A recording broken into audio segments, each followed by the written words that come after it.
scattered faculty development program. After an insightful morning session, we all are very excited to attend the second session. So we now move towards a very significant and transformative topic, which is implementation of NEP, National Education Policy. And today's session will help to understand the key principle of NEP, various approaches in a multidisciplinary education, and the most important role of educators in bringing the transformation into reality. Implementation of NEP is not merely about adopting new regulations, but it's about shifting our mindsets as an educators. Now, I would like to request Professor D.S. Bhoite ma'am, Dean Academics, College of Engineering, Phaltan, to introduce resource person, respected Dr. Suhas Sarje sir, Professor, Mechanical Engineering Department, JSPM's Jaywantrao Sawant College of Engineering, Hadapsar, Pune.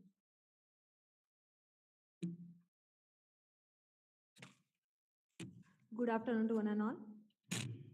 It is my pleasure to introduce our esteemed expert speaker for this FDP session on implementation of NEP 2020, Honorable Dr. Suhas Sarje sir. Sir hold BE Mechanical and MTech in Industrial Engineering and PhD in Mechanical Engineering from SPPU. His PhD thesis was on quantitative decision-making model for an integrated maintenance system. With 30 years of experience, 25 years teaching and 5 years industrial experience, he is currently professor in mechanical engineering at JSPM's Jaywantrao Sawant College of Engineering, Hadapsar, Pune, and serve as quality manager in the quality assurance cell.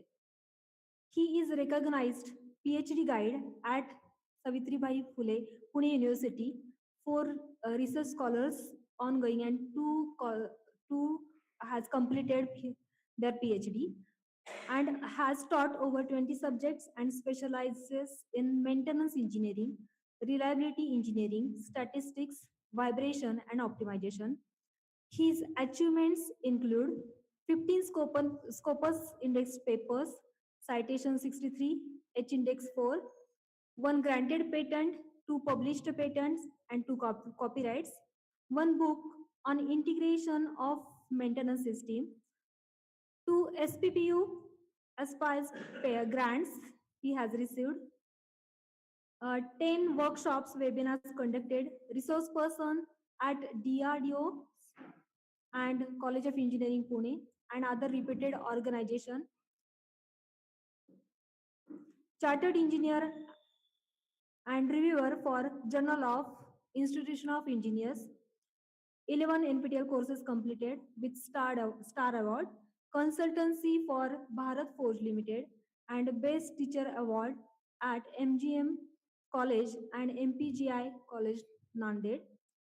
His rich experience in teaching, research, quality assurance, and institutional development makes him ideally suited to guide us on implementation of NEP 2020, focusing on multidisciplinary approaches, outcome-based education, research integration, skill enhancement, and quality improvement. So we have a right person here for today's session. So I would like to request Ranore sir to felicitate today's guest, Dr. Suhas Sarje sir.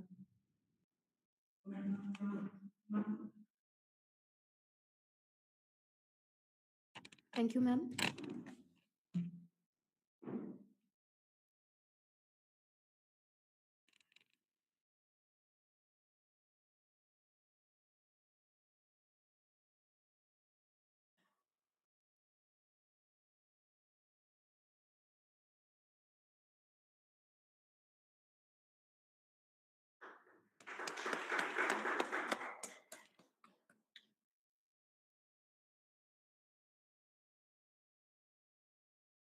Please be seated.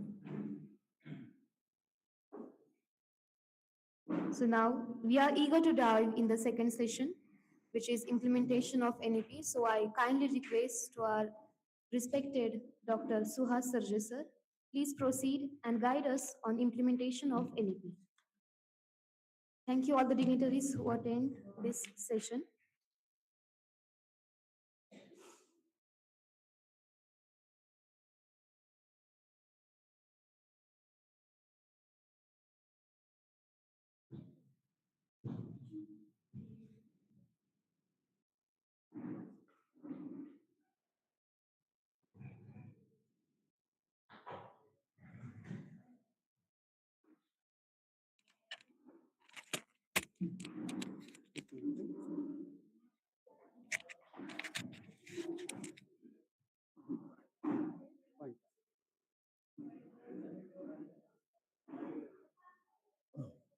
ಅಂತ ಹೆಸರು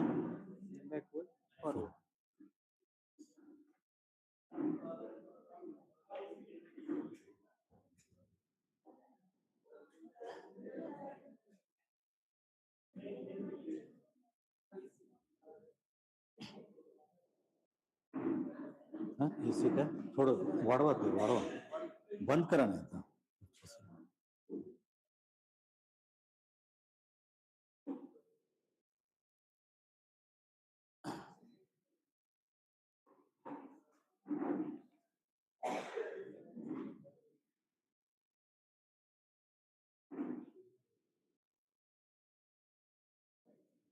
hello hello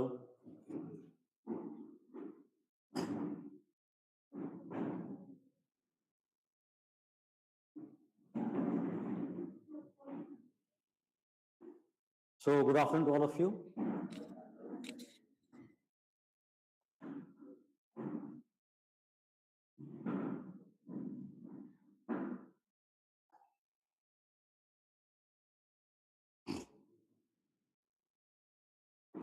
At the outset, I think the echoes are there.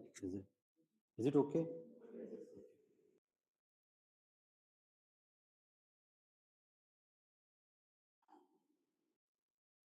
Thank you for a wonderful introduction.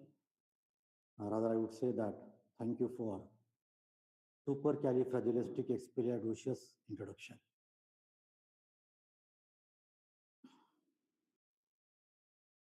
We will cover this session into two parts. In the first part, you will see what is NEP 2020, and in the second part, we will see that what approach we should keep while implementing NEP 2020. Okay, so the session will be covered in these two parts.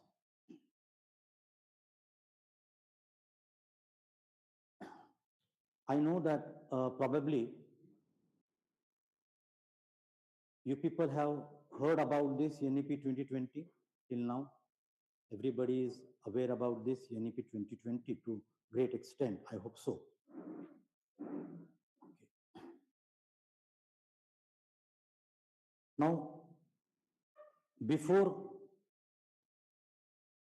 understanding what exactly NEP 2020 is and its nitty-gritty, we will see the evolution of education system, how the Indian education system is evolved. That is, I think, essential for us and imperative for us to understand or to know, okay, before exploring this NEP 2020. As you know that our ancient India had a very rich culture, very rich culture. And it had a civilized society as well. Ancient India had a civilized society as well. Very, very high standard civilized society. And that you will come to know the standardness of the civilized society you will come to know just by looking at the town planning of Mohenjo-daro city. Now it is in Pakistan. If you see, you just search on Google also, the town planning of Mohenjo-daro city. Immediately, you will understand that that time the society was highly civilized. Okay. Now, all these things,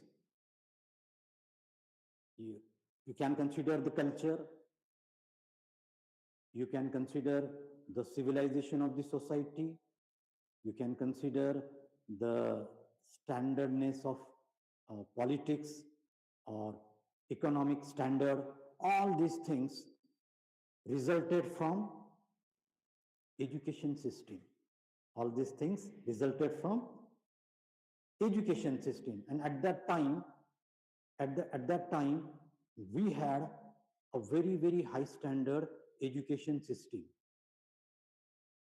You people might have heard about Nalanda and Takshashila University. Have you heard about Nalanda and Takshashila University? These universities were the renowned universities of the world. They were the epitome of our highly standard education system. At that time, many foreigners used to visit these universities, Nalanda and Takshashila universities, for acquiring knowledge and skill.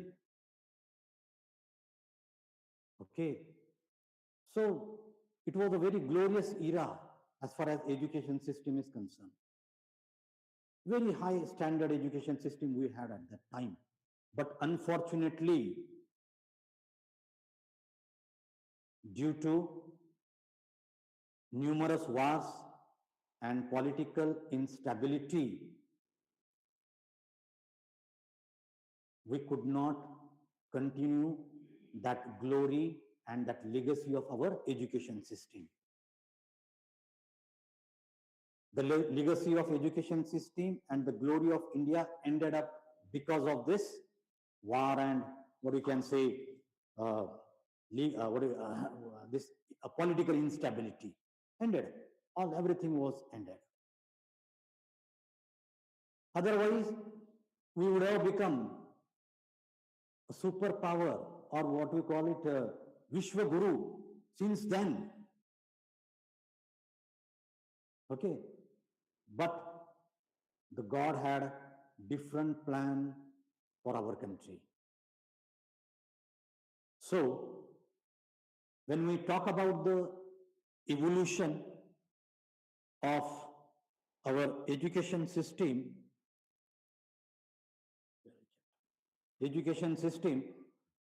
officially the first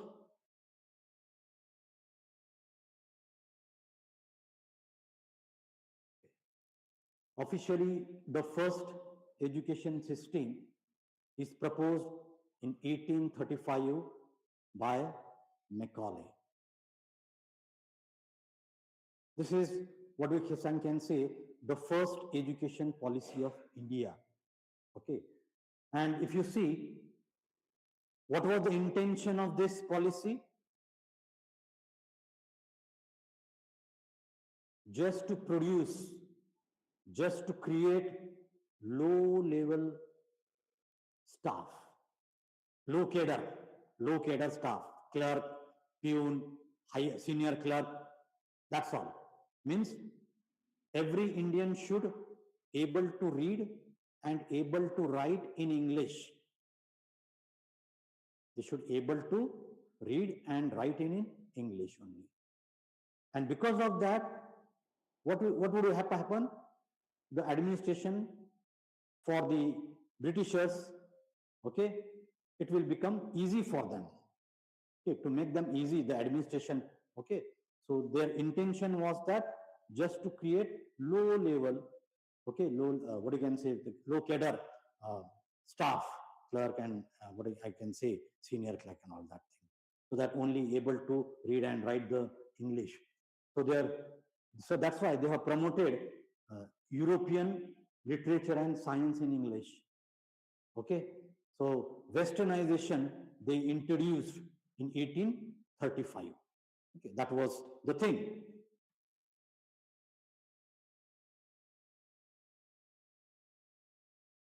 Now, after the freedom, the first Indian education policy is proposed in 1968 by Kothari Commission.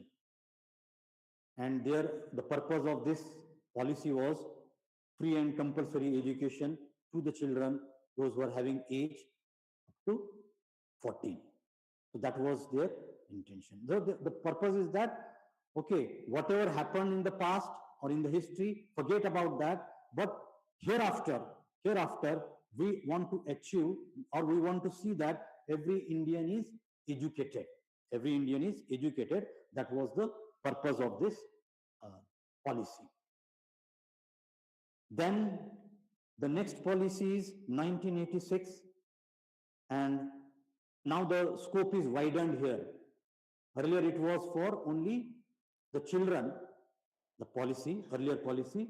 Now the scope of education was widened, and now it is expected that in the proposal of 1986 education policy was that to have education to all the strata of the society. SC, ST, OBC, women, everybody should have the education. So that is the purpose of this education policy. Then comes 1992 education policy. Actually, it is not an education policy. It is an amendment of previous policy, 1986.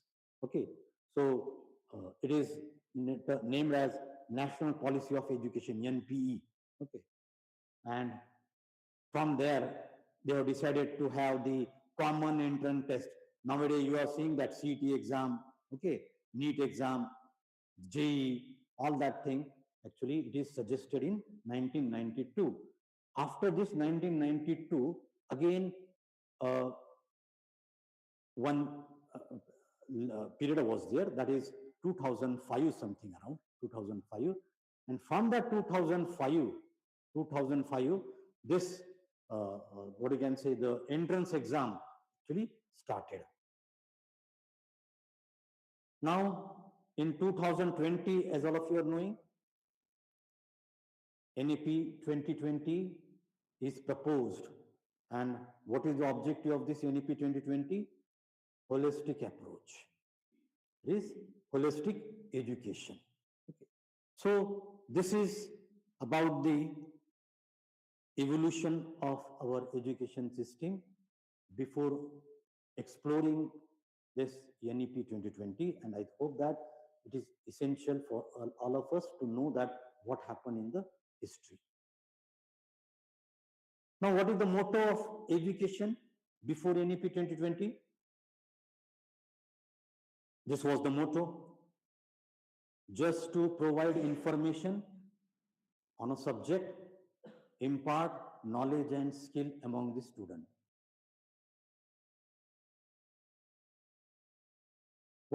What we are doing? We are doing the same thing. When we are teaching any subject, what we are doing? We are providing information about the subject. Is it correct or not? And we are imparting knowledge and to some extent some skill also. Okay. So we people are doing it honestly. Okay. But in NEP 2020, what is expected? The same thing, same things are expected, but in addition to this, they have added few parts, that is enhance critical ability, creativity, and problem solving skill among the student. So this part was missing before NEP 2020. Do you agree with this? Whether it was missing? There are few teachers, there are few professors, though they followed this NEP education policy of before NEP 2020, but they still they were focused on this critical thinking ability and what we can say creativity and problem solving skill. It doesn't mean that we were not doing. We were doing that, but it was not on the paper. It was not mandatory to us. Before NEP 2020, it was not mandatory to us. Now it has become mandatory. As I told you that many faculty members, though it was not the policy of education, but still they worked on this, they followed this creativity, critical thinking and all that thing. But it was not on the paper, it was not mandatory. Okay? But now it has become mandatory to everyone. Okay? Now, critical thinking, problem solving skill, creativity, how we can achieve these things, how we can achieve.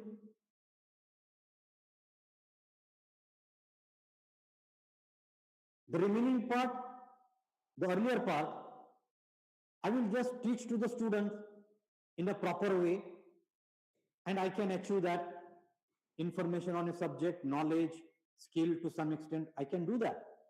But to get these things, the additional things, creativity, critical thinking ability, and problem solving skill, how we can achieve,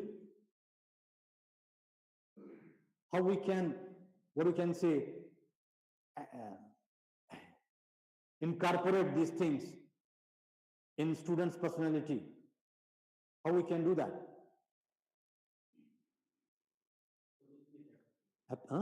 Absolutely correct. By taking a real life problem, case studies, through projects. Project you will find, or problem solving skill, or sorry, what you can say, case study, real life problem. Okay. There is a scope, huge scope for creativity, critical thinking, and problem solving skill. So here I would like to tell you that what part we have to add in our teaching: case study, real life problems, okay, or project. This thing we have to add in our teaching. Now, particularly about this critical thinking. Critical thinking.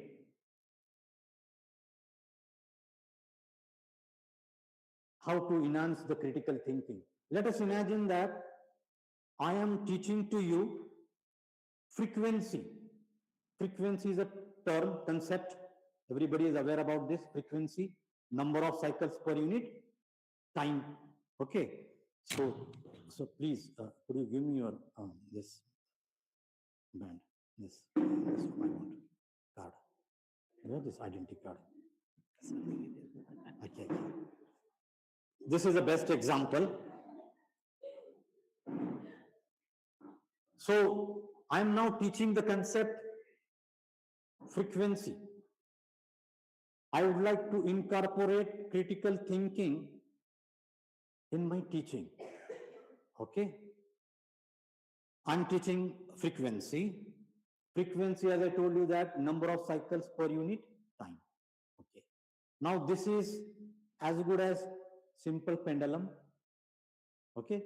This end is fixed, and this is the bob, or this is now a card. Okay. I can release this card from any point, and it will move to the farthest end. Again, it will come back to the same position.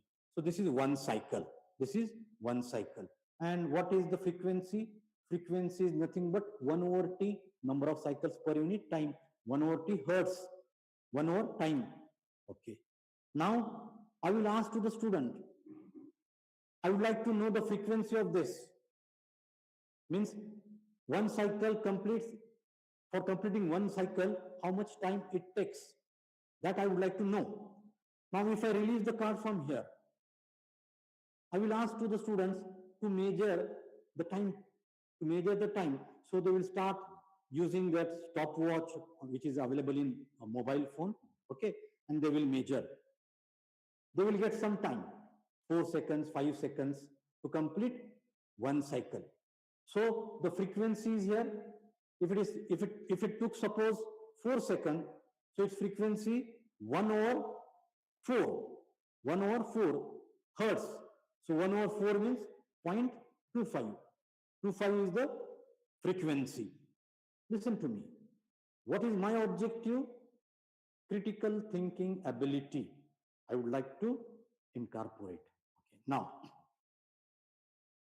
0.25 means I will explain them. Because you see, when the critical thinking can be achieved, if you explain the concept to the student to greater extent, then only it is possible. Okay. Now, 0.25 frequency we got means in 1 second, this card travel how much distance? 0.25. Okay. So you see that this is 0.25, this is 0.5, 0.75 and 1. This is complete one cycle. Okay. This is 0.25, 0.5, 0.75 and 1. So in 1 second, how much this card travel? 0.25 to 0.25 hertz means this much. So this is the frequency. Okay, got this concept. Now if I ask to the student, I have released the card from this position. Okay, if I release the card from this position, what will happen to the frequency? What will be the time period now to complete one cycle? Whether it will increase or decrease? I will not give the answer to this. The students are like you only. Few of them will say it will increase. Few of them will say the time period will decrease. The answer will be such answers I will get. Okay, so this is the curiosity I have developed. Okay. Now I will ask them, measure the time period. Measure the time period. If I release the card from this position, so they will start measuring the time period and they will surprised to know that though I release the card from this position, but the time period remain same. The time period remain same. That is 4 seconds. Earlier I released the card from this position. It took 4 seconds to complete one cycle. And now from here also it took 4 seconds to complete one cycle. The time period is same. Now my obvious question will be, how come? How come? It is traveling more distance. It is traveling more distance. You see, I'm not going to give the answer of that. Let the student think it. Why it is so? Why I got the same time period? This is first question. Second question, now I will reduce the length of the belt. Earlier it was this much. I have now reduced the length of the belt. Now I will release the card from here. I will release the card from here. Okay. And I will ask them how much time period it will take, whether it will how much time period it will take, whether it will be more or less as compared to the previous case. As compared to the previous case, whether it will be more or less, or whether you will get the same time period, 4 seconds here. Maybe, may not be. Maybe, may not be. So such questions, I will pose them. 3-4 questions related to this concept, I will pose them, and it helps to develop that critical thinking ability. Another thing is that they will start taking interest in your lecture. All the students will engage themselves in the lecture. So this is what we can say. I'm not going to give the answer of these things. Okay, you will come to know later. So thank you, sir. So this is the way how to incorporate that critical thinking ability, okay, among the student while teaching.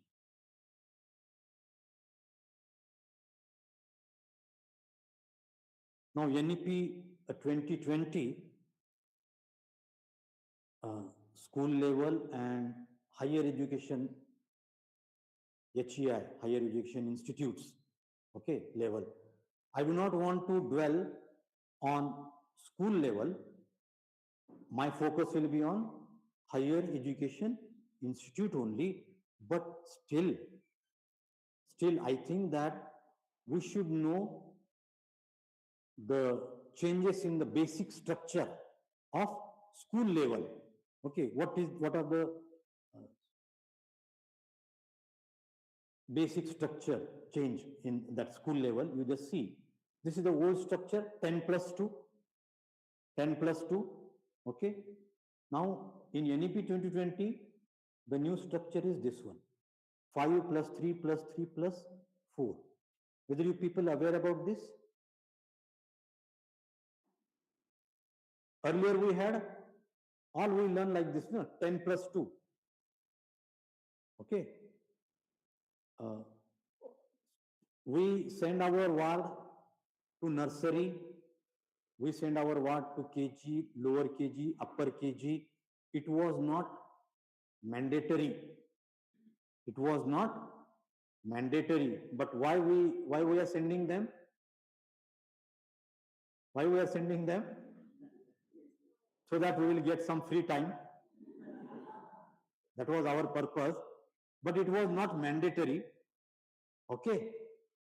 But from first standard, we supposed to send that ward, and that age was 6. From 6. First standard is in at the age of 6. He will enroll. Then second, third, fourth, like that. So 10 years and then 2 years. So it was the old structure. Now the new structure is 5 years. It is up to standard second. Nursery, lower KG, upper KG, first, second. How many years? 5 years. So up to 5 years, that is the foundational. There was no examination. Up to standard second, there will be no examination. Theory examination, writing examination. Okay, play-based learning only. So that is the foundational. Now later one is preparatory, that is from age 3 to 5, from third standard. From third standard, the examination will be there. Okay, school examination will be, writing examination will be there, and then the middle, that is standard 6 to standard 8, and then the secondary, that is 9 to 12. Board examinations will be like that. 10 and 12, they are same. There is no change in that. There is no change in that. But the structure will be like this now. 5 plus 3 plus 3 plus 4. Okay. Earlier we had a structure 10 plus 2. Another changes are assessment. How we are assessing the students in NEP 2020. Formative assessment. Do you know the meaning of formative assessment? There are two ways of assessment. One is summative and another one is formative. Summative means at the end of the syllabus or course, we are conducting the test and we are analyzing the performance of the student on the basis of that. Okay, that is summative. That is summative assessment. And whereas formative means continuously we are assessing the student. Okay, class test we are conducting, in semester examination we are conducting. Okay, so during the course Many times we are assessing the student, that is formative assessment. So in NEP 2020, what is expected? This formative assessment. Continuously, we're supposed to assess the student. What is the advantage of this? What is the advantage of formative assessment?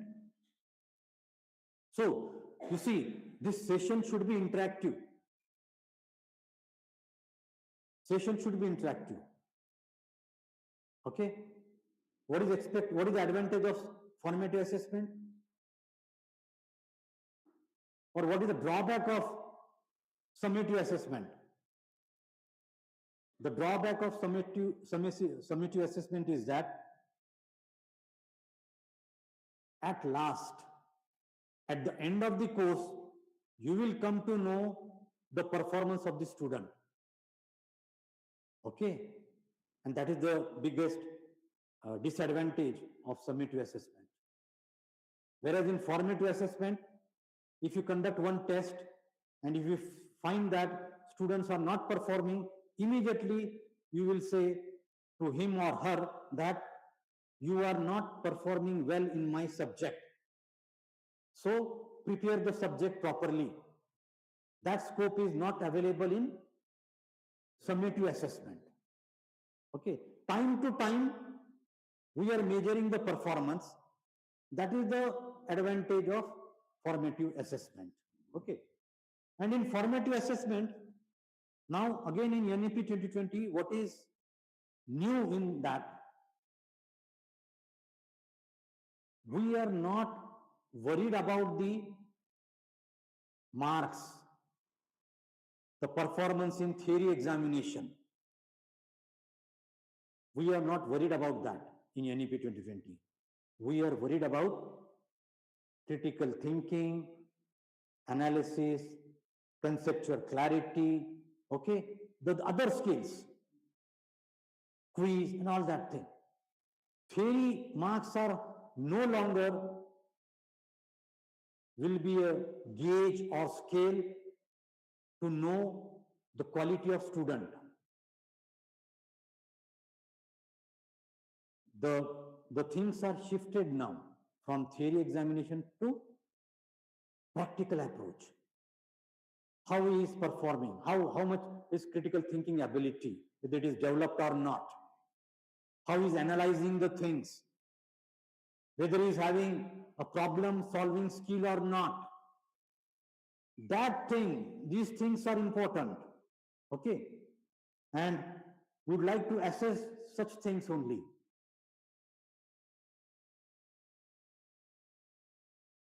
So now we will come to this engineering education NEP 2020. Okay, and we will try to understand NEP 2020 through distinguished features of NEP 2020. The first one is holistic development. Okay, the significant feature of NEP 2020 is holistic development.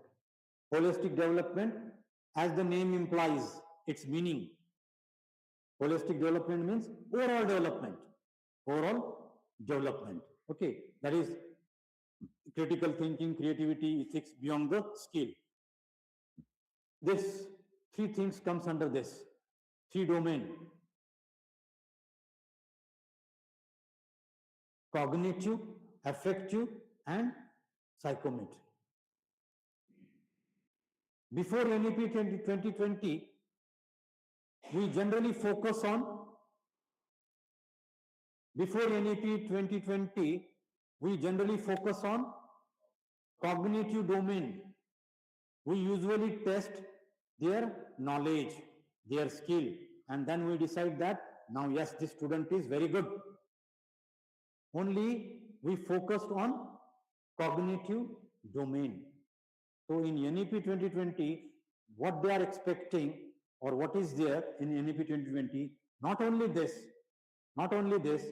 we should work on affective domain, okay, and as well as psychometry domain as well. Attitude, okay, emotions, ethics, whether this part or these things are important or not.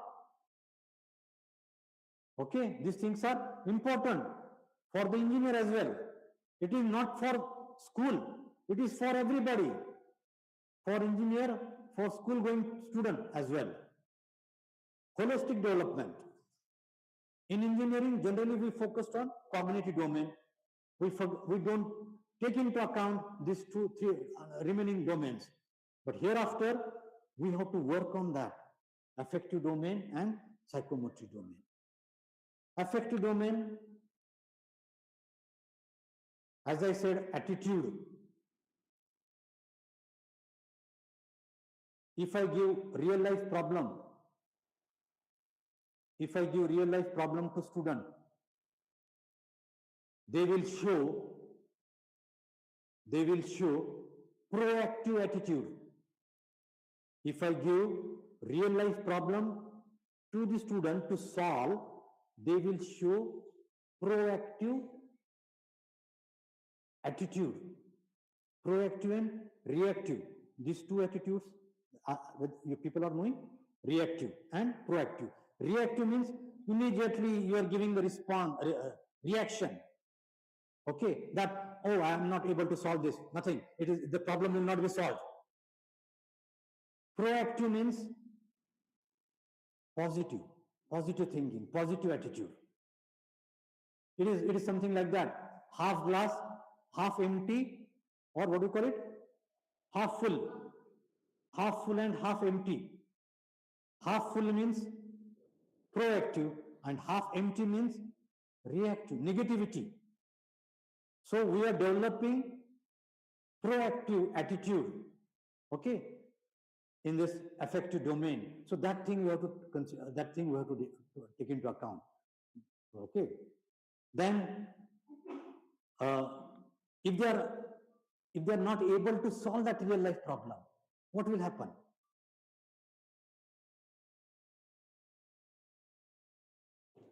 Emotions, it talks about the emotions.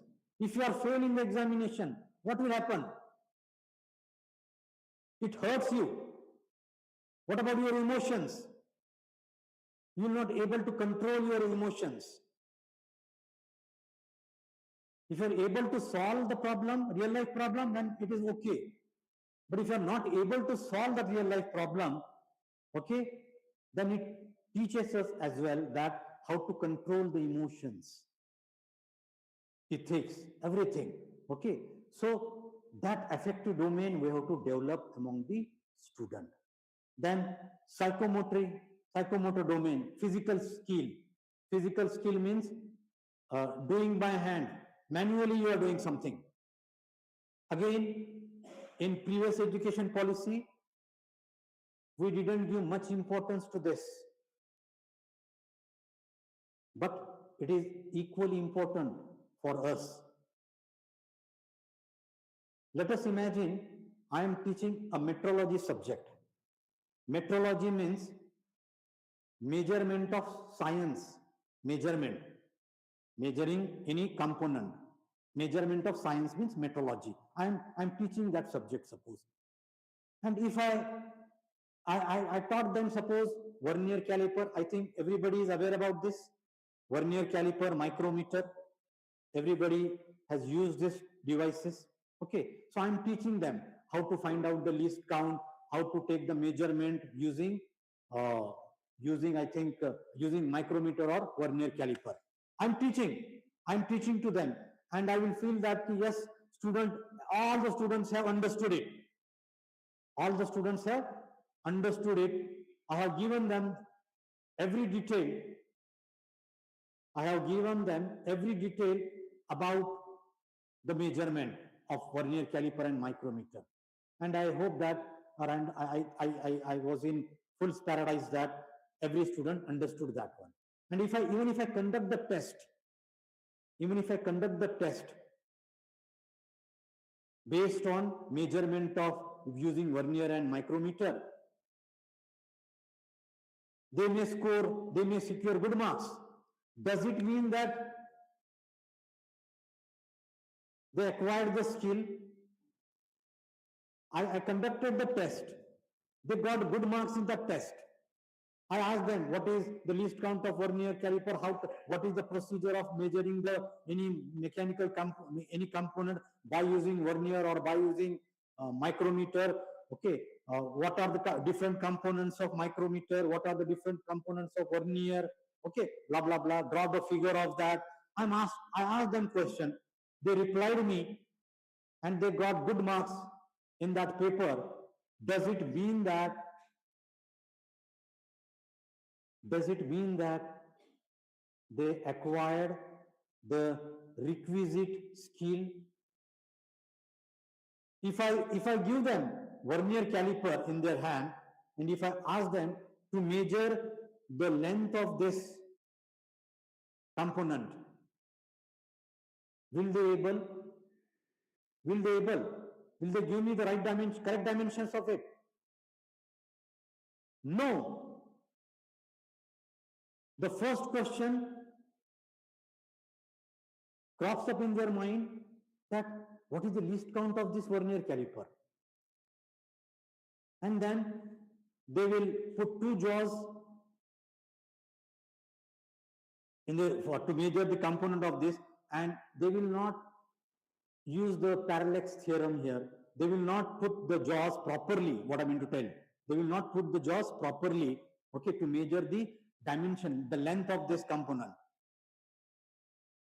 Okay, they don't know the least count of that vernier. They will unable to give me the correct dimension of this component. Okay, so psychometry means what? We have to develop skill. How I will develop the skill now here? I will give them the micrometer, I will give them the vernier caliper, and I will give some component to them, and I will ask them to measure the thickness of this cell phone or to measure the length of this cell phone by using this micrometer or vernier caliper. Then they will make some mistakes while measuring the dimension. Okay, and then I will intervene there and I will tell them how to measure the dimensions correctly and precisely, accurately and precisely, how to measure the component dimension. I will practically, okay, practically tell them that how to measure the dimensions. So they will measure the dimensions, then I will give some other component, they will measure the other component dimensions correctly and precisely. So what it indicates? It indicates that I have developed a psychometry skill among the students. Now they are able to measure by using that apparatus, by using that device, okay, the correct dimensions of the component on their own, without taking the help of anybody. It means that they have developed that skill. They have developed that skill.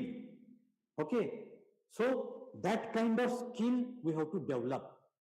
Psychometry by hand, manually they should be able to do something. Okay. So in holistic development, we consider these three things. Multidisciplinary learning. This is another distinguished or significant feature of NEP 2020. Multidisciplinary. Multidisciplinary means what? A student, along with the core subject, can select other discipline subject. Suppose I am interested, I am a mechanical engineer. I enroll in first year. Okay, I would like to take a course of mechanical engineer, let us imagine. Okay, so in the first year, definitely I will have a mechanical core subjects, but along with that mechanical subjects, if I'm interested in music, if I'm interested in drama, if I'm interested in sport, I can take that subject as well, along with these core subjects. Along with this core subject, I can take other subject as well. Sir. Not a lava lagna, very many. So that is multidisciplinary. That is multidisciplinary. Okay.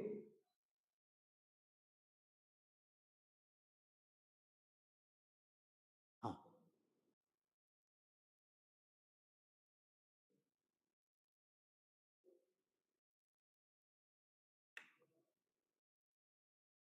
Whether earlier that choice was there in earlier, you see, every time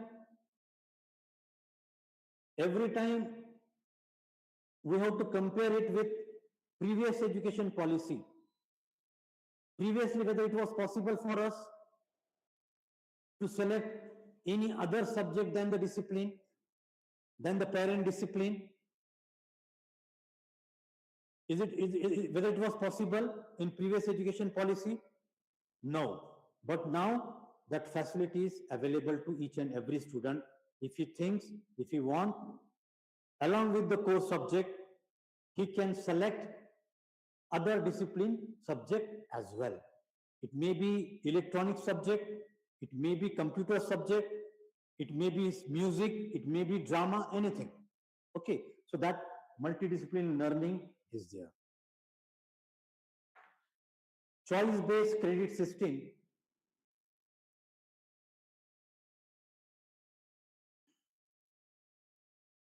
So student is having a choice to select the subject, and they will get the credit of it. They will get the credit of it. So that comes under choice-based credit system.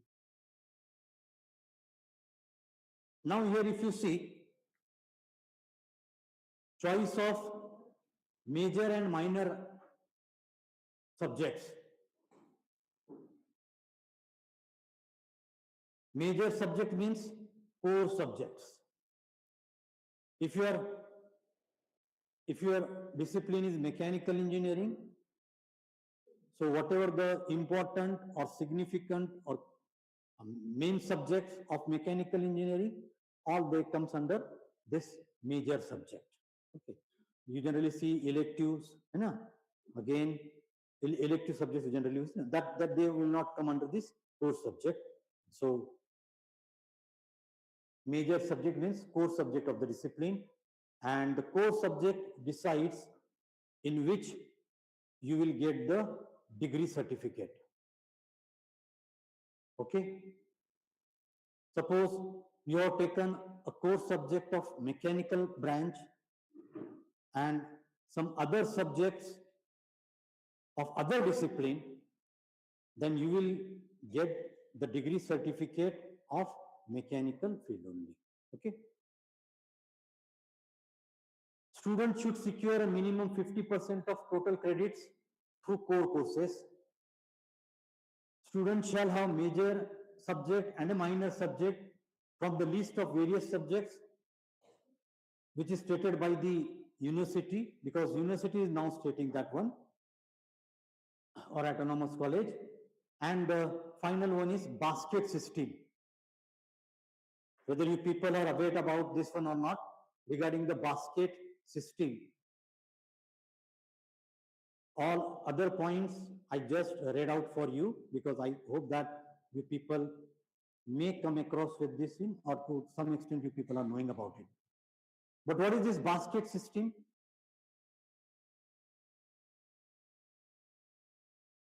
Basket system.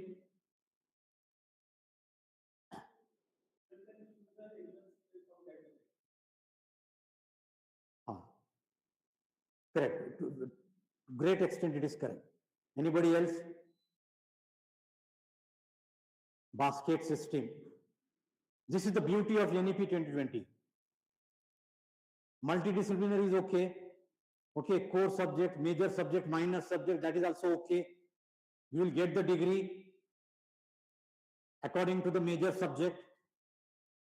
You will get the degree of the discipline of the major according to the major subject, that is okay. But what is basket system?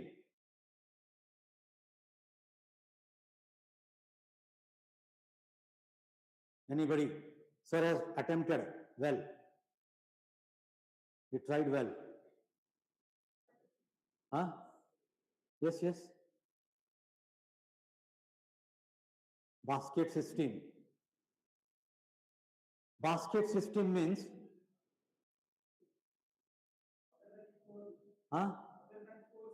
No, no, sir. It is not like that. It is not like that. Huh? Yes, yes. Try. You want to say something? Basket system. And this is, I would say that, the beauty of NEP 2020. That's why I'm giving, or I'm giving more time for this. Let us imagine a student would like to become a mechanical engineer, like to become a mechanical engineer. I usually give the example of mechanical engineering because I belongs to that. Okay.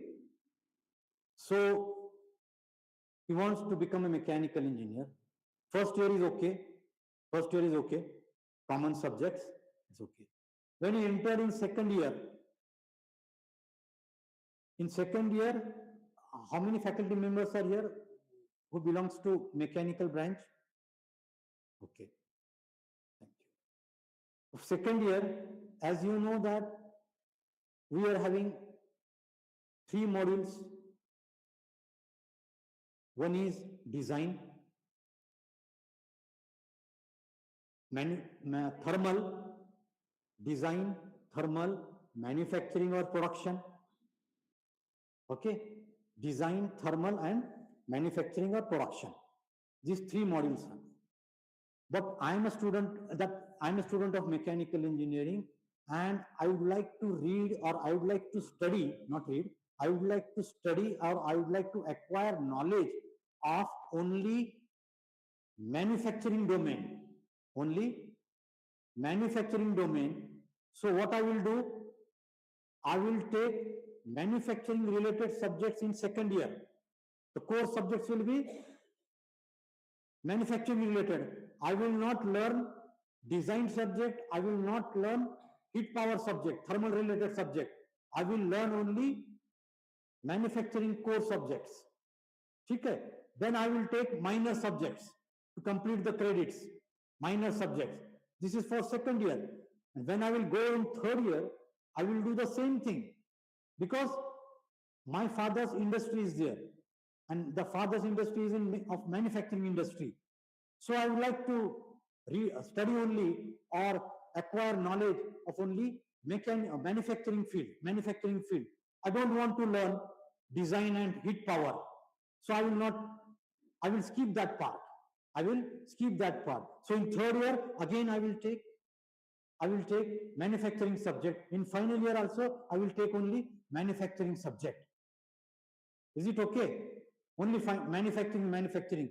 So in this way, I will complete my degree of mechanical engineering with honors in manufacturing. Okay, whether it was earlier case, whether it was possible, whether you are interested or not, it is immaterial. You have to learn design, you have to learn heat power.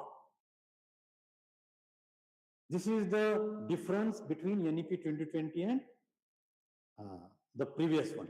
Okay, so this is the basket system. So you are having the basket of manufacturing subjects only. Okay.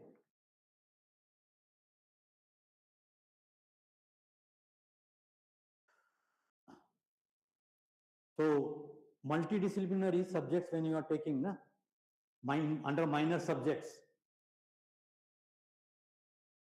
with 14 credits. I will talk over credits as well. Here only you just see. And basic bachelor degree is having how many credits in your university? 160, 170. It is something like that, 196 something. So to complete all the degrees of credits of 160, 176, 14 credits should be of minor subject. If you want to get the honors, I will come to that point again. Here another thing is that the degree will be of 3 years only. Degree will be of 3 years. if you take education for 4 years, it means that you will get the honor degree. You will get the honor degree.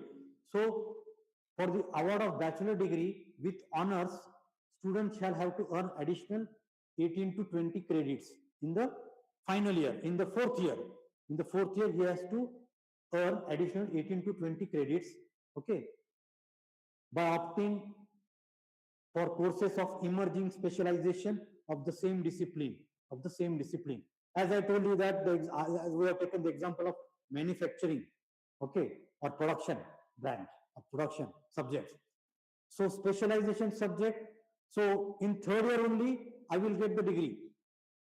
In third year only I will get the degree of mechanical engineering. Okay, but if I would like to get the degree of in honors with honors, then again I have to spend 1 more year.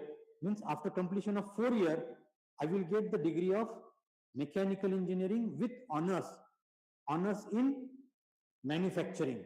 Now, which subject I supposed to take? The emerging subject, the specialized subject. For example, additive manufacturing is an advanced subject, okay, of manufacturing field, additive manufacturing, okay, or nanotechnology. These are the specialized subject. So such subject I have to opt for getting the honors degree in the same field. Now multiple entry and multiple exit. This is again the very new thing in NEP 2020. But let me know the first thing that whether you people came across with these things earlier, or this is the first time. You see, I'm not talking about the senior faculty, but the faces, what I'm seeing in the crowd, it seems that, are you people coming across with this thing for the first time? Multiple exit, multiple entry? No. Earlier, you have gone through this. Okay. Now, multiple entry.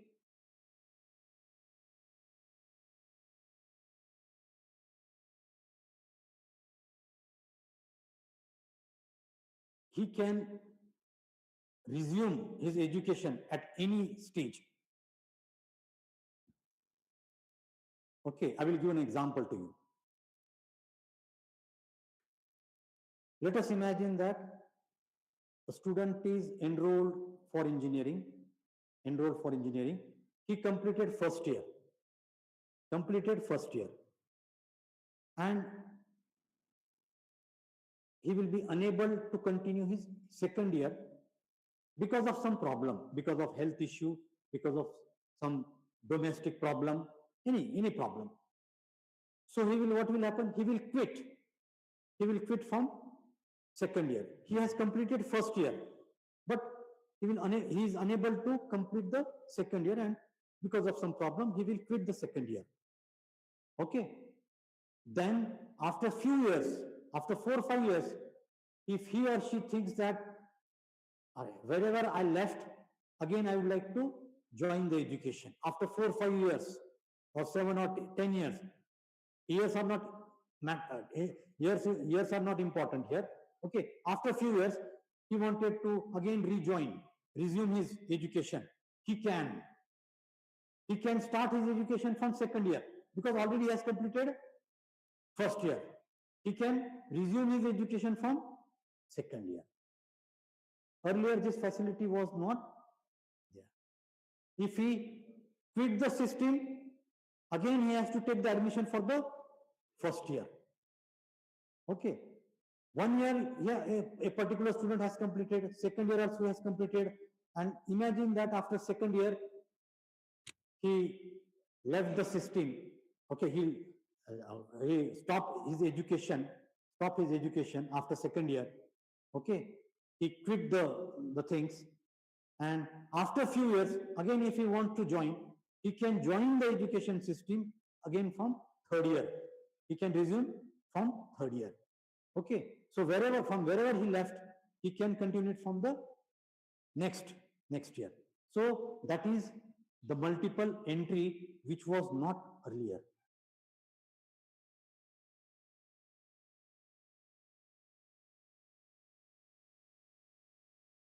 So the credit system, ABC, Academic Bank of Credit, your senior faculty members may came across with this, ABC. Now every student has to, what you can say, store this ABC. So ABC system is now the new thing. The marks are not important here. Earlier in earlier education system, what was important for us? Marks. Now in NEP 2020, what is important for us? Credit. Whether you have acquired that credit or whether you have got that credit, yes, I have got that credit. Then no need to learn that subject. Go for another things. Okay. So in ABC, what is the thing? It stores the credit earned by the student during his education, and then it is transferred across institute and program. So again, by taking an example, I would like to tell you that. In the first year, how many credits are there? 44. 44 credits you acquired. You acquired 44 credits. Okay. So it will be stored. Somewhere it will be stored, ABC. Okay. And then you think that I do not want to continue this college. I would like to take admission in another college. Okay. So you will join another college. You will join another college, but you will join there from second year. You will join there from second year. They are also entitled to give your admission on the basis of that credit.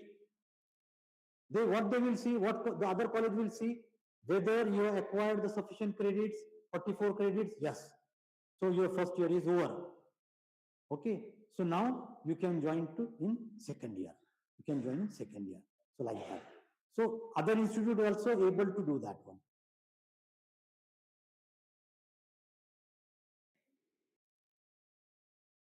So if you see multiple exit, after 1 year, if the student exit, he will get the certificate.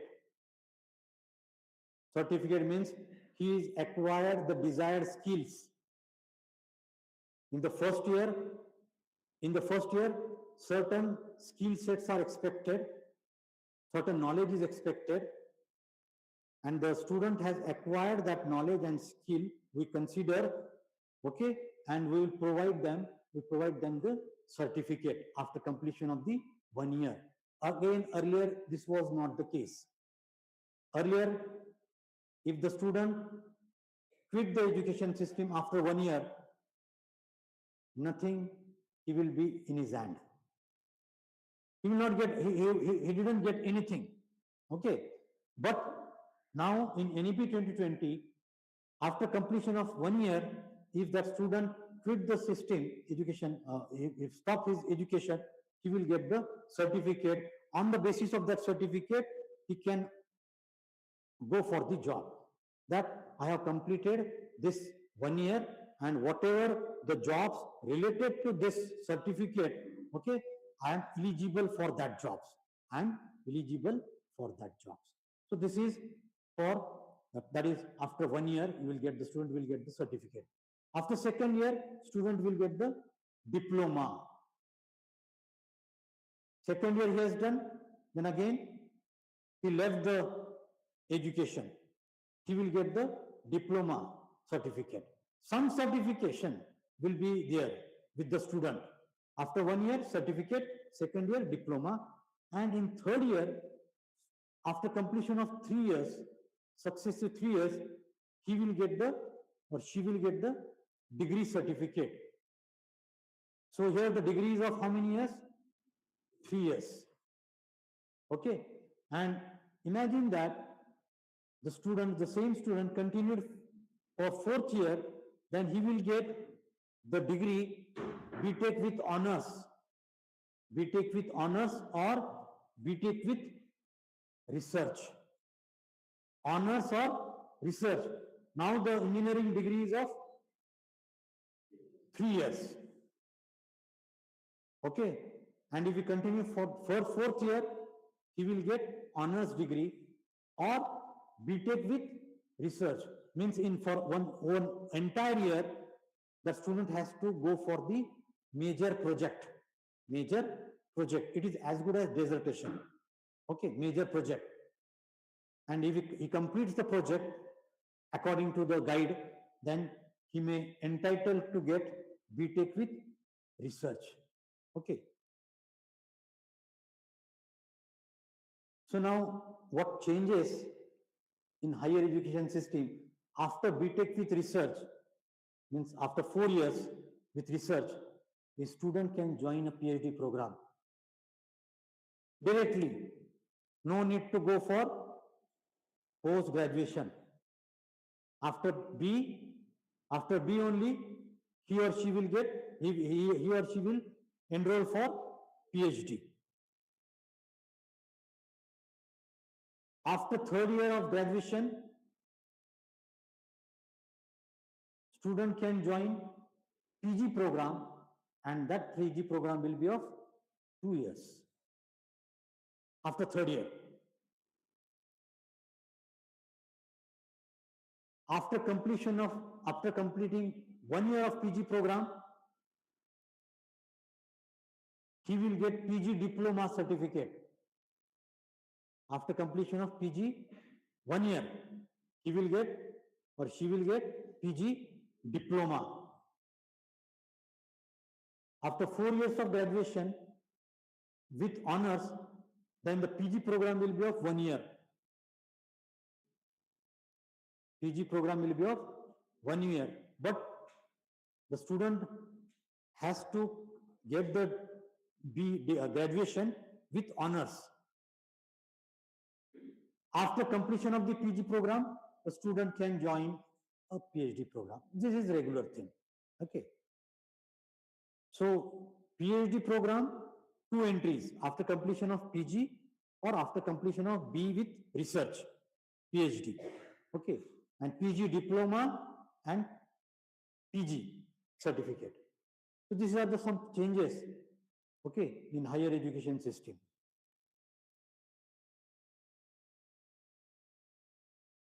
Every institute should have now this research and innovation ecosystem. I think your college is also having industry institute cell. Do you have IIC cell? Industry institute cell. So it is expected now, research and innovation system. We should have an incubator, research park, okay?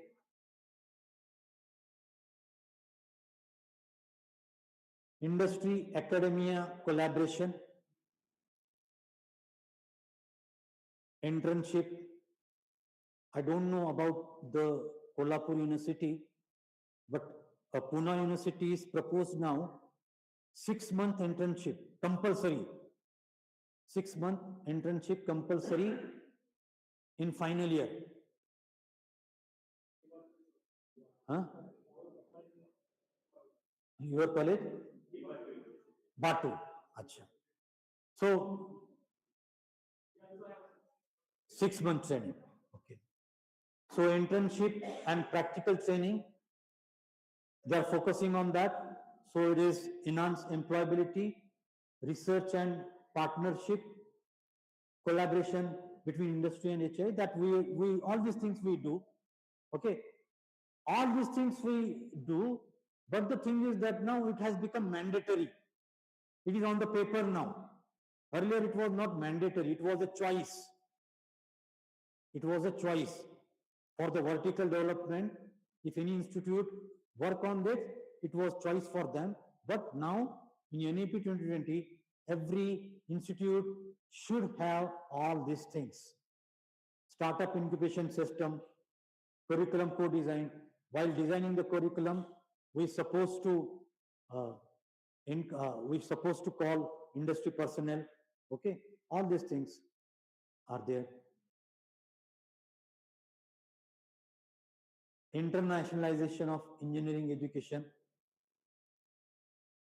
foreign university campuses. So our government is trying to invite 100 global universities to operate in India. Okay. Research collaboration, international student support, student exchange program, Indian higher education abroad. When we are inviting to others, our some renowned higher education institute also allowed to set up in other country, set up their institute in another country. Okay, quality standards, global benchmarking of programming and outcomes. So now I don't know how you have. I think Batu has given to you CO, POs, and all that. Okay. Now, what they have done, with whom they have compared, we have not compared with anyone. What I think that after completion of this course, the student should able to do this. That is course outcome. That is course outcome. That what I felt. Okay, I written there. So such course outcome I have developed. Now hereafter what will happen?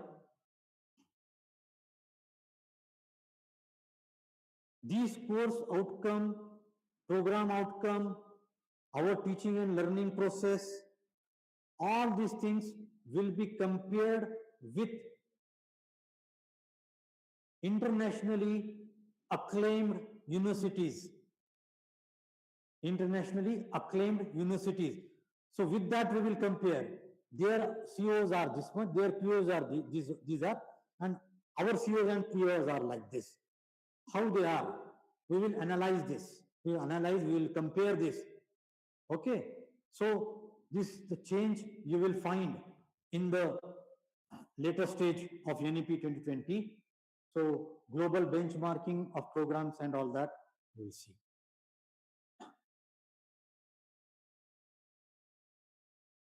Hereafter, every university in Batu also they are included, all these things. Hereafter, apart from our regular subjects, whatever the cutting edge technologies are there, we supposed to incorporate that cutting edge technologies in our curriculum. So this should be the part of our curriculum, whether it is irrespective of the discipline, whether it is mechanical engineering, electronics, computer, okay, irrespective of the discipline, all these things should be there. These are the few numbers. Many cutting edge technologies are there. Okay, blockchain. Okay, so all these technologies must be the part of our curriculum.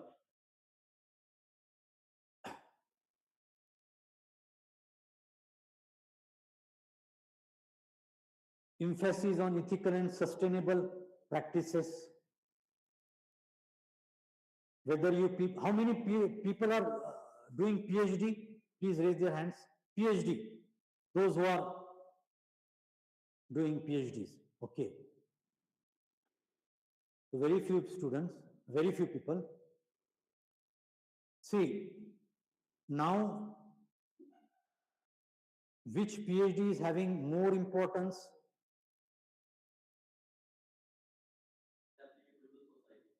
Applicable to society. Earlier also it was there. A PhD work which is related with SDG, Sustainable Development Goals. United Nations has prescribed 17 SDGs, Sustainable Development Goals. Whether your PhD is in line with that 17 goals or not? If it is yes, then only it has some weightage, leverage, value. You have to link your work with this SDGs. I have done a very excellent research, but nothing to do with the sustainability. Nothing to do with the sustainability, then that work is of no use. It's of no use. If it is not benefiting to the ecology, it is not useful to the society, okay, then it is of no use. So, while registering your PhD work or while selecting the topic, you see that whether your PhD work is linked with any among the 17 SDGs or not. Okay?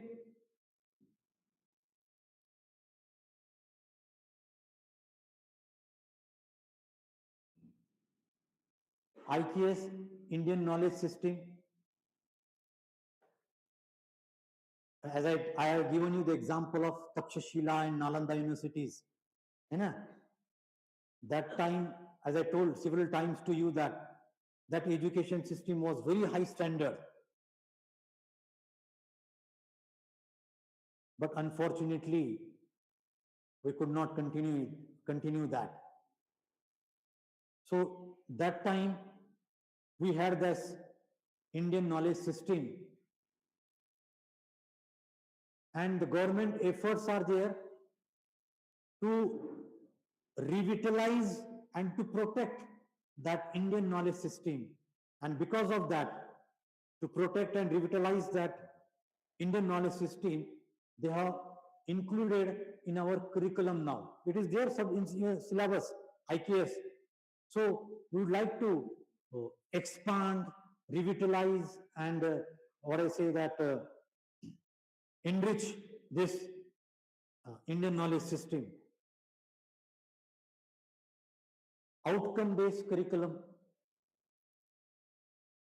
Again, you people have come across with this word outcome-based. Outcome. Whatever you do, it should have certain outcome. It should have some outcome. I am teaching dynamic of machinery subject, DOM. Okay, DOM subject.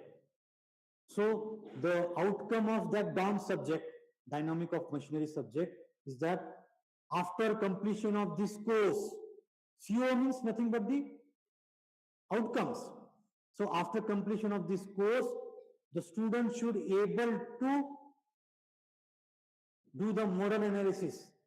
They should do the model analysis. Okay? So whether my students are able to do this model analysis, that I have to check, that I have to assess. Okay? So this is outcome-based education. If yes, I have developed that skill, my all students are able to do the model analysis, then I can say that yes, I have delivered them the outcome-based education. Outcome-based education. Now, whether you people are aware or not, I don't know. NAC, NBA, they are asking now something more than that. What is that more? Impact. What is that? Impact. Let us imagine, everybody is knowing about it. We arrange the session of seminar. We arrange the session of seminar. What is the outcome of the seminar? What is the outcome of the seminar? Seminar on a particular topic of your subject. What is the outcome of that? We prepare some report now. We prepare the report that these many faculty members were there, this much students attended, that he was the speaker and he talked over this point. This kind of, okay, this kind of report we prepare. What was the what is the outcome of that seminar? Student has acquired some knowledge, है ना? Students have acquired the knowledge of that particular concept in the seminar. That is the outcome. But now, as I told you that NBA, NAC, they are not asking this. What they are doing? They have raised their bar. And now they are asking the impact of it. Sir, if sir is telling, sir convinced that to the NAC committee that, sir, we have conducted 50 seminars in my department. What is the use of that? What is the use of these seminars? What is the impact of it? What is the impact of this? Impact means that after attending that seminar, few students have joined the company of that area. Few students have joined the company or working in that particular area. They have taken a project in that particular area. Is it? So that is the impact. That is the impact. So now they are asking impact. What is the impact of that? Okay, they are not only talking about the outcome now, they are talking about the impact of it. Okay, so this is what we know. Hey, this is now, as sir is telling, you people are working under Batu. It means that you are protected and you are working under the shelter of Batu. Now in NEP 2020, gradually you have to deaffiliate with the universities. Slowly. And you should have your own university at last. Now you are affiliated to Batu. Some may be affiliated to Kolhapur University. Okay. So affiliated colleges having limited autonomy, fixed curriculum. Okay. Now college with autonomy. What is the next stage now of your college? Since you have got A grade autonomy, you can go for the autonomy. So college with autonomy, but still on the degree certificate, the name of Kolhapur University will be there, or the name of Batu will be there. So you may have in this category, when you get the autonomy, college with autonomy, some academic freedom is there. You can change the syllabus to some extent. Okay. Then the third level is autonomous degree granting college. Autonomous. College is autonomous and degree is also of our college. College of Engineering, Phaltan, like that. The degree, on the degree certificate you will get that. Okay. And then university, multidisciplinary university. So gradually you have to deaffiliate from the universities now. It means that no longer university is willing to affiliate with you people. Slowly, they would like to shred their, what you can say, the work. Okay. De-affiliations will be there. So we must be ready for this.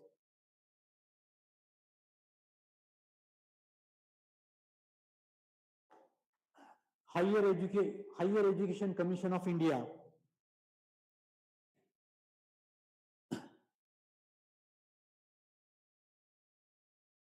We had earlier, now I can say we had UGC, AICT, so UGC, AICT, NAC, they used to do the accreditation. NAC used to do accreditation, but UGC takes the decision about the funding, about the the National Higher Regulatory Council.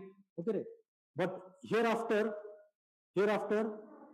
instead of UGC, NAC, Okay, AICT, we are having only one body, and that is Higher Education Commission. We are having only one body, Higher Education Commission, and under that body, you will find these things: NHERC, NAC, GEC, HGC, separate departments. Okay, so there will be no what we can say um, friction. Okay, between the departments, they have their own role. They have their own role. Okay, so these bodies you will find under the Higher Education Commission of India.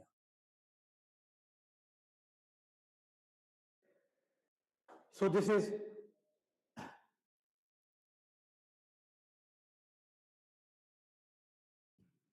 comparative analysis in brief before NEP 2020 and after NEP 2020.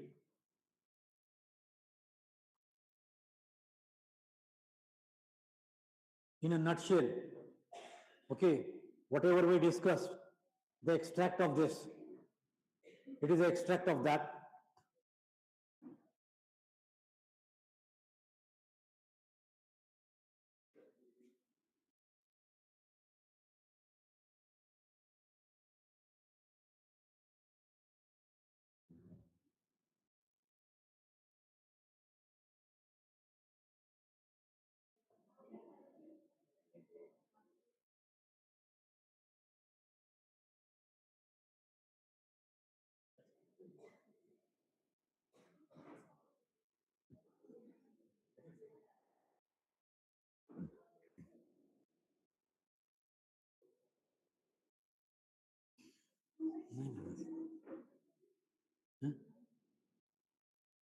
हो जाता ना 5 minute द्या नाही मी चहा घेतच नाही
The comparison between NEP 2020 before and after.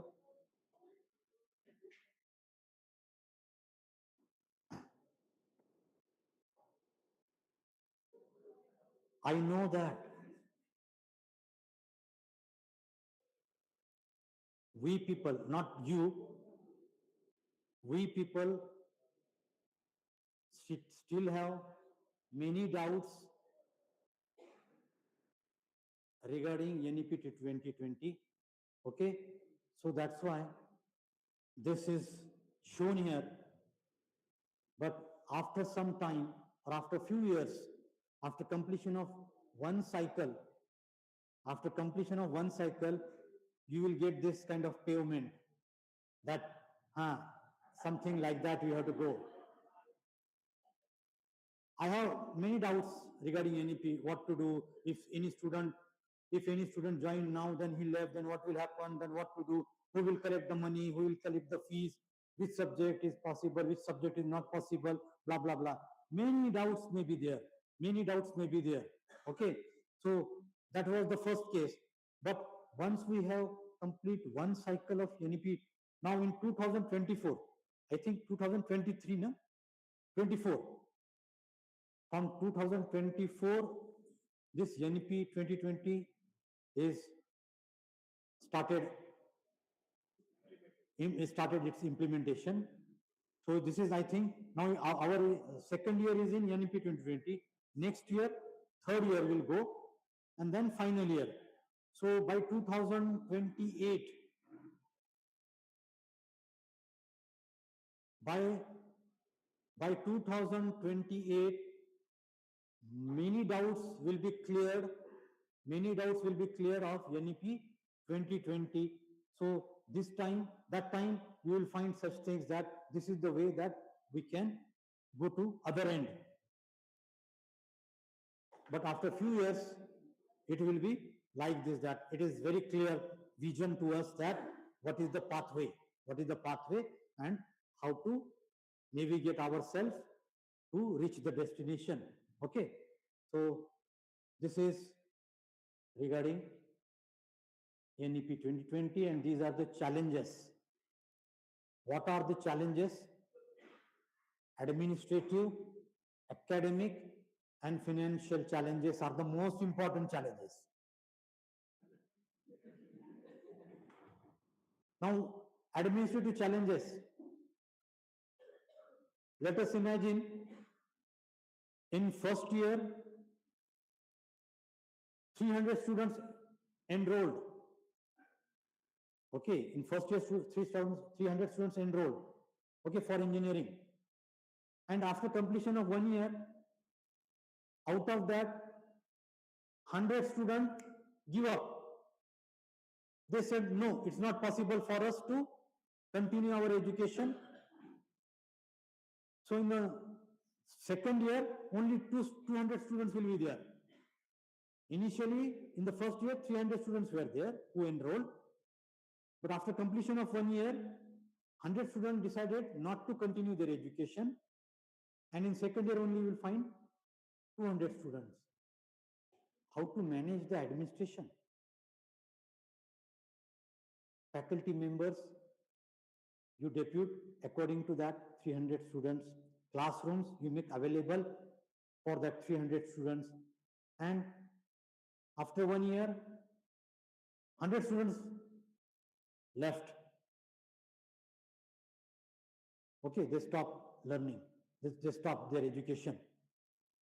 Then only 200 students will be there. What to do with the resources? What to do with the resources? These are the administrative challenges. Okay.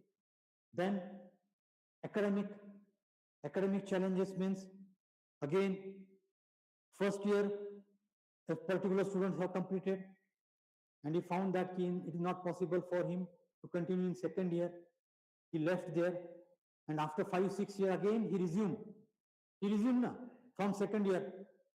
There will be lot of technological changes, lot of things change within this 5 to 6 years span. How the student will cope up with that new system, with that new course. So these are the few academic challenges are there. Then financial challenges are there. This is, I think, the most important. As I told you that multidisciplinary means what?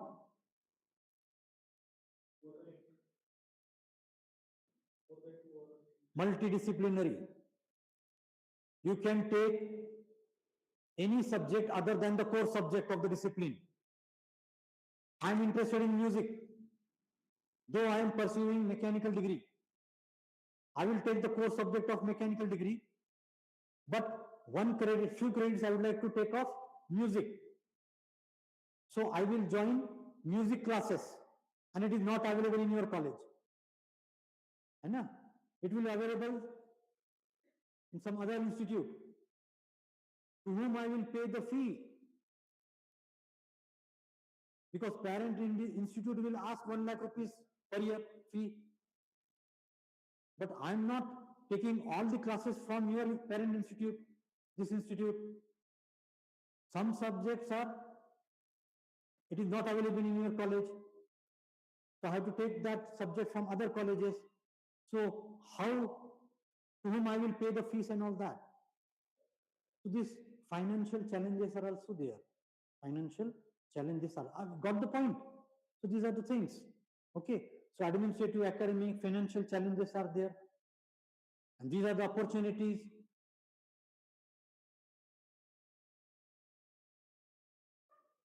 Some critical success factors, political will must be there. Okay.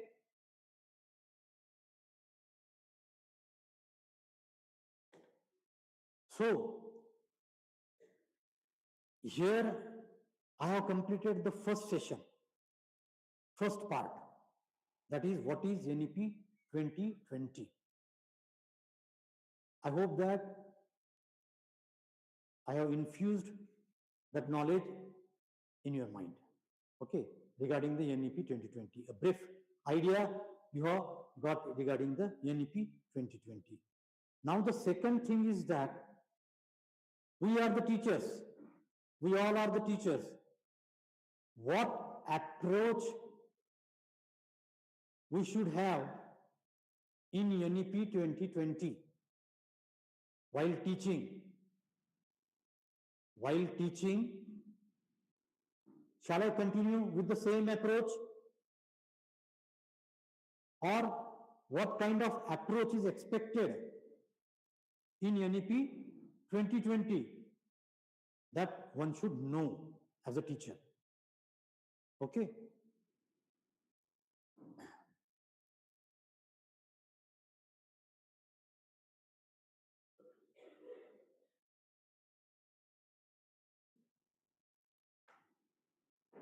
The very first thing is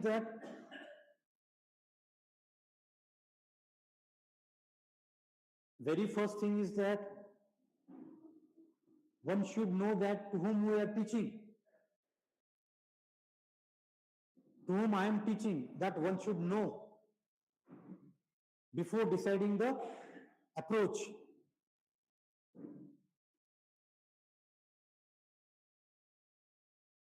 These are the generations. I belongs to X generation. I do not want to ask you, but most of the faculty members, I think, fall in the category of Y. And who are the students? Who are our students? Z category. Gen Z. That term is very famous. Gen Z. We are teaching to whom? Gen Z. After a few years, you will teach to Alpha. And now Beta has come. From 2026, those who born in 2026, they are Beta.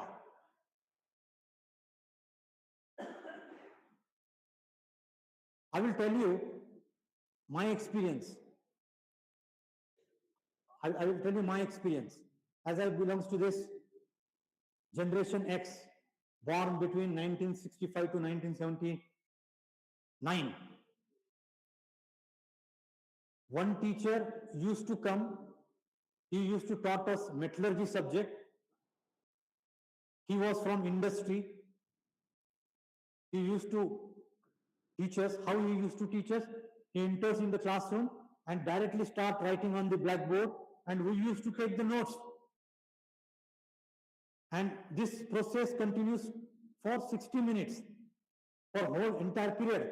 And then when he stops, he leaves the college, he leaves the class. And what we used to do? We used to only write the things. These are the notes. Now you read the notes, you understand the things. This was the case.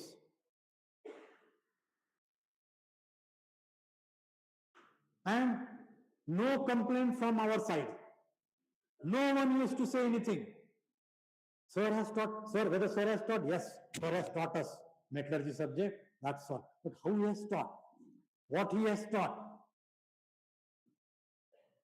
No one asked us, and we were also not dare to tell anybody that he didn't teach us in a proper way. No complaint, no nothing. We were very curious to learn. Very curious to learn. But at that time, we didn't get what we supposed to get. We were very curious. We wanted to know this thing, that thing. We were hungry of knowledge. But unfortunately, many times, there are several examples, I'm having. Many times, this kind of gathering, we rarely see. No one used to tell us what is NEP 2020. We have to read the things, we have to go through this, we have to understand the things. And whatever I understood. Whether it is correct or wrong, that is different thing. So this was the situation. You are teaching to Gen Z. Gen Z, their anatomy is like us. Their anatomy is similar to us, that they are having 2 hands, 2 legs, nose, eyes, everything. But Gen Z people are totally different. Though they look alike, but they are totally different. Totally different. Their working style is different. Their approach is different. Their thinking is different. Okay? And you are teaching to them. Should we have the same approach?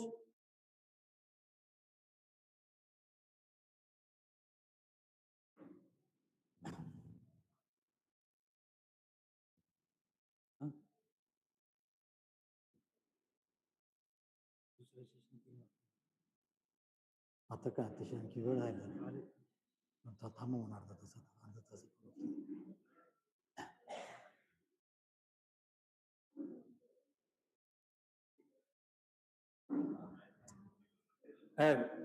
Do you believe in this attention span?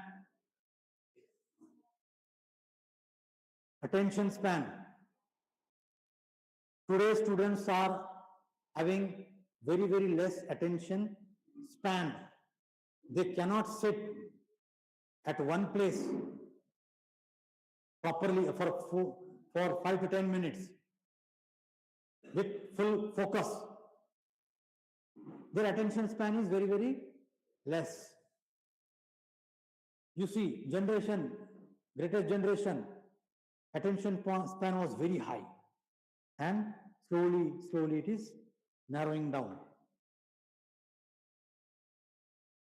Learning through formal education. Gen Z students are not willing to sit in your class. Gen Z students are not willing to take the formal education. They are not willing to sit in your class. You did that. We also did. But they are not willing to do the same thing. They want education, but not in a specified format. Okay? So, formal education, again, it is. But what about comprehension? Comprehension means understanding level. Their understanding level is very high. Don't underestimate them. Their understanding level is very high, and you see that now it is inverted figure, है slowly it is going down. Later generation only right. What they understood, their comprehension there was very low. Okay, but they were very sincere. And because of the first thing and that little comprehension, they have become a great person.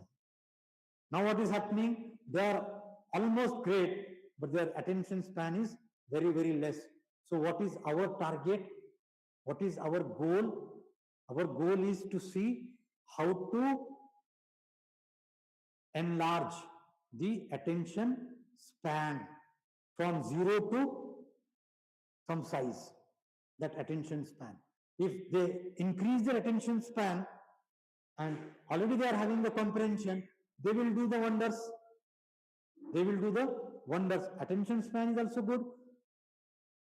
Understanding capability is also very good. Definitely they will do the wonders. They will make the miracle. Is it correct? So our focus is to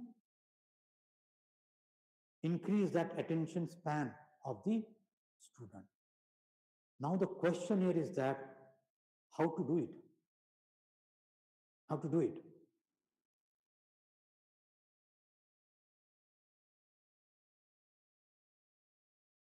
Just quickly I will tell you. I know that, understood. I know that. Just quickly we'll go through that. I was in that first category, 100 marks theory paper. We had 100 marks theory paper, 50 marks term work and oral. Later on, 80-20, 80 theory, 20 marks class test, 100. Like that, it is 100.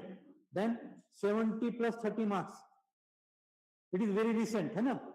70 plus 30 marks class test. 70 plus 30 theory paper, 100. Then 70 marks theory paper plus 30 CCE. CCE means comprehensive continuous evaluation. Comprehensive continuous evaluation, that is 30 marks.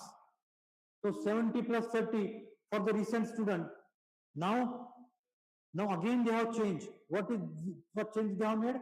60 marks theory paper, 40 CC.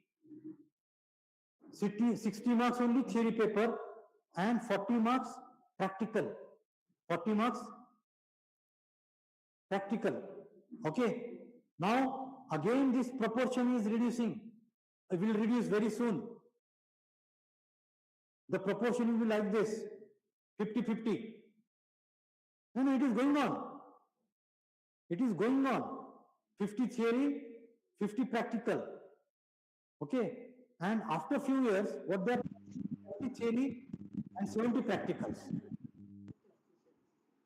Okay, we only talk about 50 theory and 50 practicals. Do we have the same approach of teaching 50 theory and 50 practical? What need to be done? What need to be done?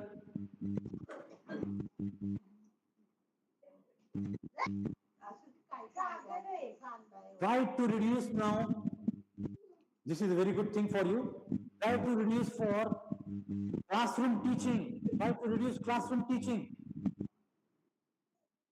Classroom teaching is not expected now. What is expected? A particular subject is there. Let us imagine here. I am teaching one subject, suppose. What is expected here? I will give you the fundamental principle, the basic concepts of the subject in the classroom. I will teach about a particular subject, the fundamental principles and concepts and all that. And that's over. Now my teaching is over. I will not conduct 40 lectures. I will not engage 40 lectures in the classroom. Are you getting? What I am doing? Only principles, main fundamental things, concepts and all that things, I will teach them in the classroom. and there will be no teaching. Finish. In 10 to 15 lectures, I will finish the course. Okay? Now what I will do next? I will give them the real life problems. I will give them the case studies. I will give them some projects. And my role will be not here teacher now, my role will be here facilitator. I'm not directly teaching to them, I only facilitate them. I have made a group of 5 students. I have given them some real life problem. They may have some problems in that real life problem. They will come to me, sir, shall I use this concept or shall I use this type or whatever the thing fundamental to solve this particular case? So I will only facilitate them. I will not teach them in the class. So hereafter, we should not go for teaching only in the classroom. Students should learn. Learning is important. Teaching is not important. If now in NAP 2020, just by whatever I delivered here session, if I ask you some questions to you, you will unable to answer that. I taught the things, but whether you learn it, no learning is there. Few of them able to answer, but many of the students may not be answered. They are not learn. I only taught them. They are not learn. So learning should be there. You should come to me, sir. You tell me what is NEP 2020 in a nutshell, or what is that, what is this in this, what is multiple entry means what, I haven't got that, multiple exit means what, I haven't got that. Then I will facilitate you in that. I will not teach in the class. I will, because it is your only problem. Others, it's not the problem with others now. So you should come to me and I will tell you as a facilitator that this is multiple entry means this one, multiple exit means this one. It means that you are learning here. But in our traditional teaching, what is happening? We only teach them. Whether students are learning or not, that we don't see. Students should learn. And how they will learn? Through this project, case studies and all that. Real life problems, this one. They will learn it. Okay, so this is what need to be done. You see, civil engineering is there. Okay, identify, you just see, one case study I am just mentioning here, everybody understood. I have prepared this case study in such a way that any layman can understand this case study. He may not able to solve that case study, but at least what is the problem? You will get that. Identify a multi-story building with the main water pipeline system, which has varying diameter and raises water from the ground floor to the top floor. In order to prevent future complaints from apartment owners regarding the water discharge rate, you as a civil engineer should measure the water discharge rate at the first, middle and last floor, give it comment, also find out energy loss if any. This is the case study. You have to identify a multi-story building. You take the example of your apartment or if your society. It is a multi-story building. Na? Take that society. You will not get the answer of this question with the help of AI tool. Otherwise, if I give theoretical question, case study, the moment I give them the case study, student will tell me, sir, wait for only 5 minutes. I will provide you the solution of this case study. They will give the prompt to the AI tool, Cloudy AI or ChatGPT, and ask them that, give the answer of this case study. Immediately, they will get the answer of that case study. He will submit it to me, sir, I have solved this case study. So you see here the quality of case study. Actual work the student have to do here. Okay, they have to do here actual work. They will not get the things because ChatGPT doesn't know what is the diameter of that pipe. ChatGPT doesn't know multi-story means how many floors are there. They have to do there. They have to find out the discharge rate and all that things. So this kind of, now what the student will learn here from this case study, Bernoulli's theorem they will learn. Otherwise, what we do? We explain or we teach Bernoulli's theorem in the class. They will learn now. I'm not going to teach that Bernoulli's theorem. They will read, they will apply the modified Bernoulli's equation here. If they are able to apply the Bernoulli's theorem for a particular case, what is the need of teaching them? Because they understood it, they learned it. That's all. So this should be the approach. This should be the way now of teaching. And by that way, and you know that when you engage with something, your attention span increases.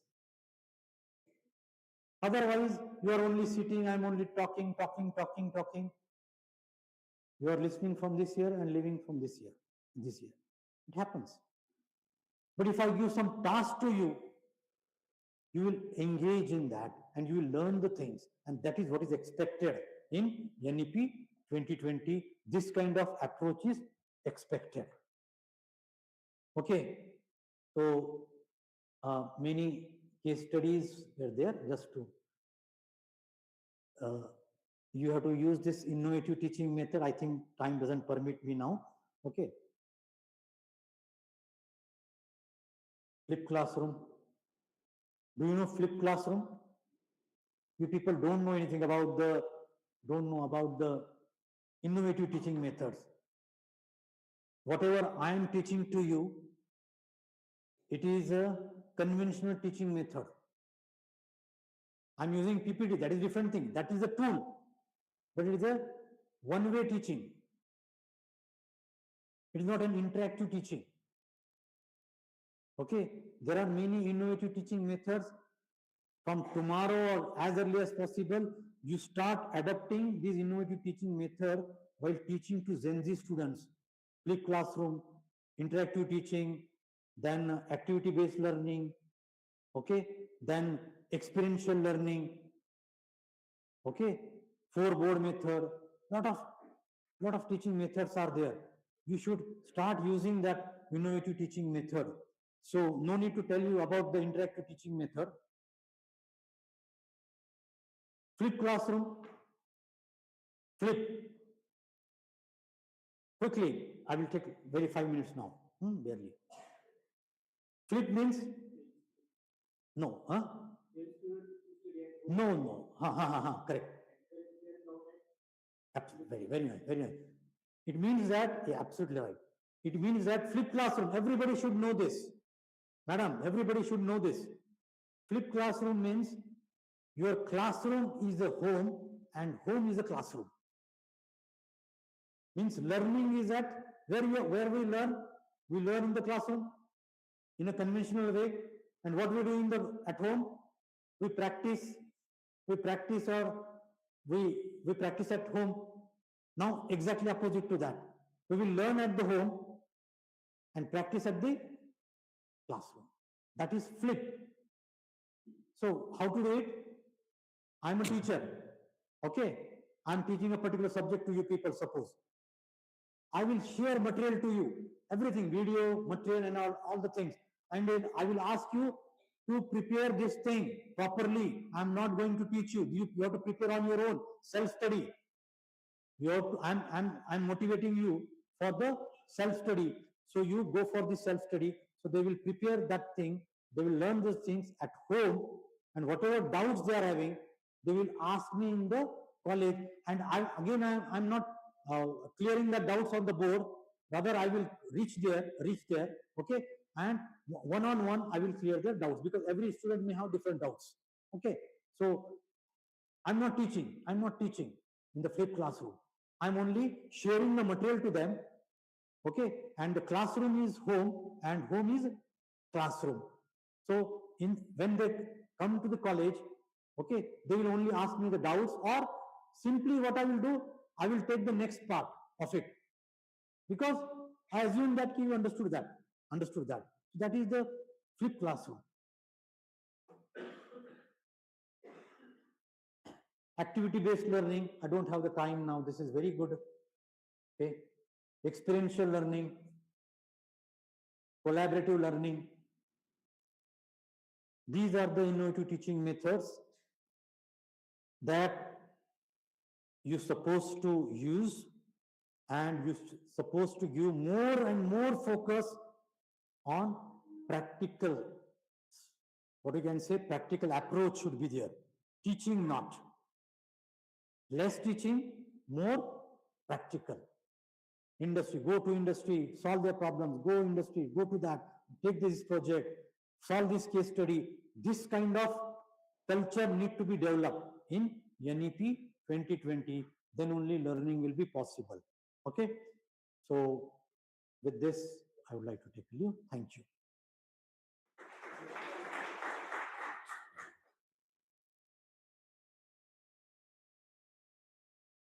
Thank you so much, sir.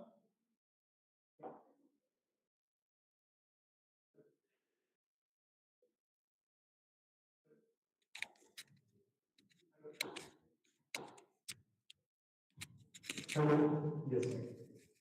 So thank you so much, sir. On behalf of Phaltan Engineering Society for Engineering Phaltan, principal management and all the participants, I really thank Dr. Sir for his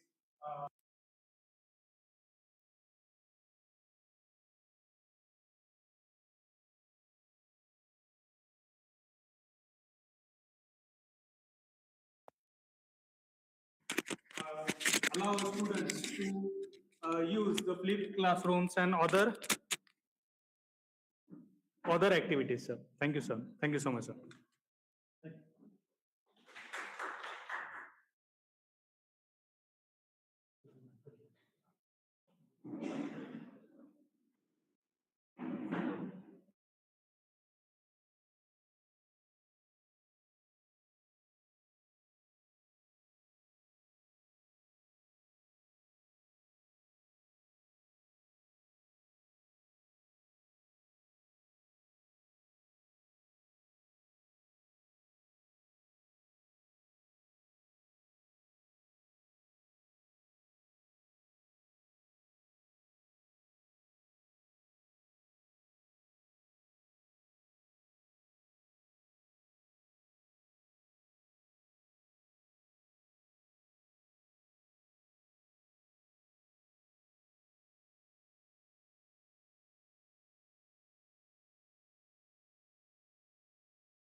and offline participants. Now we move towards the final session of day second of our faculty development program on transformative education. This session focuses on highly important and relevant topic, that is patent filling and IPR, grants and research funding. In today's competitive academic and research environment, innovation alone is not enough. Protecting intellectual property, understanding patent procedures, and exploring research funding opportunities are essential for institutional growth and academic excellence. We are truly honored to have with us Professor Dr. B.K. Sarkar sir, and good academician and expert in field of intellectual property rights and research funding. So now I request to Professor Yanvi Bhag ma'am to introduce our resource person Dr. B.K. Sarkar sir. Thank you, ma'am. With a great pride and privilege, I am pleased to introduce our esteemed resource person for today's session, respected Professor Dr. Biplav Kumar Sarkar sir. Respected Professor Sarkar sir is a globally recognized academician in the field of computer science and engineering and is ranked among the top 2% scientists in the world with over 23 years of experience spanning academia and industry. He made remarkable contributions to research, innovation, and intellectual property development. Sir, you completed MTech in the year 1999 and PhD in Computer Science and Engineering from the prestigious IIT Varanasi, and further enhanced his research profile through a postdoctoral fellowship in Singapore. Throughout his distinguished career, he has served in significant academic roles at reputed institutes include TR Abhilashi Memorial Institute of Technology, Keystone Group of Institutions, and Lakshmi Narayan College of Technology. He is also widely recognized as motivational speaker, especially in the area of research, innovation, and patents. So, your area of expertise include artificial intelligence, cloud computing, Internet of Things, computer graphics, and numerical computing. Respected Professor Dr. Sarkas's achievements are truly exceptional because 145 total patents, along with 61 published books, 53 national and international research papers, successful guidance of 10 PhD scholars, 63 lakh worth of funded projects, and 37 lakhs from consultancy works. Along with this, research paper writing, book writing, PhD thesis writing, chapter writing, Scopus, question 1, 2, 3, Elsevier publications, book publications like Editor International Conferences, Design Patent, Utility Patent published, total 27K and grant 21K. US Patent, 1.5 lakh rupees. UK Design Patent awarded in 51K by US government, job experience letters, journal editor member, international conference certificate, funded project letter or proposal, NAC, NBA, NIRF guidance, PhD admissions, and co-guide allotment. With the research papers, we are truly and indeed fortunate to have a such distinguished scholar and innovator among us today. So, after this, I will hand over the mic to Bhosle ma'am. Thank you, ma'am. Now I request to Professor Dr. B.K. Sarkar sir to kindly grace the stage and enlighten us with his valuable insights.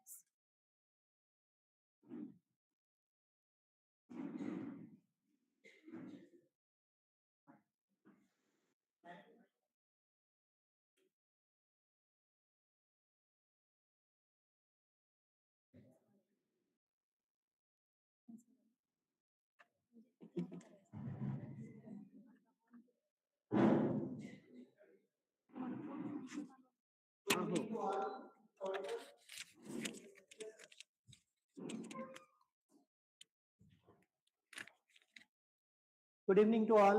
It's okay. It's perfectly audible. So today topic is, you know, that intellectual property. This name is already defined something is special. This name is already defined something is special. आप लोग सभी लोगों को पता है intellectual rights look like a, जैसे आप अपना बिल्डिंग्स खरीद रहे हैं, अपना प्लॉट्स खरीद रहे हैं, अपनी व्हीकल खरीद रहे हैं, दोनों में डिफरेंस है. एक व्हीकल आप खरीदते हैं और एक प्लॉट रजिस्ट्री करते हैं. What is the difference after 10 year? Plot की वैल्यू, व्हीकल की वैल्यू. इसी तरह से इंटेलेक्चुअल राइट्स है एक ऐसा आइडिया जो आज आपका है, अगले आने वाले 10 साल में उसकी वैल्यू क्या होगी? इंक्रीज हो जाएगी. सपोज उस प्रोडक्ट की वैल्यू आज 1 CR है, आने वाले टाइम में वो इंक्रीज होगा as per market need and market objective. So we discuss about the idea. हम लोग यहाँ पे भी 1 से 1.5 घंटा डिस्कस करेंगे what is innovative idea, either how to think innovative idea.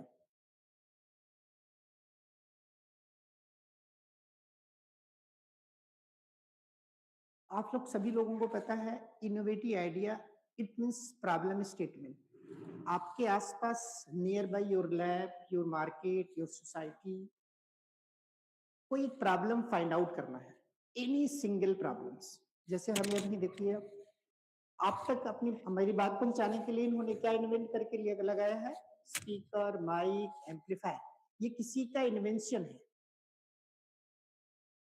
इस इन्वेंशन के पहले उसके ब्रेन में क्या बात आई होगी कि किसी भी स्पीच देने वाले पर्सन्स को जब ढेर सारे मॉब को, भीड़ को अगर इंस्ट्रक्ट करना है तो उसके वॉइस को जो पिच उतनी हाई नहीं है, हमें एक इक्विपमेंट, एक डिवाइस, एक एम्पलीफायर बनाना पड़ेगा जो दूर तक आवाज को पहुंचाए. इसको क्या बोला गया? Amplifier and mic system. ये इन्वेंट हुआ, ये पेटेंट हुआ और मार्केट ने उस पर्सन से पेटेंट परचेस करके इंडस्ट्री ने इसको प्रोडक्ट के रूप में डेवलप करके आपके सामने ला दिया.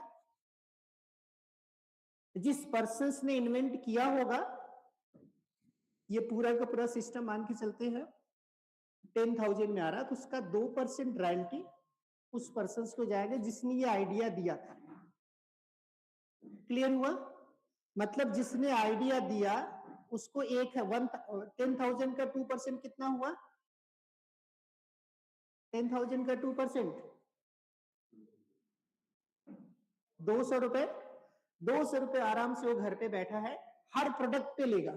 अगर साल भर में 1 लाख प्रोडक्ट बिक रहा है, 1 लाख मल्टीप्लाई 200 रुपए उसको घर पे बैठे बैठे मिलेगा.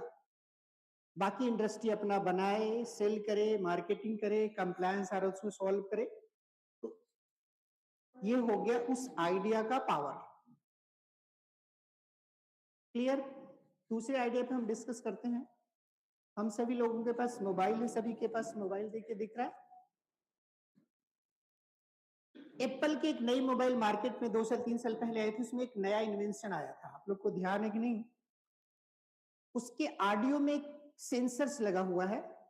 अगर किसी का फोन आता है, अगर उस पर्सन के हाथ में मोबाइल है तो उसका स्पीकर ऑटोमेटिक स्लो बजता है. अगर उसको हम कहीं टेबल पे रख दिए हैं और किसी का फोन आएगा तो वो तेज आवाज होगा. आपने फाइंड आउट किया है? वो पेटेंटेड कॉन्सेप्ट है एप्पल का कि जब मोबाइल आपके हाथ में रहेगा, जिसका जो मालिक उसका, तो स्पीकर पे ज्यादा तेज साउंड देने की जरूरत नहीं है. पर्सन को स्क्रीन से पता चल जाएगा किसी का फोन आ रहा है. दूर है, जब टच किसी का नहीं हो रहा है तो साउंड को उसने इंक्रीज कर दिया. कहीं दूर होगा बंदा तो फोन आ रहा है, भाग के आएगा. ये इन्वेंशन हुआ. मतलब वहां पे एक सेंसर बेस्ड टेक्नोलॉजी लगाई गई है कि अगर हाथ से टच है तो उसका साउंड का एम्पलीफायर डाउन हो जाए, हाथ से टच नहीं है तो हाई हो जाए. आप लोग के लिए, हम लोग टीचर्स हैं, कॉमन कॉन्सेप्ट है. बट देखो सोसाइटी में प्रॉब्लम्स का सॉल्यूशन हो रहा है. This type of invention are required. यही इन्वेंशन की हम बात कर रहे हैं. इसी तरह के इन्वेंशन आप अपने स्टूडेंट के साथ, अपने जूनियर्स कलीग के साथ मिलके नए इन्वेंशन पे काम करना है, सोचना है, डेवलप करने के लिए इंडस्ट्री है, थिंक करना है, फिर उस पे हम लोग आगे कैसे होते प्रोसेस करेंगे। कुछ और एग्जाम्पल दे देते हैं आपको, फिर आगे चलेंगे। ये देखिए पेज है, आपने प्रिंट कर दिया इसको, मैडम के पास मान के चलो नोटिस आया था, नोटिस को इन्होंने देख लिया, नोटिस का आउटपुट खत्म हो गया। अब इसको फाइल में रखा जाएगा, 1-2 महीने बाद ये स्टोर में कचरे में चला जाएगा क्योंकि इसका इंपॉर्टेंस खत्म हो गया। क्या इसको रिमूव कर सकते हैं?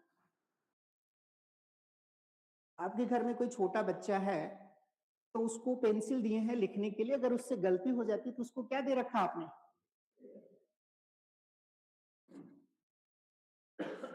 अपने लिए कुछ नहीं है, प्रिंट हुआ, इसको इरेज करना है, नहीं हो सकता। एक व्हाइटनर आप लोग लाए हैं जो कहीं गलती होता है बीच बीच में लगाते, वो दिखता है। तो एक ऐसा इन्वेंशन करें, एक ऐसा प्रिंटर बनाएं जिसमें हम ये पेज डालें, क्लीन होके पेज बाहर निकले। पॉसिबल है? Recycle the printed page, reprinting possible है कि नहीं?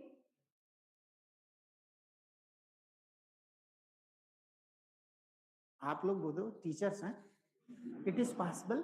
फिजिक्स का कोई टीचर, एनीवन फिजिक्स रिलेटेड हाथ उठाए? फिजिक्स का मैडम, क्या ये पॉसिबल है कि जो ये टेक्स्ट है, मान के चलो कैपिटल सी है, इस टेक्स्ट को प्रिंट करने के लिए कंप्यूटर की फैकल्टी होगी, पिक्सल समझ रहे होंगे, कैपिटल सी को प्रिंट करने के लिए 100 पिक्सल की जरूरत है। छोटे छोटे डॉट्स को पिक्सल बोलते हैं, उसको 100 छोटे छोटे डॉट से प्रिंट कर देगा तो कैपिटल सी दिख गया। फिजिक्स की मैडम, इस कैपिटल सी के जो 100 पिक्सल छोटे छोटे हैं, पार्टिकल हैं, उसको वहां से निकालना है। पहला क्या प्रॉपर्टी अप्लाई करोगे? उसको हीट करोगे, थोड़ा मेल्ट होगा, वो मेल्ट होगा तो पार्टिकल को क्या करोगे? फिर सक करोगे, वो खुद बोली हाँ, दूसरा स्टेप सक का होगा। उसके बाद कुछ पार्टिकल नहीं सक होगा तो क्या करोगे? उसमें व्हाइट कलर के स्प्रे कर दोगे, उतनी छोटी पार्टिकल का वापस कर दो, क्या हो गया? ब्लैक किस में कन्वर्ट हो गया?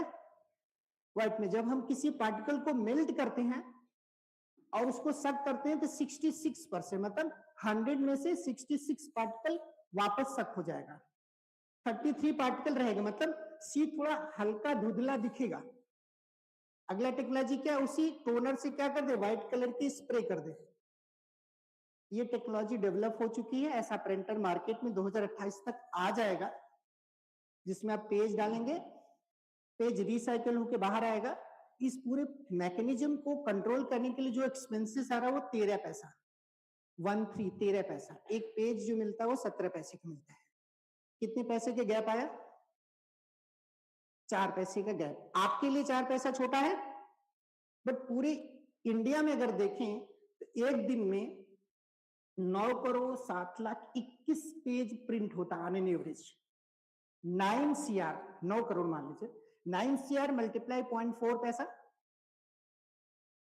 कितना पैसा हुआ? एक दिन का सेविंग हुआ, देश का बच रहा है ना, क्योंकि ये पेज तो वैसे ही हमें कचरे में ही फेंकना है ना। और कभी कभी हेड ऑफ द डिपार्टमेंट में कोई A4 साइज का मैनेजमेंट ने पेज नया नहीं दिया है, कोई इमरजेंसी में नोटिस निकालना है, उठा के पुराना कागज लगाए, नया पेज आ गया, प्रिंट कर दिया, कहानी खत्म। क्लियर हुआ? तो लाइक दैट इन्वेंशन, इस तरह के हमें थॉट सोचने हैं, आइडिया सोचने हैं, इसी का पेटेंट होता है, इसी आइडिया की वैल्यू है मार्केट में।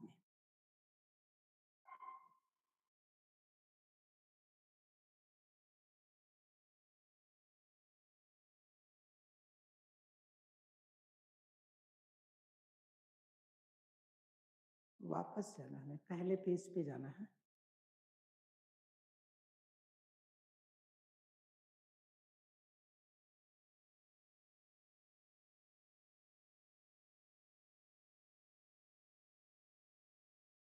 कहीं देखिए टेक्नोलॉजी ट्रांसफर दिख रहा है, हाँ, कमर्शलाइजेशन दिख रहा है, वो लाइन, उस लाइन का ही मतलब है जब आपका आइडिया कोई इंडस्ट्री खरीद के उसका प्रोडक्ट बनाएगा, उसके बदले आपको पैसा मिलेगा। इसको बोलते हैं हम अपने आइडिया को किसी इंडस्ट्री को क्या कर दें? लाइसेंसिंग कर दें। कभी आप लोगों ने नाम सुना होगा कि टीसीएस ने विप्रो का आइडिया चुराया था तो उसके ऊपर 2 करोड़ का फाइन लगाया, 350 करोड़ का फाइन लगाया, ये न्यूज सुना था। ये आइडिया चोरी का गेम है, मतलब प्रोडक्ट नहीं चोरी हो रहा है, दिमाग से आइडिया चुरा ले रहे हैं लोग। उस आइडिया की कीमत होती है, जबकि प्रोडक्ट कभी मार्केट में लॉन्च नहीं हुआ है, प्रोडक्ट कभी लैब में टेस्ट भी नहीं हुआ है, लेकिन उस थॉट जो है उससे इन फ्यूचर जो प्रोडक्ट बनने वाला है वो एक आइडिया है। क्लियर? तो हम लोग अभी 1 से 1.5 घंटा सिर्फ how to think the innovative idea इस पे डिस्कस करेंगे। राइट? सभी को अगर पानी पीना है तो पी लीजिए, क्योंकि नींद किसी को नहीं आना चाहिए, कोई सोएगा नहीं, क्योंकि ये आपका कैरियर चेंजिंग का कॉन्सेप्ट है। या तो आप चेंज हो जाओगे पूरा, या तो फिर वही टीचर बने रह जाओगे।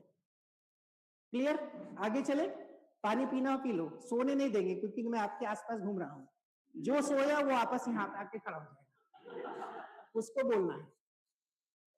अब how to think innovative idea, यहाँ पे चलते हैं हम लोग, कुछ एग्जाम्पल देंगे, केस स्टडी देंगे, क्योंकि आप भी बच्चों को कुछ एग्जाम्पल और केस स्टडी से समझाते हो तो वो ज्यादा रिवॉल्व कर पाते, ज्यादा समझ पाते हैं। स्क्रीन पे दिख रहा है आपको? क्या दिख रहा है? स्विच, ये है, उधर है स्विच, ये स्विच दिख रहा है, राइट? स्विच की कीमत 10 से 20 रुपए, 25 रुपए, जो आपके घर में एक एक स्विच लगा हुआ है, उसका काम क्या है? इलेक्ट्रॉनिक्स अप्लायंस को कंट्रोल करना, आपके इशारों पे नाचता रहेगा, जब चाहोगे जब बंद करेंगे, जब चाहोगे जब ऑन करेंगे। डन? जिसने भी स्विच का इन्वेंशन किया आपके लिए बहुत सहूलियत कर दी, उसके दिमाग में एक ही बात आई थी कि जो सप्लाई लाइन है उसको मैं कैसे रोक सकूं। उसके दिमाग में एक आइडिया है कि सप्लाई लाइन को हमें स्टॉप करना है और हमारी जब मर्जी होगी तभी आगे जाना है। इस कॉन्सेप्ट को नाम रखा गया स्विच। मतलब आइडिया जो एक लाइन का है कि हमें करंट की सप्लाई लाइन को होल्ड करना, रोकना है, अब जब हम चाहें तो आगे जाने देंगे। इस होल्ड करने की प्रोसेस को और आगे जाने के प्रोसेस को नाम दे दिया गया स्विच। बन गया इन्वेंशन स्विच का। जिस पर्सन ने स्विच का इन्वेंशन किया उसकी वजह से आज लगभग 7,31,232 पूरे विश्व में इंडस्ट्री है जो सिर्फ स्विच मैन्युफैक्चर करती है। उसके पीछे सिर्फ एक ही कॉन्सेप्ट है, कनेक्ट एंड डिस्कनेक्ट। कोई भी स्विच हो, 10 रुपए वाला, 100 रुपए वाला, 200 रुपए वाला, 500 रुपए वाला, 1000 रुपए, सभी स्विच का एक ही फंक्शन है, सप्लाई लाइन को होल्ड इधर ऑन होल्ड करेगा। कॉन्सेप्ट एक, 7 लाख प्लस इंडस्ट्री, 7 करोड़ से ज्यादा मैन पावर की नौकरी, हर घर में अपना प्रोडक्ट उसका। आइडिया एक लाइन का। क्लियर हुआ? अब किसी स्टूडेंट के दिमाग में नहीं, हमें स्विच पे ही एक नया और इन्वेंशन करना है। जैसे आप अपने स्टूडेंट को पढ़ाते हैं ना कि कोई डिसएडवांटेज फाइंड आउट करो इस एल्गोरिथम में, इस प्रोसेस में, तो स्विच में क्या डिसएडवांटेज है, क्योंकि हमें आगे चलना पड़ेगा। स्विच में क्या डिसएडवांटेज आपको क्लियर पता है?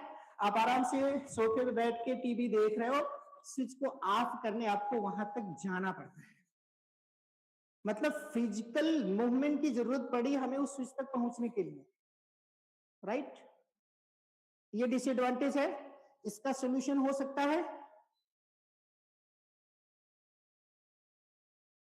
तो आप ही लोगों के स्टूडेंट लोगों ने, फाइनल के कंप्यूटर साइंस के स्टूडेंट लोगों ने स्मार्ट मोबाइल एप्लीकेशन बना दिया जो सभी स्विच को मोबाइल से कंट्रोल कर दिया।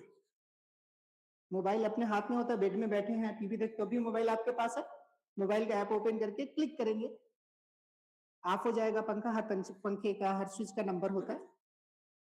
मतलब अपने मोबाइल से ही किसी इलेक्ट्रॉनिक्स गैजेट को आप ऑफ और ऑन कर सकते हो। दूसरा इन्वेंशन आया, ये इन्वेंशन आप लोगों ने देखा है कि मोबाइल से किसी इलेक्ट्रॉनिक्स अप्लायंस को कंट्रोल करना है, बना हुआ है, लोग यूज कर रहे हैं। वो इतना स्मार्ट है कि आप यहाँ से घर से, यहाँ ऑफिस से निकलना है, घर का आपको एसी चालू करना है, यहीं से आप चालू कर सकते हैं ताकि रूम ठंडा रहे जब एंट्री करें।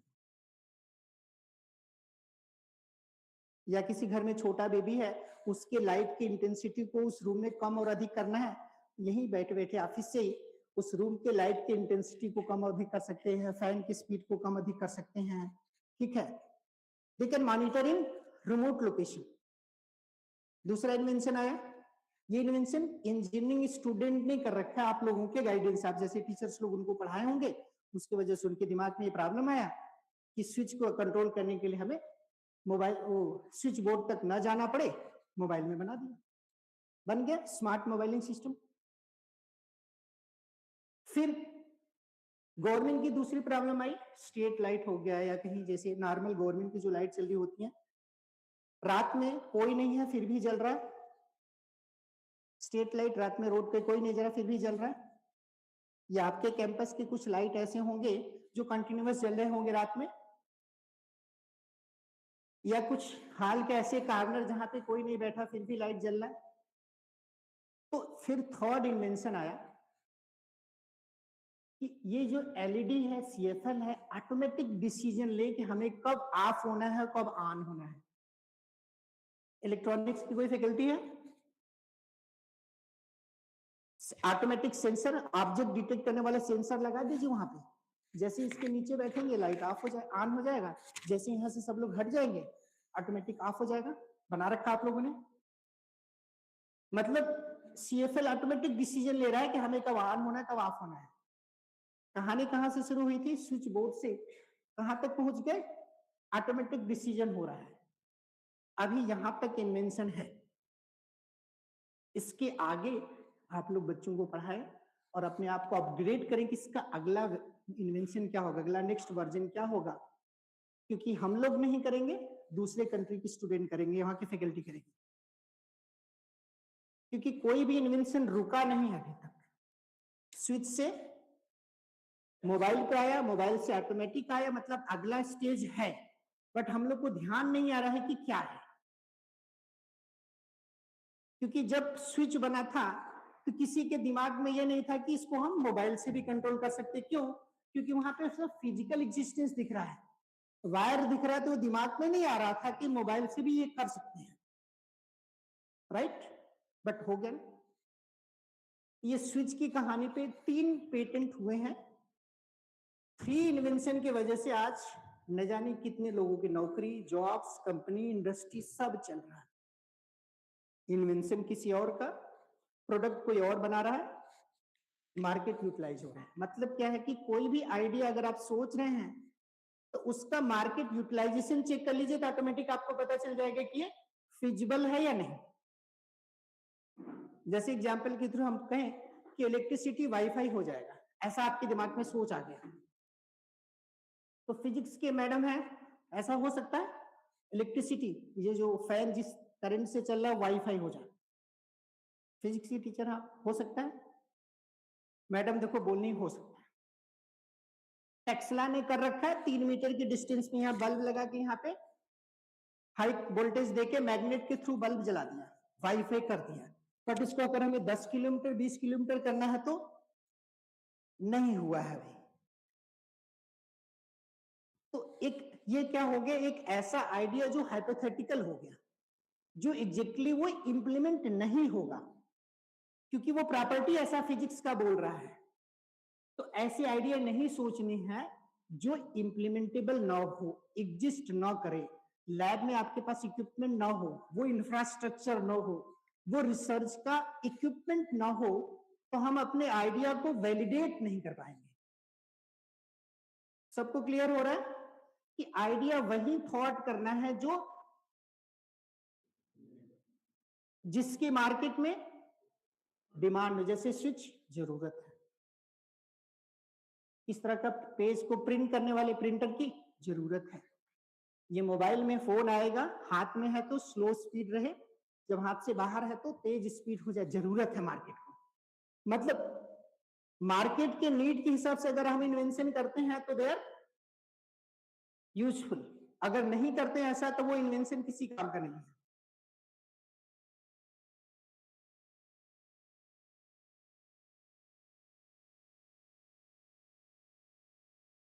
कुछ एग्जाम्पल वैसे ही देंगे जो आपको इजीली समझ में आ जाए।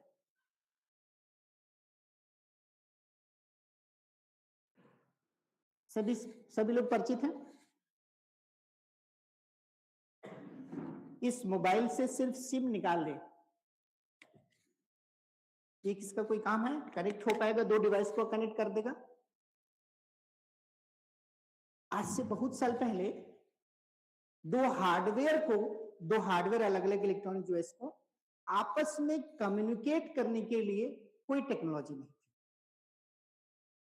तो किसी के ब्रेन में बात आई कि क्या दो अलग अलग हार्डवेयर को जो अलग अलग लोकेशन पे हो उनको किसी तरह से कनेक्ट कर पाए, डेटा को इंटरचेंज कर दे।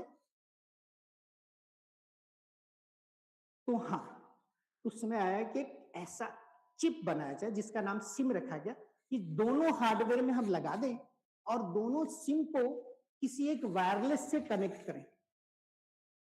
उन्होंने लैब में किया तो सक्सेसफुल हो गया, डेटा ट्रांसमिट होने लगा। उसको नाम बाद में क्या दे दिया गया? सिम। मोबाइल सिम हो गया। 25 किलोमीटर के रेंज में आपके दो मोबाइल की कनेक्टिविटी को कर देता है। दोनों मोबाइल में सिम है तो डन, पहला सिम बना मोबाइल का, दो हार्डवेयर को कनेक्ट करने वाला। फिर सिम की अलग अलग कहानी आई। फिर किसी फार्मर के ब्रेन में आया था कॉन्सेप्ट। ऐसे अगर हम लगभग 25 ईयर बैक चले जाएं, एक मोबाइल में सिर्फ एक ही सिम हुआ करता था, दो सिम का कॉन्सेप्ट नहीं आया था। तो किसी फार्मर में के ब्रेन में आया कि ऐसा हो सकता है कि एक ही मोबाइल में हम दो सिम लगा सकते हैं। उसने सिर्फ लाइन ये बोली थी कि हमें एक ऐसा इन्वेंशन करना है, एक मोबाइल में दो सिम हो जाए। तो कंपनी लगी और पेटेंट उसने किया और दो सिम का मोबाइल आ गया मार्केट में।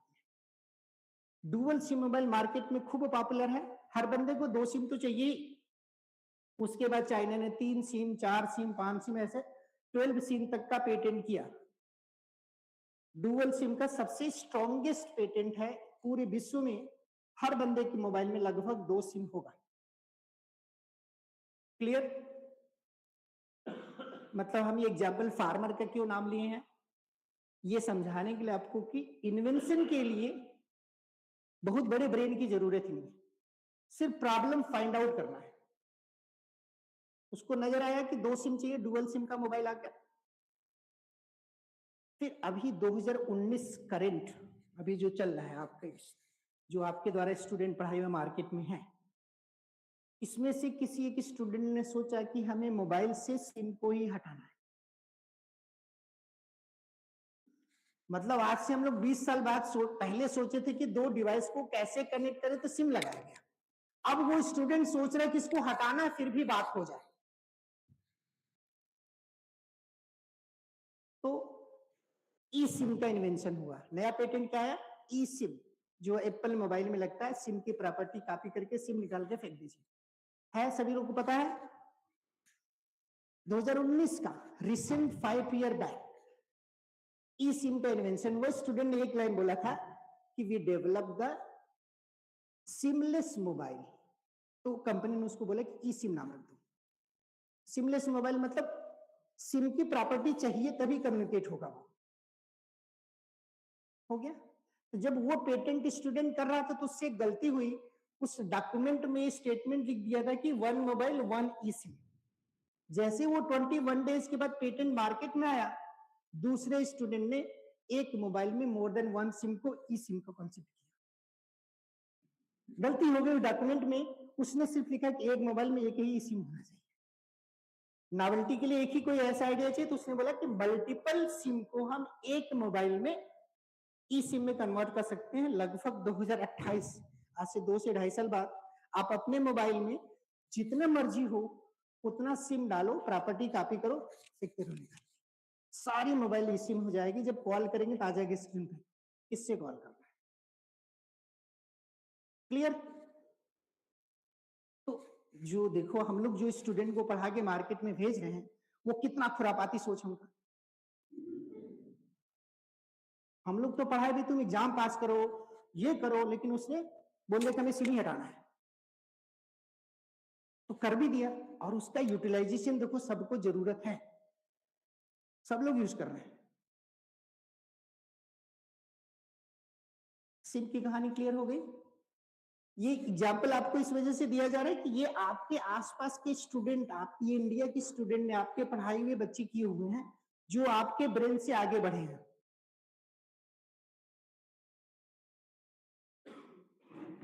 अब इसी सारे इन्वेंशन को देख के हरियाणा के स्टूडेंट था, उसके दिमाग में आया कि हम लोग पर्स में 2-3 एटीएम कार्ड सबके होता होगा,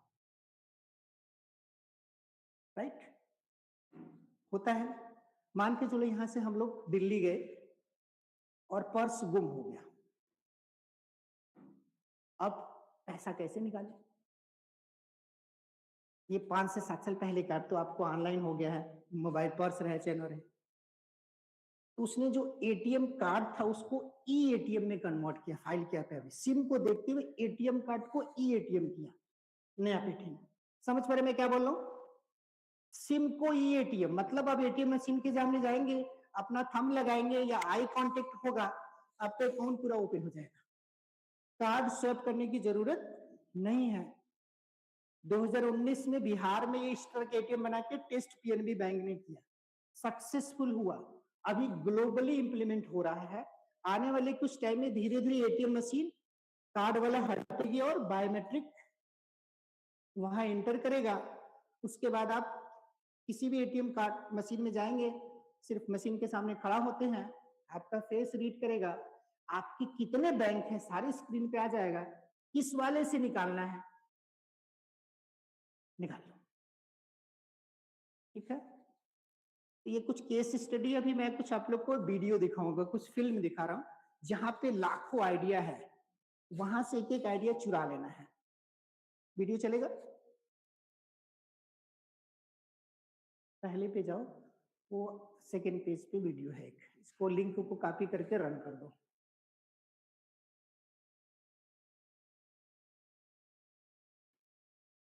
ये 2016 से 2021 वाले जो वीडियो है ना, कॉपी करो।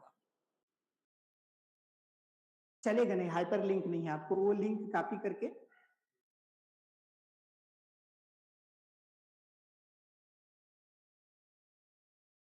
कुछ लोगों को नींद आ रहा है तो एक मूवी देखते हैं, मस्त मूवी में नींद नहीं आता है, नींद आता फिर भी ओपन नहीं आता, मूवी देखते हैं। टारगेट आपको मूवी देखने के क्या है, यहां से आइडिया चुराना है और अपने स्टूडेंट के साथ मिलके वो मॉडल और प्रोटोटाइप बनाना है और उसमें एक नॉवेल्टी ऐड कर देना है ताकि आपके नाम से एक इन्वेंशन हो जाए और आपके नाम से मार्केट में फिर प्रोडक्ट बिके।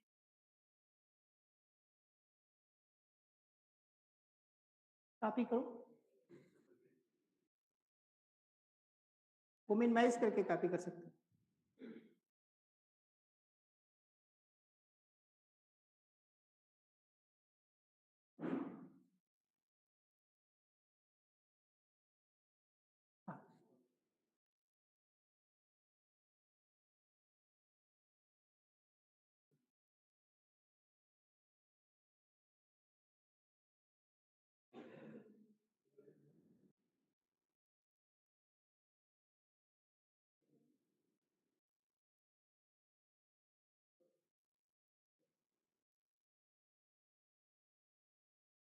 साउंड अच्छा, स्पीकर पे लगा दो, सबके नींद खुल जाए, सभी लोग का टारगेट है। इसके बाद एक एक क्वेश्चन पूछूंगा, उसी में से आइडिया चुराए रहेंगे, उसी पे डिस्कस करेंगे।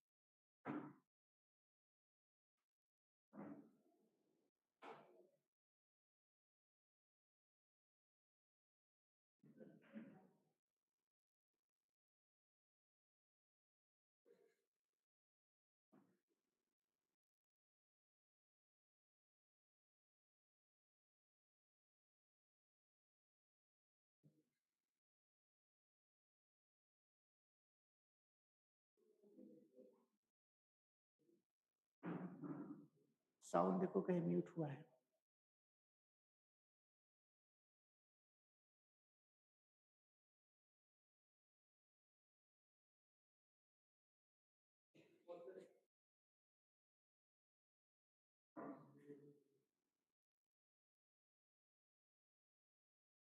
अभी ठीक हो रहा है, तब तक 2-3 बात आपके लिए बता रहे हैं, बाद में बात।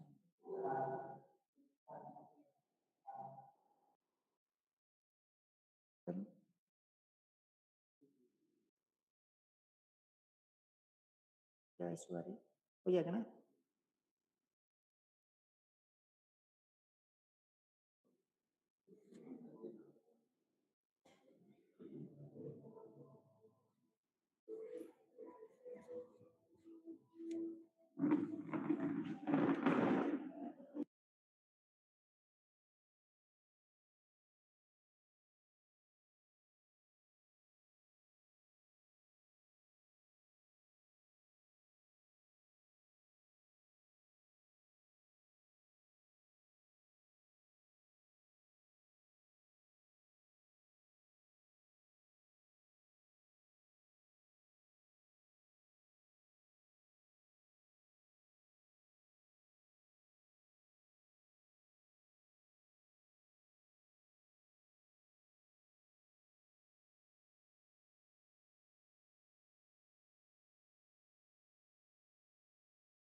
कंप्लीटेड मूवी, कुछ निकला उसमें से?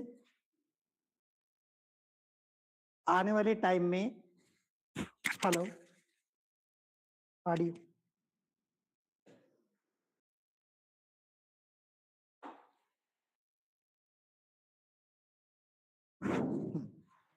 आने वाले टाइम में हम लोग जो क्लास में पढ़ाने जा रहे हैं, टीचर्स जो जा रहे हैं, उसके जगह रोबोट जाएगा, आपको पता है।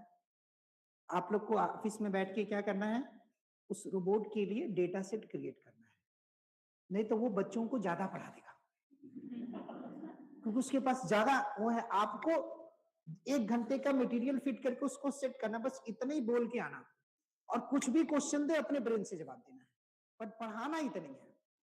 तो टीचर्स का क्या काम रहेगा, डेटा सेट पे काम करना। रोबोट का क्या काम रहेगा, बच्चों को इनफाइनाइट लेवल तक नॉलेज देना, प्रैक्टिकल इवैल्यूएशन देना, ऑडियो वीडियो से पढ़ाना, ताकि उनका अंडरस्टैंडिंग लेवल इंक्रीज हो जाए।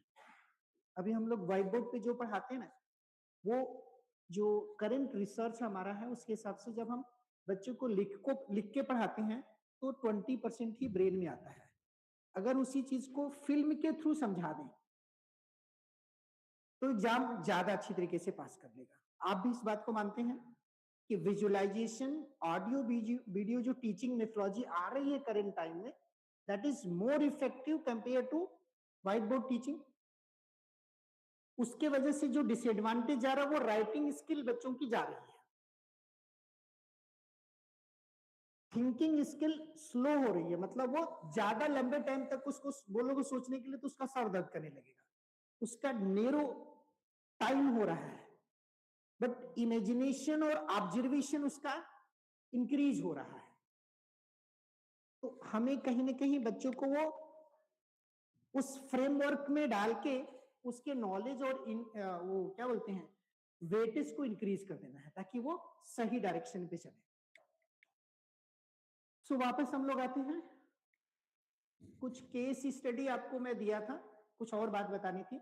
As per UGC guideline, UGC समझ रहे हैं क्या है, गवर्निंग बॉडी एजुकेशन सिस्टम की, एआईसीटी, इसके ऊपर फिर नैक, एनबी और एनआईआरएफ रैंकिंग, ये सभी जो रूल बनाए हैं आप लोग के लिए, वो ये क्या है, वो क्या है आप समझो और करो उसको, क्योंकि यहां तक वो हो सकता है 9 बात पहुंची हो, रूलर है ये, शहर में अच्छे यूनिवर्सिटीज में अच्छे कॉलेज में बात पहुंची हुई है। जैसे आप सभी टीचर्स हैं, आप लोगों को इन ए सेमेस्टर, 6 मंथ का सेमेस्टर होता है, 1 रिसर्च आर्टिकल पब्लिश करना है, मतलब लिखना है और पब्लिश करना है। मतलब 1 साल में कितने चाहिए, 2, as per your academic performance की जो गाइडलाइन है। वो लैक हो रहा है पूरे इंडिया में, जो डाउन कॉलेज की तरफ इंजीनियरिंग कॉलेज और यूनिवर्सिटी है, जो सिटी में हिट नहीं है। दूसरी कंडीशन क्या बनी हुई है, इन ए 1 ईयर, 1 साल में एक फैकल्टी को एक इन्वेंशन करना है, मतलब एक पेटेंट 1 साल में करना है। इसका मतलब कि पूरे साल में आपको सिर्फ एक ही आइडिया सोचना है जो सोशल प्रॉब्लम सॉल्यूशन हो, जो इंडस्ट्रियल को जरूरत हो, उसका इन्वेंशन करें। ये नहीं हो रहा है। हो रहा है क्या, हाथ उठाए कोई, नहीं हो रहा है। ऑब्जर्वेशन है, क्योंकि maximum university, maximum engineering college जितना इंडिया के सब जगह लेक्चर हुआ होता है, जो बहुत हाई लेवल की कॉलेज है वहां पे ये रूल इंप्लीमेंट है, फैकल्टी कुछ हद तक पास कर रही है। दूसरी कंडीशन समझ में आ गई, जिस पे लैग कर रहे हो आप लोग, करना है। तीसरा, हर 3 साल, पर 3 ईयर, कोई भी टीचर किसी एक सब्जेक्ट को 3 बार पढ़ा लेता है। 3 साल में 6 सेमेस्टर हो गए, एक सब्जेक्ट को 3 बार पढ़ा रखे होंगे। हर 3 साल में एक बुक पब्लिश करनी होती है। वो कौन सी बुक, जो कंटिन्यूअस 3 सेमेस्टर में पढ़ा रखे हैं, जो आपका नोट्स है, जिससे आप बच्चों को 90%, 80%, 100% रिजल्ट दे रहे हैं। मतलब वो आपका नोट्स काम का है, उसको किस में कन्वर्ट कर देना है, बुक में। वो बुक आपके लाइब्रेरी में रहेगी, उसको पढ़ें। अभी हम लोग क्या कर रहे हैं, किसी दूसरे राइटर के बुक को बच्चों को प्रीफर करते हैं, XYZ राइटर के बुक लाइब्रेरी में से उठाओ, उसको पढ़ो। यही कर रहे हैं, हाँ या ना? जिस राइटर के बुक है उससे अच्छे आपके नोट्स हैं, उस नोट्स को बच्चा पढ़ के ज्यादा नंबर ला सकता है कंपेयर टू उस बुक को, ये मानते हो आप? तो वो बुक जो नोट्स आपका उसको बुक में कन्वर्ट करना है। कंडीशन क्या है? हर 3 साल में एक। अगर कोई अपने आप को बोलता है कि हमारा 10 ईयर का एक्सपीरियंस है, इसका मतलब डिवाइड बाई 3। क्लियर हो गया? तीसरी कंडीशन क्लियर? चौथी कंडीशन, हर 5 साल में एक फंडेड प्रोजेक्ट डीएसटी का, एआईसीटी का, इधर आईआई का कोई भी फंडिंग के लिए अप्लाई करना और अपने लैब में गवर्नमेंट से फंड लाना, पैसा लाना है और रिसर्च और डेवलपमेंट करना है। हर 5 साल में एक। ये नहीं हो रहा है।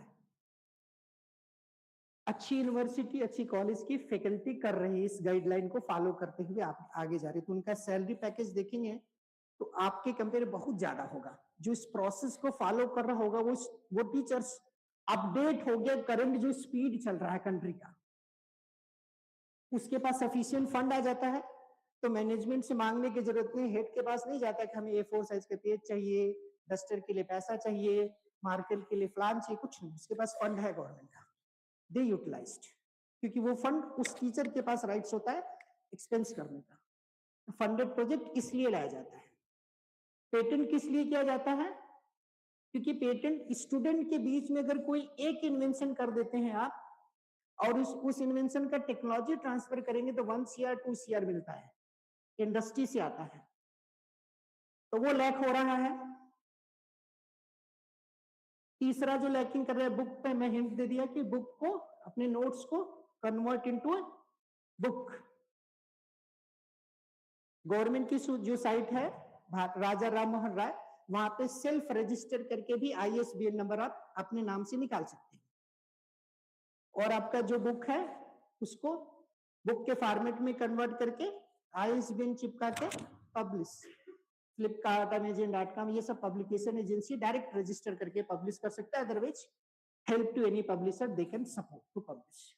उससे क्या होगा, जब आप क्लास में एंट्री कर रहे हैं ना, बच्चों को पता है कि मैडम की खुद बुक पब्लिश हुई है, उसी को पढ़ना है, एक अलग से बच्चों में इंप्रेशन आता है, आपकी अक्षरता बात को मानना शुरू करेगा वो।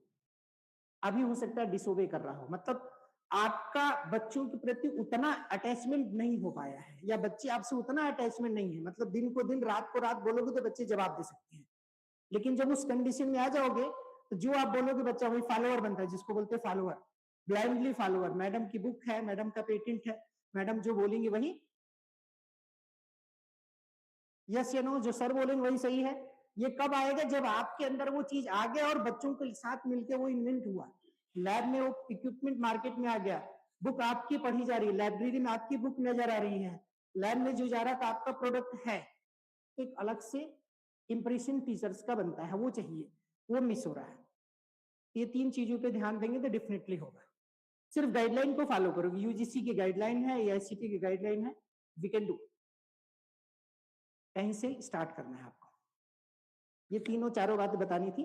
पांचवी बात होती है, जब ये पहला कर लेंगे, रिसर्च पेपर का काम कर लेंगे, दूसरा पेटेंट का काम कर लेंगे, तीसरा बुक का काम कर लेंगे, चौथा फंडेड प्रोजेक्ट कर लेते हैं, तो पांचवा आता है स्टार्टअप रजिस्टर। आपकी जिस लैब में बैठते हैं वो एक स्टार्टअप बन सकता है। स्टार्टअप कंपनी रजिस्टर करेंगे, 20 लाख 20 लाख गवर्नमेंट की फंडिंग आती है, हो गया 3 साल में 20 लाख रुपए मिलेगा, सिर्फ प्रोडक्ट ये वो डेवलप करने के लिए, वो आपका अपना पैसा होता है, लेकिन वो 5th स्केल का है, MSME से आती है फंडिंग। उसके लिए फैकल्टी की प्रोफाइल जो ये क्राइटेरिया में बोला, उस हिसाब से अगर 10 साल तक कर लिए तो जब आप स्टार्टअप की तरफ जाएंगे तो वो फंडिंग आपको मिल जाती है। अभी आप अप्लाई करेंगे तो रिजेक्ट कर देंगे, क्यों? क्योंकि उनको दिख रहा है कि आपके अंदर वो पोटेंशियल नहीं है। अगर कोई कंपनी, कोई गवर्नमेंट आपको 20 लाख रुपए फंड दे रही है तो ऐसे तो नहीं देगी ना, ये क्लियर समझ में आ रहा है? We observe that the potential, वो पोटेंशियल आपके क्लास में 100% रिजल्ट लाते हैं, उससे वो पोटेंशियल काउंट नहीं होता है। पोटेंशियल कहां से काउंट होगा? आपके रिसर्च स्कोर को देख के, कि आपके रिसर्च पेपर कितने हैं, आपके बुक्स कितने हैं, आपके पास फंडेड प्रोजेक्ट कितना है, कितने पेटेंट है, ये आपका क्या हो गया, कोर रिसर्च स्ट्रेंथ हो गया। इसके बेस पे जब स्टार्टअप कंपनी रजिस्टर करके अपने लैब में इवेल्युएट करेंगे तो गवर्नमेंट 20 लाख की सीड फंडिंग देती है जिसे आप डेवलप करेंगे। तो ये पांचों स्किल सिर्फ टीचर के लिए बना है और इसमें सिर्फ 0.1% टीचर अभी मूव हो रहा है पूरे इंडिया का। 0.1 मतलब 1000 में एक टीचर, मतलब है पॉसिबल है तभी तो हो रहा है। इसका मतलब हम लोग भी उस रास्ते पे जा सकते हैं। आगे चले, ये एकदम क्लियर हो गया सबको। ये आपकी नीड है। क्यों? क्योंकि टीचर्स के पास अर्निंग का कोई दूसरा रास्ता नहीं है, सिर्फ सैलरी प्लस दूसरा अर्निंग का रास्ता, बुक पब्लिश करते हैं तो रॉयल्टी, वो मिस कर रहे हो। तीसरा, पेटेंट फाइल करते हो तो टेक्नोलॉजी ट्रांसफर का पैसा वो नहीं ले रहे हो आप। चौथा, फंडेड प्रोजेक्ट आता है तो वो आपका पैसा वो नहीं आ रहा आपके पास। पांचवा, स्टार्टअप रजिस्टर करते थे जो सीड फंडिंग आती है वो नहीं आ रहा आपके पास। ठीक है, सिर्फ आपके पास कहां से आता है? एग्जामिनेशन कहीं गए उसका 2000 1000 मिल गया, कहीं के क्वेश्चन पेपर सेट करने गए उसका 1000 2000 मिल गया। ये छोटा मोटा काम चल रहा है, हाँ या ना? जबकि टीचर्स क्या है, सैलरी को छोड़ के वो चाहे तो इतना पैसा ले सकते हैं इन सबों से कि सैलरी को टच नहीं करना पड़ेगा उसको।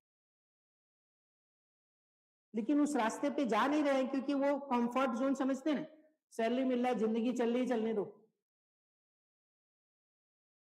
सिर्फ आप में यही, जब वो खत्म सेशन खत्म हो जाएगा तो कभी आप कंपेयर करना, जापान के किसी टीचर को उठा लेना जो एसोसिएट असिस्टेंट है।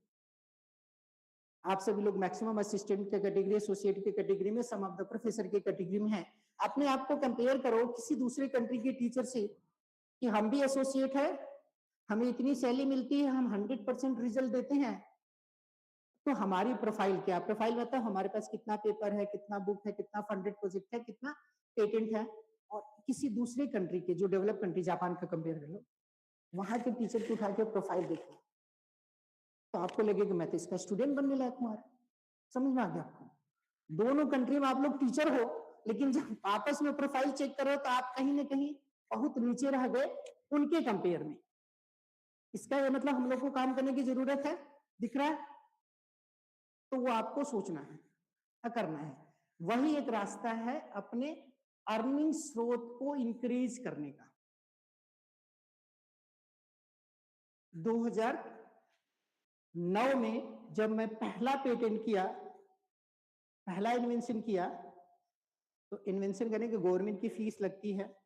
फिर दूसरा किया, तीसरा किया, तो जब सैलरी कम होती है, पेटेंट करते हैं तो घर के खर्चे रोकने पड़ते हैं, तो वाइफ से झगड़े शुरू होने हो गए, ये सब पैसा सैलरी का कहां जा रहा है।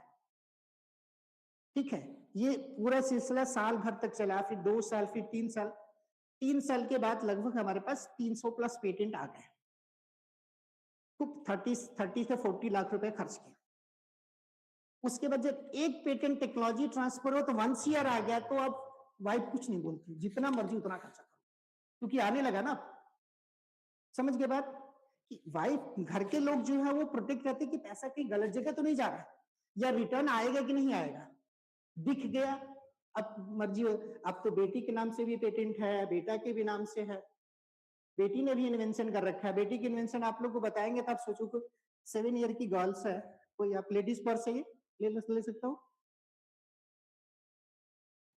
देखो, नॉर्मली इंडिया में हस्बैंड और वाइफ अगर घर में रह रहा है, फैमिली रह रहा है, अगर हस्बैंड को पैसा नहीं है उसके पर्स में, तो वाइफ के पर्स में जाएगा, पैसा निकालेगा, लेके मार्केट चला जाएगा। वाइफ को बताने की जरूरत नहीं समझता है, ये कल्चर है, हाँ या ना? हो सकता है आपके यहाँ महाराष्ट्र में, हमारे यहाँ नहीं। लेकिन वाइफ जब कभी भी हमारे पर्स से पैसा निकालेगी तो डिनर के टाइम बताएगी कि आपके पर्स से 500 रुपए निकाले। यस, आप लोग बहुत ईमानदार हो, बता देते। ठीक है, ऐसा है। तो बेटी मेरी छोटी, तो उसने देखा कि पापा जब कभी भी मम्मी के पर्स से पैसा निकालते हैं तो बताते नहीं है, मम्मी जब पापा के पर्स से पैसा निकालती तो बताती है। तो एक दिन ऐसी डिस्कशन कर रही थी, कोरोना का टाइम था, कि पापा ऐसा कुछ कर सकते हैं आप मम्मी के पर्स में कि मम्मी की पर्स का जिप आपसे ओपन ही ना हो। समझ रहे हो उसका खुरापाती दिमाग कहाँ चल रहा था कि इनको रोके हम, लेकिन डायरेक्ट कहा नहीं बात, ऐसा कर सकते हैं हम? क्या कर सकते हैं। तो फिर एक प्रेशर सेंसर होता है, इलेक्ट्रॉनिक्स की फैकल्टी समझ लोगे। यहाँ पे एक सेंसर्स लगाया गया जो पर्स जब नया खरीदेंगे आप तो 3 बार इसको टच करेंगे तो ये लॉक्ड हो जाएगा। अब ये आगे पीछे आप ही के प्रेशर से ओपन होगा। दूसरी लेडीज कोई टच करेगी, हम लोग टच करेंगे तो वो मूव नहीं होगा, मतलब लॉक्ड रहेगा। उसका इन्वेंशन उसके नाम से किया क्योंकि उसने सोचा, वो 72 लाख में इंडस्ट्री ने खरीद लिया। 7 साल की बेटी का इन्वेंशन पेटेंट हुआ, इंडस्ट्री में उसको टेक्नोलॉजी ट्रांसफर किया, 72 लाख रुपए लॉक कर दिए। अब वो वैसा पर्स मार्केट में 3,000, 3,500, 4,000 में इंडस्ट्री बना के बेच रही है। आने वाले टाइम आप लोग को भी मार्केट में मिलेगा, पेटेंटेड बाई परिनिधि सिंह, ठीक है, उसके नाम से चल रहा है ना। क्लियर हुआ आपको? छोटा ये इन्वेंशन है, बहुत छोटा है, आपके लिए कॉमन चल रहा था एकदम, घर में ऐसा होता है कोई फर्क नहीं पड़ता, लेकिन एक छोटी सी बेटी ने एक इन्वेंशन को जन्म दे दिया और उसकी वजह से आज मार्केट में वो प्रोडक्ट आ गया। उसको जो रेवेन्यू मिला तो मिला, लेकिन हस्बैंड को जो आदत है छूट जाएगी। या तो पर्स को फाड़ो या तो फिर बोल दो भाई पैसा चाहिए निकाल के दे दो, सिंपल सी बात है। Clear?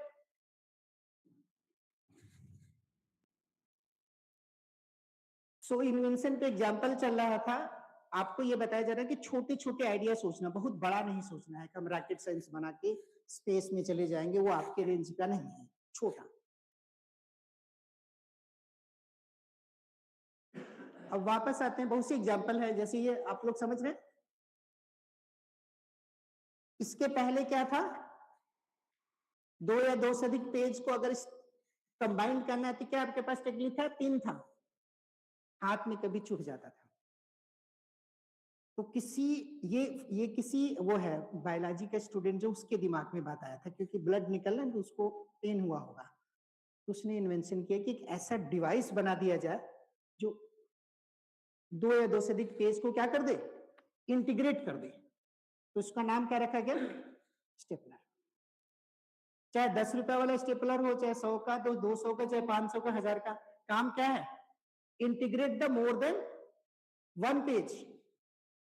This is the patent का कॉन्सेप्ट। ये है, आपको स्टेपलर नहीं बनाना है, उसके पीछे का थॉट और आइडिया सोचना। बनाएगा कौन? इंडस्ट्री। स्टेपलर का कॉन्सेप्ट थॉट किया, पेटेंट हुआ, अब इंडस्ट्री आपसे पेटेंट खरीद के बनाएगी। आज देखो स्टेपलर की वजह से कितने लाख लोगों का घर चल रहा, हर घर पे, हर टेबल पे है स्टेपलर। फिर 2021 में आपके पुणे नियर बाई आपके है, माइक्रोबायोलॉजी के स्टूडेंट ने बोला कि हमें स्टेपलर ही टेबल से हटाना है। कॉन्सेप्ट क्या है? एक मल्टीपल पेज को इंटीग्रेट करना। आप लोगों ने इन्वेंट किया है कि स्टेपलर चाहिए, वो बोले कि हमें स्टेपलर को हटाना है, मतलब उसके ब्रेन में कुछ चल रहा है।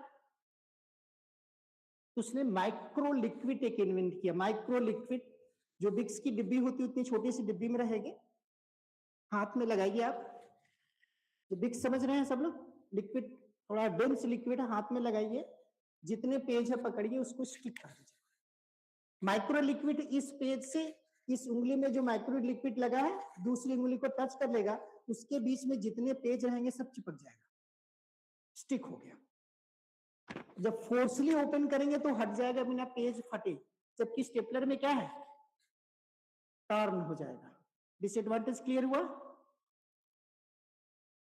2021 अभी करंट माइक्रो लिक्विड स्टेपलर गया मार्केट से। आने वाले 2 से 3 साल में आप जितने हेड लोग होंगे उनके टेबल पे वो डिब्बी रहेगी।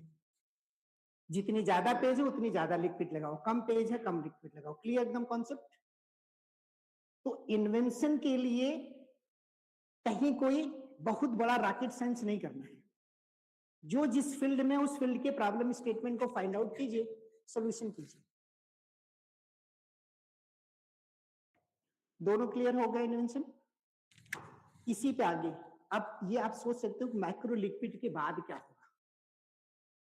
पहले पिन आया, उसके बाद स्टेपलर आया, उसके बाद माइक्रो लिक्विड आया है। स्टेपलर की लाइफ 20 ईयर तक चली है। पहले 20 ईयर के पहले पिन था, फिर 20 सालों तक स्टेपलर की कहानी चला। अभी 2021 से लगभग 20 ईयर तक क्या चलेगा? माइक्रो लिक्विड चलेगा, 2050 तक कोई और स्टूडेंट आएगा जो कुछ और करेगा, प्रॉब्लम एक ही रहेगी, integrate the multiple page, problem यही है, the way of solution can change, this is invention. Clear एकदम? आगे चलें।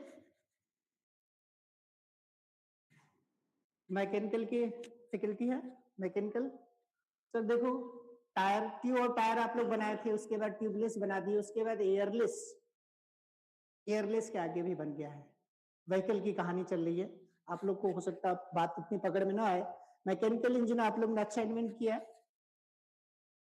ये सब, ये सारा यूएस का पेटेंट है, इंडिया वाले नहीं कर पाए हैं। एयरलेस टायर यूएस का इन्वेंशन है, ट्यूबलेस टायर यूएस का इन्वेंशन है, उसके पहले ट्यूब और टायर यूएस का इन्वेंशन है। एयरलेस टायर का परफॉर्मेंस ट्यूबलेस से ज्यादा अच्छा है, इसके बाद का भी इन्वेंशन यूएस ने कर रखा है। अगर कहेंगे तो टाइम होगा तो वीडियो में ये पीपीटी शेयर कर दूंगा, फैकल्टी को निकाल के दे सकते हो, वहां पे जो लिंक है वो इसके आगे की 2050 के बाद क्या कहानी होगा, वो इन्वेंट होके पेटेंट बन चुका है, उसका प्रोडक्ट अभी नहीं बना, पेटेंट हो गया मतलब आने वाले टाइम में बनेगा। ये समझ रहे हैं? कार में बैठे हैं, ग्लास को ओपन करना है, हैंडल पहले था, उसके बाद आपने स्विच लगा दिया, उसके बाद तब हाथ के इशारे करेंगे तो ओपन होगा, एआई ऑगमेंटेड ग्लास आ गया। थर्ड वाला है, ड्राइवर जहां पे बैठा है हाथ से इशारा करेंगे तो ग्लास ऑटोमेटिक ऊपर नीचे होगा, बटन दाबने की जरूरत नहीं है। इसके बाद भी आ गया आई कांटेक्ट, मतलब आंखों को, आंख को ताकि उसको पलक को ऊपर नीचे करेंगे तो ग्लास ऊपर नीचे करेगा, यहां तक हो गया, डन। ये आर्गुमेंटेड ग्लास की प्रॉपर्टी एआई आ गया है तो इस वजह से आसान है। अब हम वापस चलते हैं, अगर आपके ब्रेन में कोई आइडिया आ गया, ठीक है, साल में कितने आइडिया सोचने हैं? एक। मतलब आप लोग सोच रहे हो बहुत छोटा टारगेट हमें दे रहे हो, ऐसा सोच रहे हो आप कि बड़ा टारगेट दे दिए? बड़ा टारगेट या छोटा? साल में एक आइडिया। अगर उस आइडिया को आपने सोच लिया तो लिखना क्या है वो स्टेटमेंट अभी सिखाने जा रहे हैं कि लिखेंगे कैसे, क्योंकि टीचर्स को लिखने आता है, लेकिन पेटेंट ऑफिस को जो आपके आइडिया को अप्रूव करेगी उसके अपने नाम, आपके नाम से, उसको एक सर्टेन कंटेंट चाहिए जिसको आप रिसर्च पेपर एब्स्ट्रैक्ट बोलते हैं। 5 से 7 लाइन 10 लाइन में अपनी बात लिख दीजिए। एक बार सभी लोग रीड कर सकते हैं, पीछे से दिख रहा है, पढ़ पाएंगे?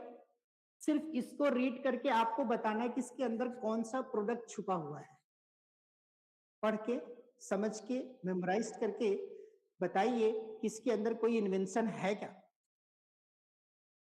जो इन्वेंशन है वो सोसाइटी के किसी प्रॉब्लम का सॉल्यूशन कर रहा है क्या, सोसाइटी में जरूरत है क्या, 3 चीजों पे फोकस करना होता है।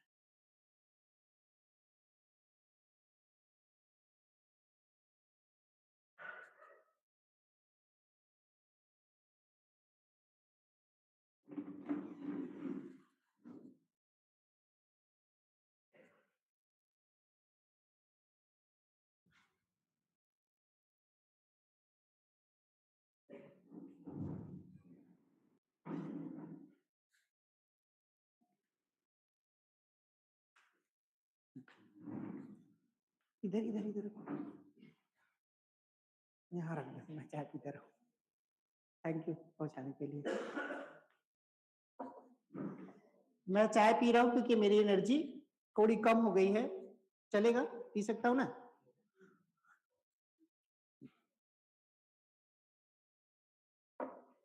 आइडिया पकड़ में आया क्या है? स्पेशली फॉर लेडीज, आप लोग के लिए बहुत इंपॉर्टेंट है। स्कूटी चलाते हो, स्कूटी में हवा कम हो गया तो आपकी सहेली बताती है तेरे में हवा कम है देख, तो फिर खड़ा करके देखते हो, हाथ से टच करते हो, फिर हाँ यार कम हो गया, चले भराने। जहां आयल का इंडिकेटर है वहीं पे आगे और पीछे में कितना एयर है वो बताता रहेगा। आगे कितना होना चाहिए? 30 पाउंड, यही होता है ना, और पीछे 28 पाउंड। ऊपर बताता रहेगा जहां आयल का इंडिकेटर है, स्पीडोमीटर है वहां पे, कि आगे हवा ठीक है, पीछे हवा। जब कम हो जाएगा तो वहां पर रेड कलर का बजर जलेगा, तो आपको कुछ सोचने की जरूरत नहीं, हवा कम हो गया भाई, भरा लो। समझ पा रहे क्या हुआ इन्वेंशन? जो कार व्हीकल का जो एयर है, टायर में एयर है, हम लोग उसको हाथ से टच करके या कोई बताता था एयर कम है तो मॉनिटर करने का कॉन्सेप्ट था आज से 2 से 3 साल पहले। अब क्या गया है, वो किट आ गया है, ऑटोमेटिक वो किट बता रहा है, आपको स्कूटी पे बैठे रहो, बताएगा यार आगे में कम हो गया, भरा। और वो ये भी बताएगा कि एयर स्टेशन फीलिंग कहाँ कितना दूर है, वहां जाओ, भरा। समझ में आया? छोटा इन्वेंशन है, सोच सकते थे ऐसा हम लोग, ये स्टूडेंट ने सोच के बना के पेटेंट कर दिया और अभी व्हीकल में लग के आ रही है। क्लियर? 2017 का पेटेंट है, पेटेंट है, टेक्नोलॉजी ट्रांसफर हो गया 1.3 CR में, 1,03,00,000 में ये इन्वेंशन, ये एक पेज का डेटा बिक चुका है। और इस पे इंडस्ट्री ने प्रोडक्ट बना के व्हीकल में इंस्टॉल भी कर रखा है। आने वाले टाइम में वो व्हीकल आपको नजर आएगा मार्केट में। जो किट की मार्केट प्राइस, किट जो अलग से बना है वो 1800 रुपए में आ रहा है। अगर आप अपने पुरानी व्हीकल में लगाना चाहते हैं तो मार्केट से किट खरीद के लगा सकते हैं। क्लियर हुआ? एक छोटा इन्वेंशन जिसकी वैल्यू 1800 रुपए है, आपके छोटे मोटे घर के प्रॉब्लम्स को, व्हीकल के प्रॉब्लम को सॉल्व कर रहा है। 1800 रुपए का 2% कितना हुआ? 2%। 1800 रुपए का 2%, 1800 का 2%, 36 रुपए। एक साल में अगर 4 लाख प्रोडक्ट को बिकता है तो 36 × 4 उस स्टूडेंट का, उस टीचर का अपना रॉयल्टी हो गया, घर पे बैठ कर आराम से चाय पी रहा आ रहा है, क्योंकि उसको बनाना नहीं है, उसको बेचना नहीं है। इंडस्ट्री के काम है बना के बेचना। आपकी जो 2% रॉयल्टी है वो मिलेगी। जैसे आप घर रेंट पे देते हैं तो रेंट हर महीने आता है ना, इसी तरह से आप अपने इन्वेंशन को किसी इंडस्ट्री को बेचेंगे तो वो इंडस्ट्री आपको हर महीने 2% रेंट देगा, ऐसा समझो। क्लियर? छोटा इन्वेंशन है, आपके स्टूडेंट और आप मिलकर सोच सकते थे, बट किसी स्टूडेंट ने सोच के करके मार्केट में लॉन्च करके इंप्लीमेंट भी कर दिया। तो आप अपने आइडिया को 1.5 पेज में या हाफ पेज में कैसे लिखना है, इसको पढ़ेंगे तो वही बात नजर आ रही है जो हमने बोला है। इसको यहां पे भी छुपा हुआ आइडिया चेक कीजिए।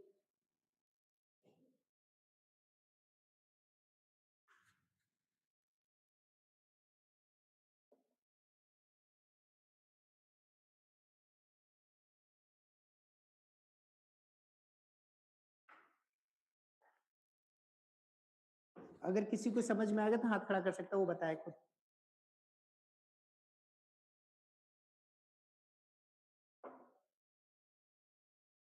पहले हमारा पहला क्वेश्चन कि क्या इस इन्वेंशन की जरूरत है, हाँ या ना?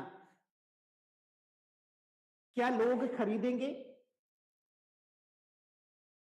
इसका मतलब अपना इन्वेंशन काम का लोग खरीदेंगे तभी आपको पैसा आएगा। जरूरत है, हाँ हो सकता है जरूरत, लेकिन किसी को जरूरत ना हो तो आपका इन्वेंशन किसी काम का नहीं। ऐसा ये इन्वेंशन है जो लोगों को जरूरत है, वो खरीदेंगे। स्कूटी का ब्रेक कितना खराब हो गया ब्रेक आपको नहीं पता है। जब पैर से दाबते हैं, स्कूटी थोड़ा ज्यादा देर तक जाके रुकती है या व्हीकल ज्यादा देर तक रुकती है तो आपको लगता है ब्रेक खराब हो गया है। कोई डिस्प्ले सिस्टम नहीं है, कोई मैकेनिज्म नहीं है जो बता दे कि खराब हो गया है। क्या ये वही इन्वेंशन है जो ये बोल रहा है, बता देगा आपके डैशबोर्ड पे ऑटोमेटिक कि आपका ब्रेक खराब हो गया, बदल दो। नहीं तो कभी क्या हो गया कि आपका ब्रेक नहीं लग रहा, मैकेनिक्स के पास जाओगे वो पूरा ब्रेक सेट बदल देगा, पैसा ले लेगा आपसे, जबकि खराब नहीं है। ऐसा भी हो सकता है। ये डिवाइस इंडिकेट कर रहा है कि आपका ब्रेक पैड अब खराब हो गया, रिप्लेस करो। क्लियर? चाहिए था हम लोग को, बना के मार्केट में आ गया, अब लग के आ भी रहा है व्हीकल में। अगर उसका अलग से किट लगवाना आपको तो लगभग 3200 में लग रहा है स्कूटी में, व्हीकल में लगभग 11,000 का आ रहा है। 4 व्हीलर में अलग से किट लग जाएगा जो इंडिकेट करेगा। तो मैकेनिक से पूछने की जरूरत नहीं कि हमारा ब्रेक काम कर रहा है कि नहीं कर रहा है, या खराब है कि नहीं खराब, मतलब वो डिवाइस, वो किट इंडिकेट करेगी। इलेक्ट्रॉनिक्स की फैकल्टी समझ रहे होंगे कि इसको बनाना कितना आसान है, और हम लोग हजारों साल से गाड़ी चला रहे हैं, मतलब कुछ 100 साल से गाड़ी चला रहा है, ये इन्वेंशन उसमें नहीं लगा पाए। मैकेनिकल इंजीनियर नहीं लगा पाए थे ना, चाहिए था, मिस हो गया, किसी और ने बना के इन्वेंट कर दिया। इस पेटेंट की जो टेक्नोलॉजी ट्रांसफर की वैल्यू आई है वो 97 लाख आई है, मतलब अप्रॉक्स 1 CR। हाफ पेज के डेटा, एक छोटा सा कॉन्सेप्ट, उसकी वैल्यू 1 CR आई। मतलब आप रॉयल्टी 2% नहीं लेना चाहते हो तो एक साथ पैसा लेके बेच दो, उसको बोलते हैं टेक्नोलॉजी पूर्णतः ट्रांसफर करना। दूसरा होता है रॉयल्टी लेना, मतलब हमें पैसा नहीं चाहिए, हमें हर महीने चाहिए।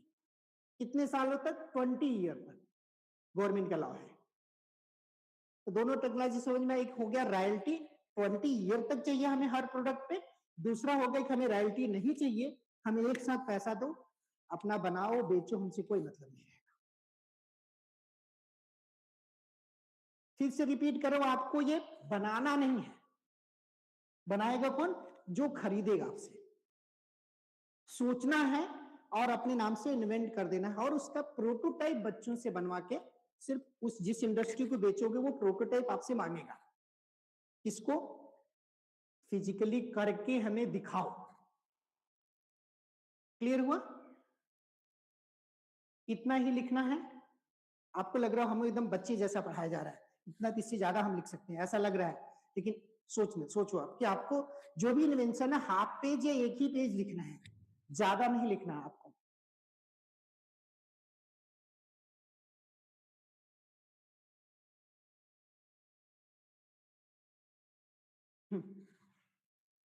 थोड़ा बड़ा कर सकते हैं, दिख रहा है? ध्यान से देखिए, यहाँ पे एक इन्वेंशन छुपा हुआ है।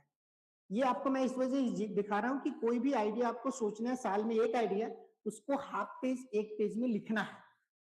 किस तरीके से लिखेंगे, उसको पढ़ने के बाद वो प्रोडक्ट की इमेज आपके ब्रेन में आने लगे, ऐसा रिफ्लेक्शन चाहिए।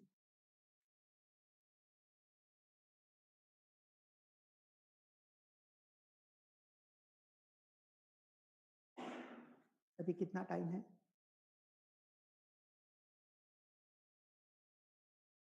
कितना टाइम देना है हमें? कितना है इनको भी टाइम?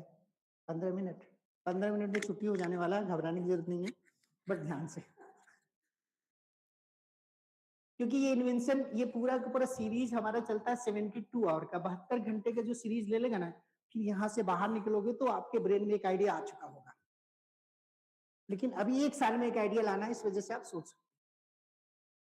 किसी के मन में आया क्या है प्रॉब्लम? स्टेटमेंट समझ में आया?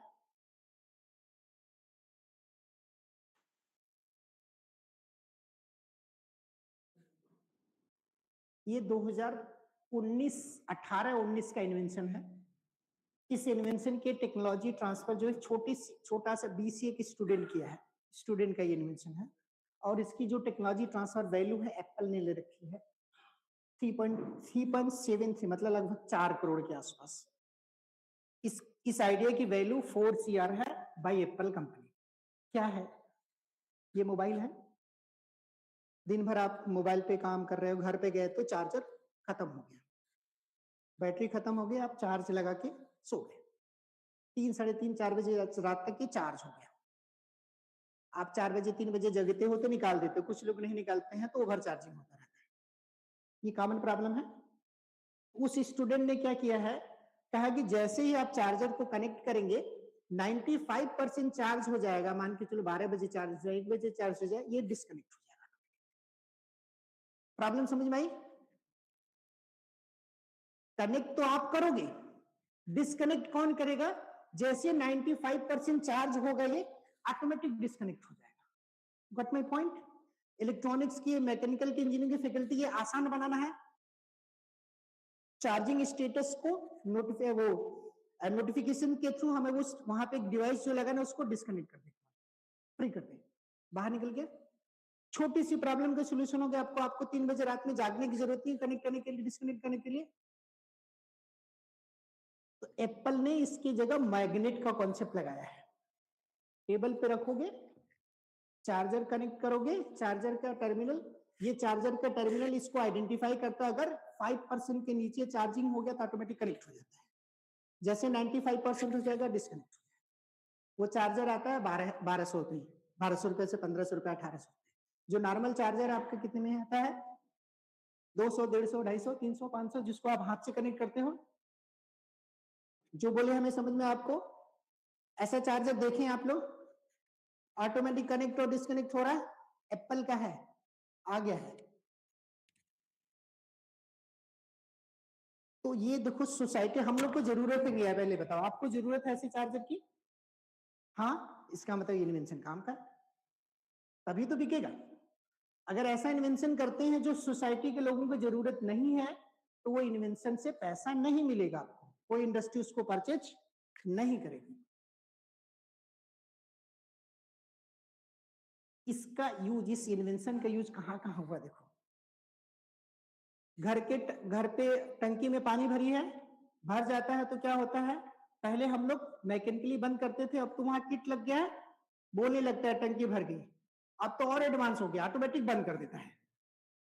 बट माई पॉइंट इसी कॉन्सेप्ट का है। फुल हो गया डिस्कनेक्ट कर दो, खाली है चालू कर दो। बट माई पॉइंट, इलेक्ट्रॉनिक्स की फैकल्टी समझ रहे हैं? मतलब इस कॉन्सेप्ट का एप्लीकेशन देखो कहां कहां हो गया। प्रिंटर आपका प्रिंट कर रहे हैं, जैसे कार्टेज कम हो जाएगा रेड कलर में ब्लिंकिंग आएगा, कार्टेज इज, समझ में आ गया इसी का फिलिंग में स्टेटस। पेन 5% इंक रह जाएगा तो यहाँ रेड कलर के इंडिकेटर जल जाएगा, इसी इंपॉर्टेंट डॉक्यूमेंट पे साइन मत करो क्योंकि खत्म होने वाले हम। साइन करते रहिए, लिखते रहिए, जैसे इसकी इंक 5% रहेगी यहाँ रेड कलर का जल जाएगा। पेन कितने में आता है? 350 रुपए में। ये कितने का आता है? 10 रुपए में। मतलब पेटेंट हुआ तो उसकी वैल्यू क्या हो गई? बढ़ गई, वो गिफ्ट आइटम बन गया। तो ये छोटा छोटा इन्वेंशन है जो आपके डोमेन का है, आप अपने बच्चों से क्या करा सकते हो, उसको अपने लैब में इंप्लीमेंट, डिप्लॉयड और टेस्ट करा सकते हैं। इसमें दोनों का फायदा है। पहला कि स्टूडेंट को हायर पैकेज मिलेगा कंपनी में, दूसरा आपका इकोनॉमिकल बेनिफिट आपको होगा, सैलरी को टच करने की जरूरत नहीं है, अदर सोर्सेस से पैसा आ रहा है, उससे घर चलेगा। क्लियर?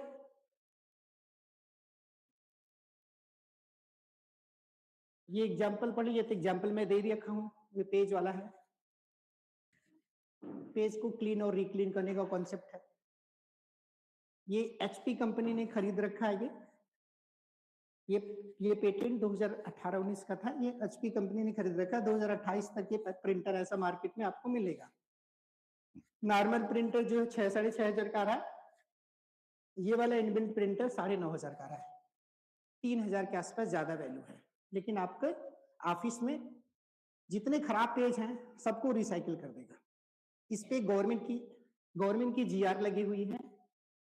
उस जीआर में ये मेंशन किया गया कि जितनी भी A4 साइज की कंपनी बनाने वाली कंपनी है जो इंडिया में A4 साइज के पेज सेल करती है, उनको नोटिफाई किया गया है गवर्नमेंट से, अब पेज की क्वालिटी और थिकनेस बढ़ा दीजिएगा, सेट किया गया ताकि हम पेज को बार बार यूज कर सकें। समझ में आया बात आपको? क्योंकि ये जब हम खराब पेज को बार बार करेंगे ना तो पेज फंसेगा पेपर में। तो उसके लिए गवर्नमेंट से जीआर आया है कि जितनी भी प्रिंटिंग A4 साइज की कंपनी है थोड़ी सी उसकी क्वालिटी और थिकनेस बढ़ा दे जब ये प्रिंटर आएगा मार्केट में, तो आपका काम खत्म। पेज ही ऐसा आ रहा है, रिसाइकिल करते रहिए।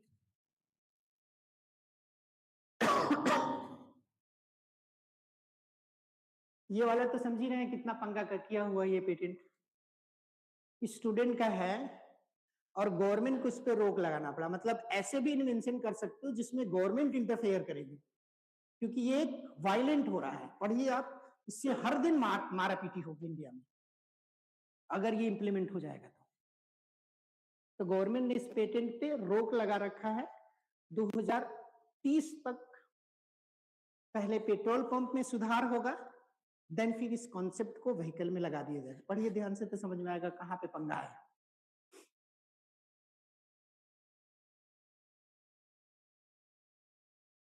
व्हीकल में हम लोग जो स्कूटी में ऑयल फिल करते हैं, 500 रुपए बोलेंगे तो 500 रुपए के पेट्रोल पंप पर ऑयल डालेगा, वो 500 रुपए का ही तेल है। इस पे क्वेश्चन है,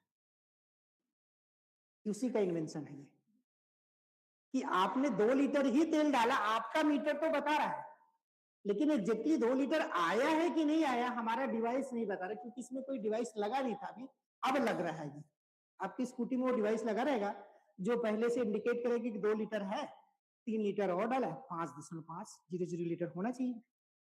अगर जिस दिन ये स्कूटी में लग गया, आप आए दिन पेट्रोल पंप वाले से झगड़ा करोगे, क्योंकि आप लोगों को पता है कि क्या गड़बड़ हो रहा है वहां पे।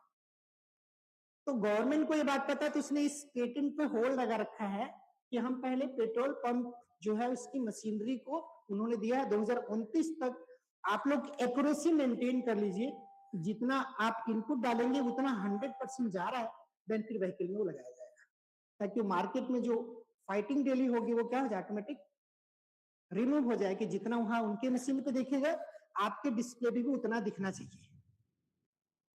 क्लियर? तो छोटा इन्वेंशन है, चीटिंग हो रहा था आपके साथ, किसी ने कर दिया और आने वाले टाइम में मार्केट में भी आ जाएगा। वो हरियाणा के स्टूडेंट है, उसने कर रखा है।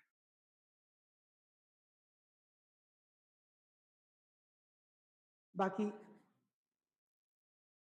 अब एक और तीसरे कॉन्सेप्ट पे चलते हैं। अभी तो मैं सोच रहा था कि बोला था कि आपको आइडिया सोचना है साल में कितना, एक, और उसको पेटेंट करना है, और अपने बच्चों जो आपके अंडर में स्टूडेंट हैं उनके थ्रू उनको प्रोजेक्ट देके प्रोडक्ट और मॉडल लैब में बनाना है और रखना है और इम्प्लीमेंट करना है, टेस्ट करना है। जब आपको लगेगा कि आपने जो सोचा वैसा ही प्रोडक्ट बन गया, प्रोटोटाइप बन गया, देन फिर हमें कॉल कर सकते हैं या किसी हेड के थ्रू संपर्क कर सकते हैं, देन फिर उसका मैं टेक्नोलॉजी ट्रांसफर कराऊंगा, किसी इंडस्ट्री के साथ लाइजनिंग करा के आपके सिग्नेचर होंगे कि रॉयल्टी पे देना है या फिर पूरा टेक्नोलॉजी ट्रांसफर करना है। क्लियर हुआ? तो ये आपका टारगेट रहेगा कि एटलीस्ट एक। अब अगर कोई टीचर बोलता है कि हमारे दिमाग में आइडिया नहीं आ रहा, साल भर में एक भी नहीं आया, ऐसा कह सकते हो आप, तो उसके लिए भी रास्ता है।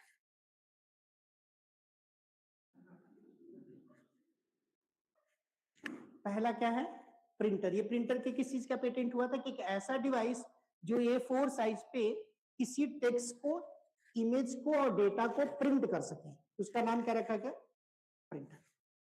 दूसरा इन्वेंशन क्या है कि A4 साइज पे कोई डेटा है, टेक्स्ट है, इमेज है, उसको स्कैन करके डिजिटल में कन्वर्ट करना है। ऐसे डिवाइस को क्या नाम दिया गया? स्कैनर। तो स्कैनर या प्रिंटर आपको नहीं बनाना था, उस कॉन्सेप्ट को थॉट करना था। दोनों का कॉन्सेप्ट प्रिंटर और स्कैनर के क्लियर हो गया।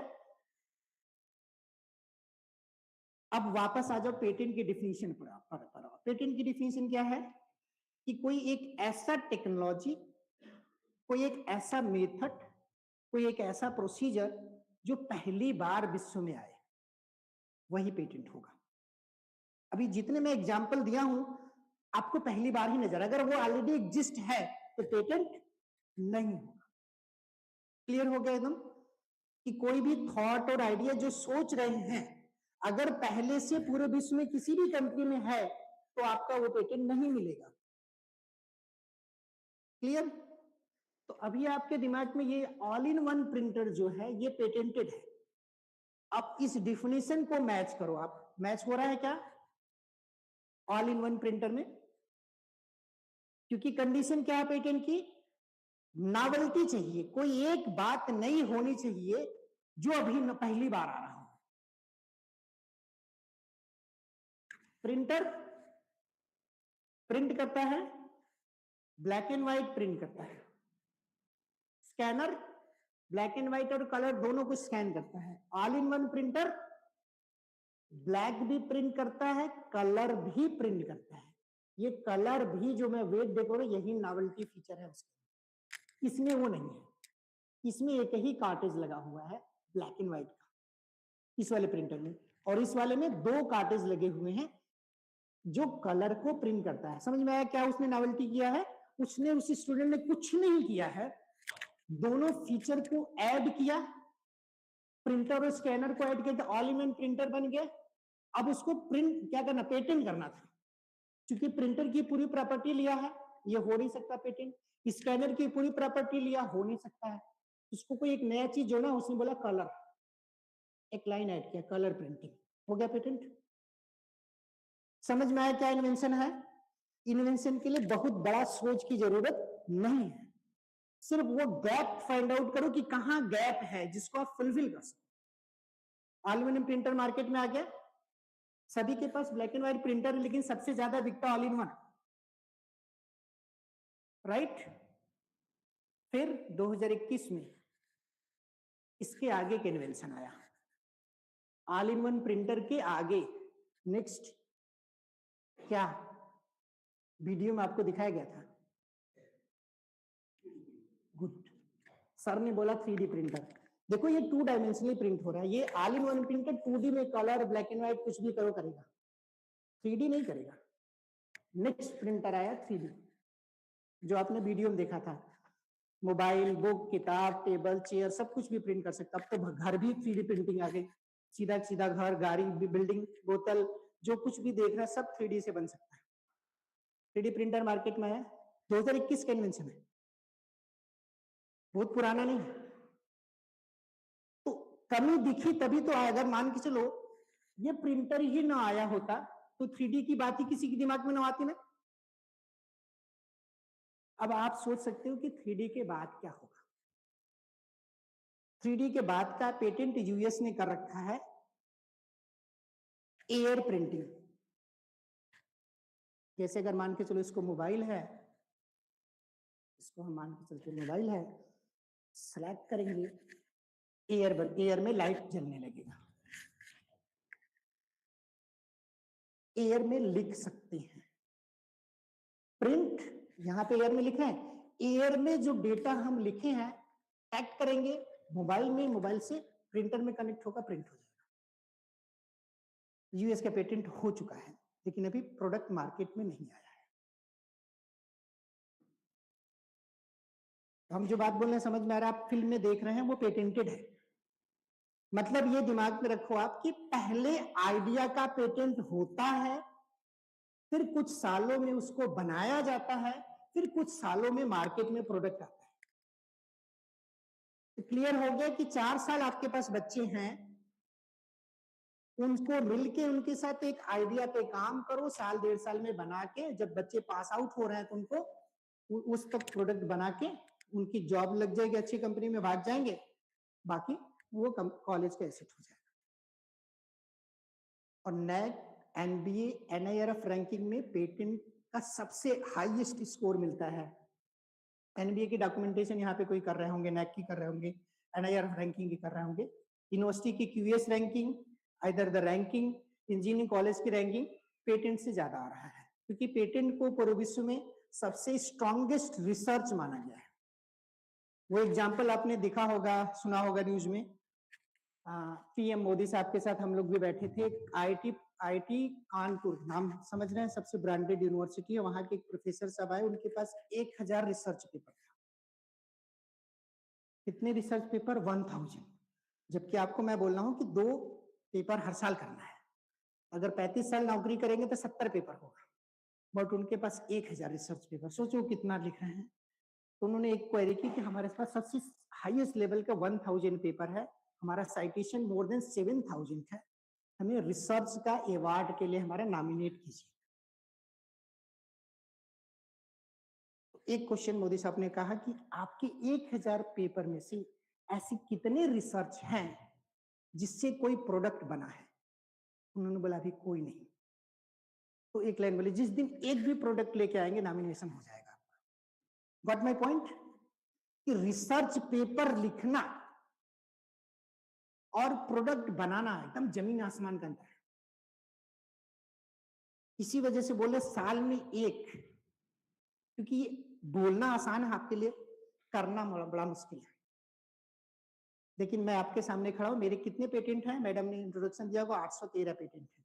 अभी टोटल मेरा टारगेट है गिनीज बुक में जाना, इसके लिए 3001 पेटेंट चाहिए, तो उस रास्ते पे मैं जा रहा हूं।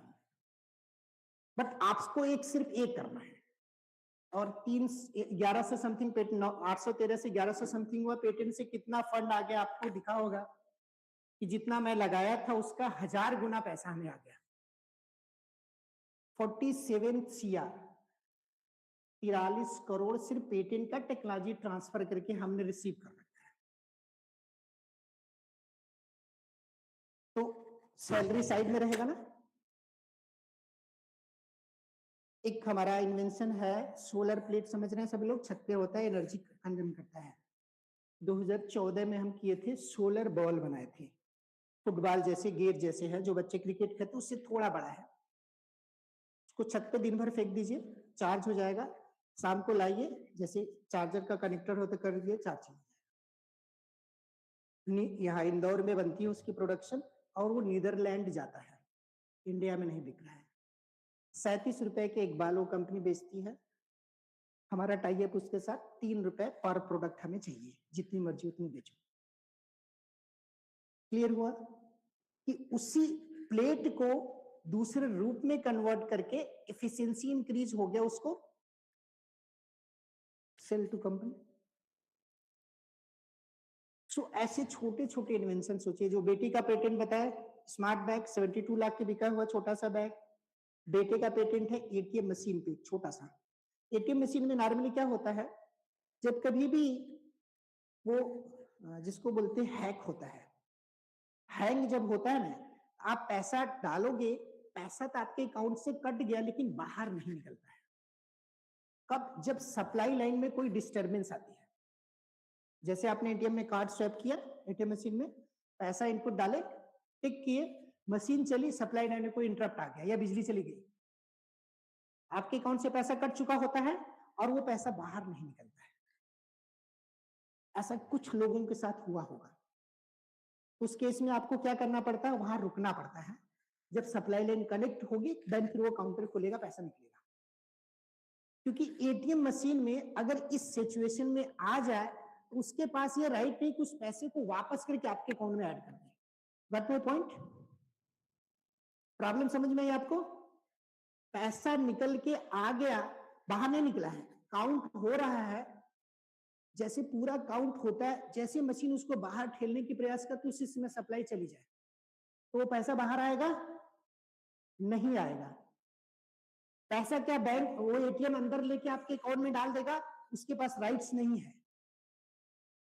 मेरे बेटे को वही पेटेंट है कि जैसे ही काउंट होके आपके अकाउंट से पेटेंट, सॉरी, वो पैसा निकल गया और आपको विड्रॉल नहीं हुआ और सप्लाई लाइन में इंटरप्ट हुआ, तो पैसे को उसके अकाउंट में वापस डाल के पैसे को काउंटर जो है उसमें डाल दो नीचे, यूजर को मत दो।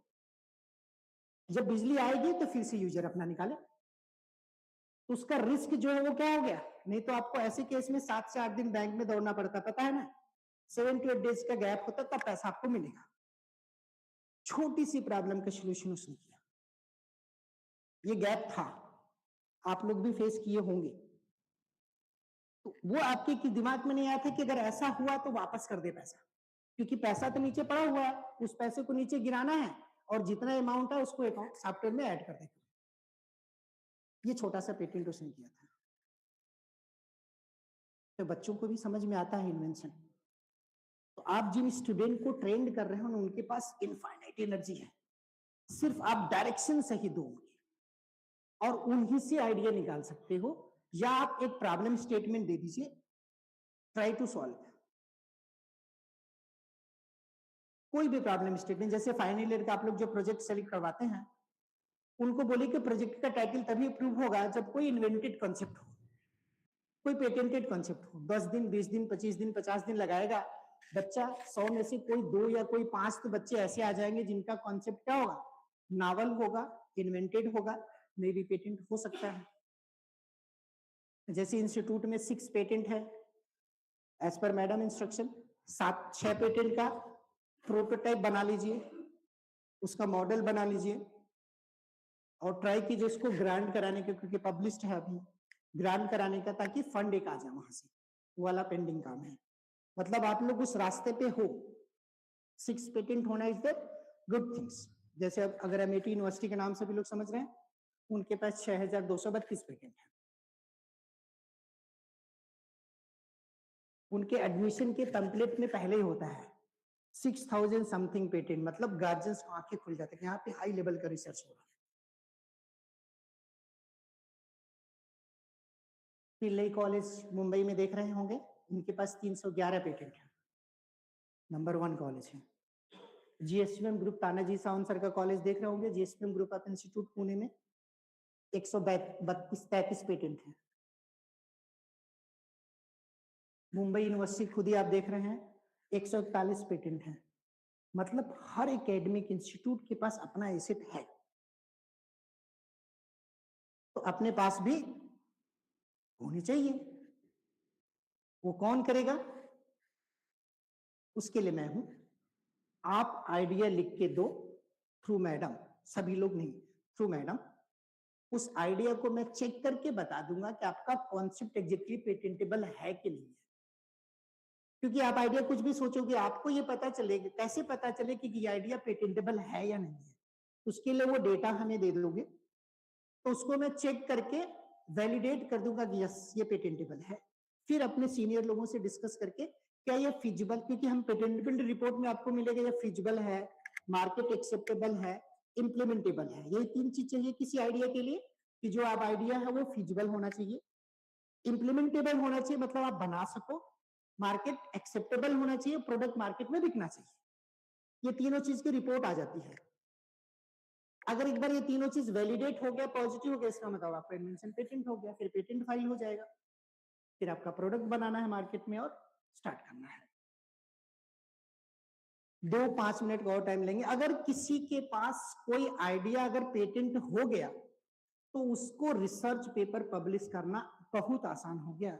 उसी नॉवल कॉन्सेप्ट को रिसर्च पेपर में लिख के पहले पेटेंट फाइल कीजिएगा, देन फिर उसको रिसर्च पेपर में पब्लिश करेंगे कन्वर्ट करके, तो वो पेपर रिजेक्ट नहीं होगा। जो रिसर्च पेपर रिजेक्ट होता है वो नॉवेल्टी की वजह से रिजेक्ट होता है। जो आपका एल्गोरिथम, मेथड, प्रोसीजर है वो नॉवल नहीं है, इस वजह से रिजेक्ट करता है एडिटर। आपको रिसर्च पेपर अगर 100% सिलेक्शन चाहिए तो पहले पेटेंट फाइल करना है, उसके बाद उसके नॉवेल्टी को उठा के रिसर्च पेपर में लिखना, भले 5 ही पेज का आपका रिसर्च पेपर हो, वो एक्सेप्ट हो जाएगा। अब एक ट्रिक मिला आपको, how to publish the research paper in very efficient way, think the innovative idea, file the patent, after that publish the research paper, rejection 0 हो गया। दूसरा, अगर आपके पास कोई पेटेंटेड आइडिया है, फंडिंग के लिए डीएसटी एसीटी में अप्लाई करते हैं, बिना पेटेंटेड का तो रिजेक्ट हो जाएगा। आप लोग अप्लाई करके देखिए, डीएसटी में, एसीटी में 2 लाख, 5 लाख, 10 लाख, अगर आपका कॉन्सेप्ट पेटेंटेड नहीं है तो वो रिजेक्ट होना है। लेकिन अगर पेटेंट है, आप अप्लाई करोगे तो रिजेक्शन 0 होगी। मतलब दरवाजे कहां से खुल रहे हैं? पेटेंट से खुल रहा है, रिसर्च पेपर का भी, funded project DST, AICT, ICSR, MSME, IEI, ये लोग पहले उसी कॉन्सेप्ट को एक्सेप्ट करते हैं जो पेटेंटेड है। जब कभी भी कोई यहाँ पे आईसीएसआर का फंडेड प्रोजेक्ट ऑनलाइन अप्लाई किया है एनीवन? जब आप अप्लाई करते तो वहां पूछा जाता है, कॉलम आता है, योर आइडिया इज पेटेंटेड। जैसे यस करोगे, पेटेंट एप्लीकेशन नंबर डिटेल पूछते हैं। जैसे नो कर दिए, वो आगे तो बढ़ गया लेकिन समझ गया इसको रिजेक्ट करना है, सॉफ्टवेयर रिजेक्ट कर देगा। समझ में आया बात? क्योंकि पूरे इंडिया से आईसीएसआर में 7,09,032 प्रोजेक्ट अप्लाई हुए हैं पिछले साल के, मतलब 7 लाख से 8 लाख होते हैं, उसमें से 3,000 प्रोजेक्ट सेलेक्ट होते हैं। तो आपको क्या लग रहा है वहां पे आदमी बैठा होगा आपके प्रोजेक्ट के कॉन्सेप्ट को लाइन बाय लाइन पढ़ने के लिए? नहीं, वो सब सॉफ्टवेयर कर रहा है। वहां पे की पॉइंट डाला गया है, की पॉइंट डाल दिया गया, इसमें पेटेंट है, पेटेंटेड कहीं वर्ड लिखा है, इसने एप्लीकेशन नंबर डाला, मतलब इसको सिलेक्शन कैटेगरी में ले जाओ। कुछ कीवर्ड है तो उसमें सबसे स्ट्रॉन्गेस्ट पेटेंट। तो तीसरा लाइन समझ में आएगा, अगर फंडेड प्रोजेक्ट आपको चाहिए, छोटा अमाउंट 2 लाख, 5 लाख, 7 लाख का, आईसीएसआर, डीएसटी, एसीटी सब ओपन होता है, टाइम बाय टाइम होगा तो मैं मैडम को बताता रहूंगा, आप लोग को लिंक देती रहेंगे अप्लाई करने। लेकिन उसके पहले क्या चाहिए? इन्वेंशन, तभी वो सिलेक्ट होगा, अदरवाइज रिजेक्ट हो जाएगा। चौथा, सीड मनी, जो आपको स्टार्टअप कंपनी रजिस्टर करके अपने लैब में उस पेटेंट के कॉन्सेप्ट को प्रोटोटाइप में कन्वर्ट करेंगे, सीड मनी के लिए अप्लाई करेंगे, तो पहली कंडीशन वहां पे, your concept is patentable, yes, fund release, no, reject.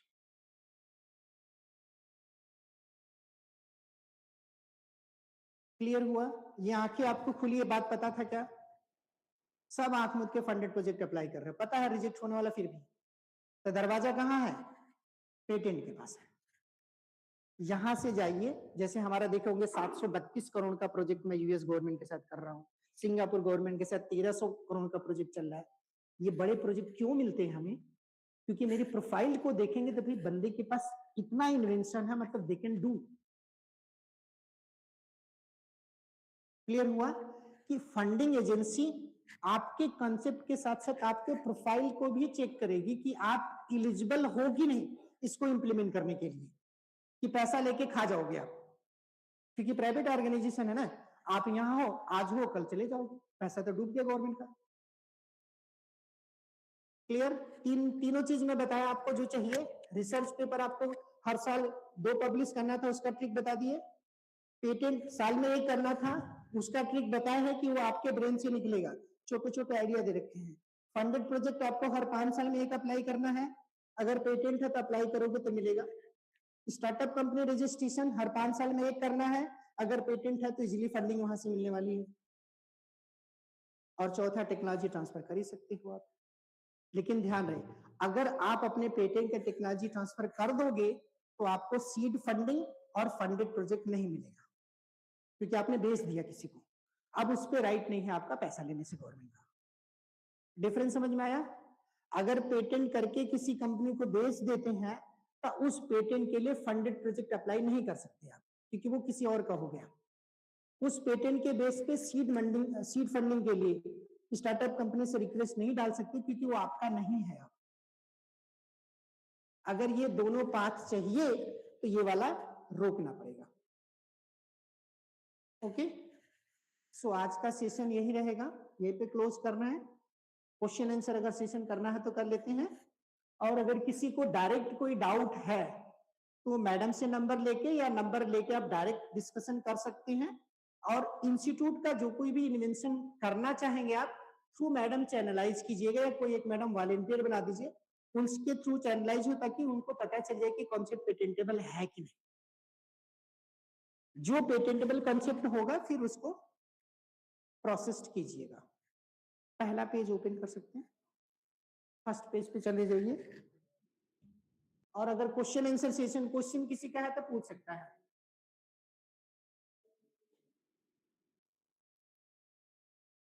Any question किसी का?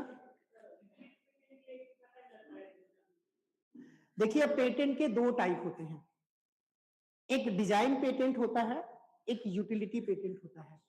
अभी जो सारा कुछ डिस्कशन हुआ ये यूटिलिटी पेटेंट का डिस्कशन हुआ है, राइट?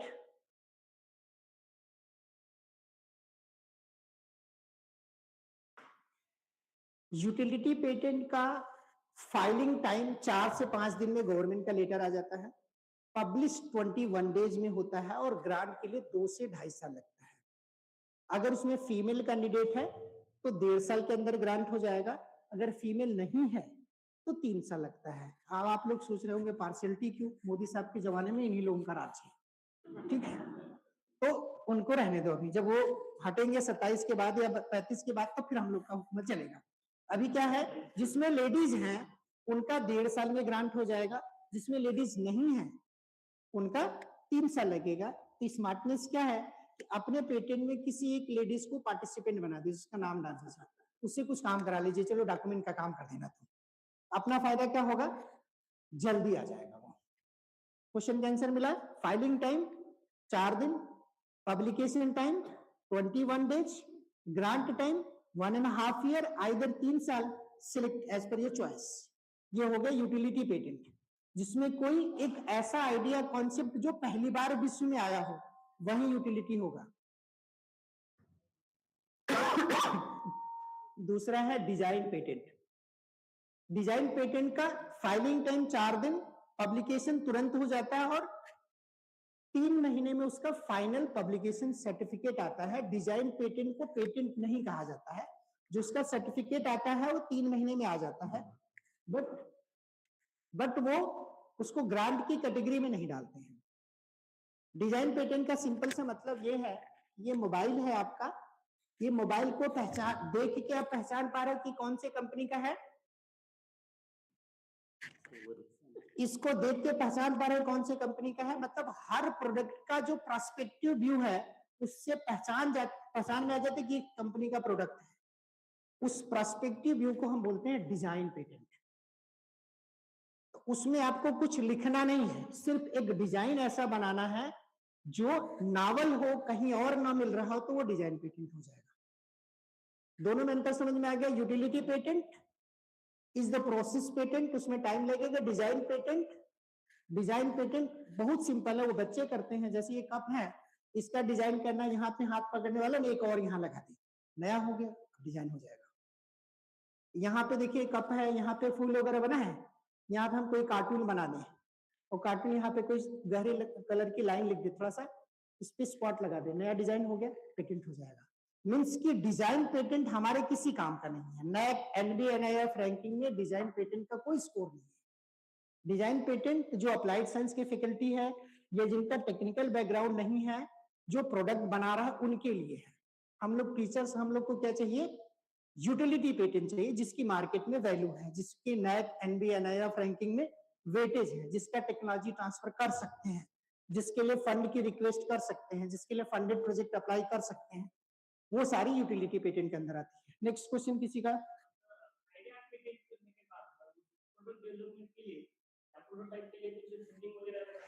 हाँ, अगर आपका पेटेंट फाइल कर दिया आपने, 21 डेज में पब्लिश हो गया, अब उसका प्रोटोटाइप बनाने के लिए आईसीएसआर का, डीएसटी का जो फंडेड प्रोजेक्ट का डेट ओपन होता है ना, उसी का प्रोटोटाइप बनाने के लिए 2 से 5 लाख का सीड फंडिंग मांगी।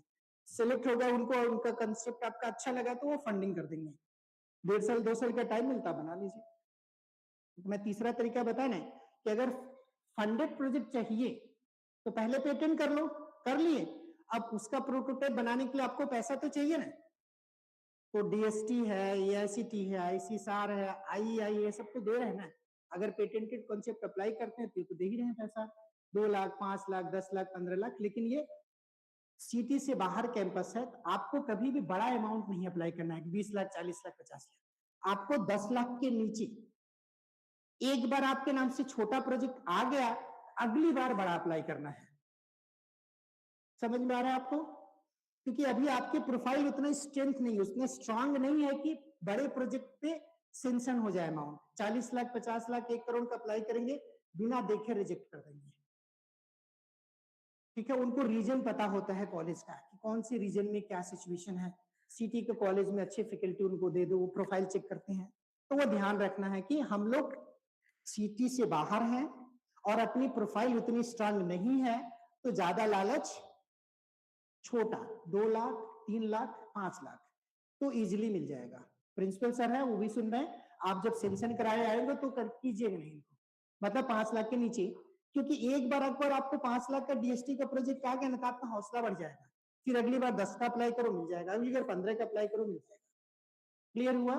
क्योंकि आपके अंदर क्या होता है, एक बार अप्लाई किए, रिजेक्ट हो गया, प्रिंसिपल सर अलग से डांटेंगे, हेड ऑफ द डिपार्टमेंट अलग से डांटेगा, दोस्त लोग अलग से बोलेंगे क्या हमारा रिजेक्ट हो गया। इसका मतलब क्या है कि स्मार्टली अप्लाई कीजिए, पहले पेटेंट करके अप्लाई कीजिए, छोटा अमाउंट अप्लाई कीजिए, एक्सेप्ट हो जाएगा। और कोई क्वेश्चन किसी का?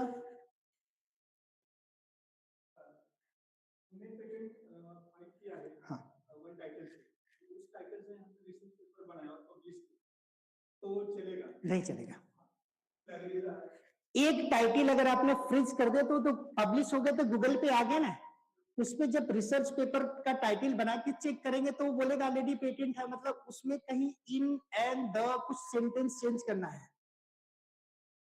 जैसे बच्चों का प्रोजेक्ट में टाइटल चेंज करते हैं ना, तो सेंटेंस चेंज कीजिए, क्योंकि वो सॉफ्टवेयर अलाउ नहीं करेगा। फिर कॉन्सेप्ट वहीं डालिएगा, टाइटल को चेंज करना, सब टाइटल में डाल दो आप। सबको समझ में आया सर का क्वेश्चन? कि चूंकि हमारा ही पेटेंट है, हमने पेटेंट का टाइटल फ्रीज करके पेटेंट किया है और हम उसको रिसर्च पेपर में कन्वर्ट करते हैं एज पर माय डिस्कशन, तो टाइटल सेम रहेगा कि अलग रहेगा? मेरा क्वेश्चन अलग रहेगा, सेम नहीं कर सकते। नेक्स्ट क्वेश्चन किसी का? नहीं है क्वेश्चन? फिर से मैं फाइनल रिपीट कर रहा हूं, आप लोग का प्रोफाइल जो मैडम से डिस्कशन हुआ है, मैं आने के पहले कॉलेज की वेबसाइट पे आप लोगों के बारे में ऑब्जर्व किया, तो वो कंपेयर टू जो अच्छी यूनिवर्सिटीज है, अच्छी इंजीनियरिंग कॉलेज है, वहां के टीचरों से कंपेयर करेंगे तो आपकी प्रोफाइल बहुत स्लो है। मतलब आप अपने क्लास में फोकस करते हैं, रिजल्ट पे फोकस कर रहे हैं, बट इंस्टीट्यूट के डेवलपमेंट में जिसको बोलते हैं रिसर्च का कोर आपका कमजोर पाया गया है, जिसके वजह से हमारे कॉलेज की, इस कॉलेज की बात करूं मैं यहाँ पे खड़ा हूं तो रैंकिंग हमारी डाउन जा रही है, NIRF रैंकिंग में हमारा स्कोर कम जा रहा है, NAC और NBA में हमें वो ग्रेडिंग नहीं मिल पा रही है। इसके लिए 5 पैरामीटर है, वो फिर से रिपीट कर रहा है, और रिसर्च पेपर पर ईयर 2 का टारगेट सेट कर देना है। सर सुन रहे हैं, वो नोटिस में आ जाएगा। हर साल में एक पेटेंट करना है, हर 3 साल में एक बुक पब्लिश करना है, हर 5 साल में एक फंडेड प्रोजेक्ट अप्लाई करना है, हर 5 साल में एक स्टार्टअप कंपनी रजिस्टर करना है। सर ने सुन लिया, हो सकता है आपको रूल बन जाए और आपका जो ईयरली अप्रेजल आएगा एज पर देयर गाइडलाइन आएगा, क्योंकि शहर में जैसे MIT यूनिवर्सिटी हो गया, सारे में वहां पे ये रूल बन चुका है। फैकल्टी ऑटोमेटिक काम करके अपना इंक्रीमेंट लेती है, जो काम करेगा उसको इंक्रीमेंट मिलेगा, जो नहीं काम करेगा अपना क्लास में पढ़ाएगा। Okay, thank you.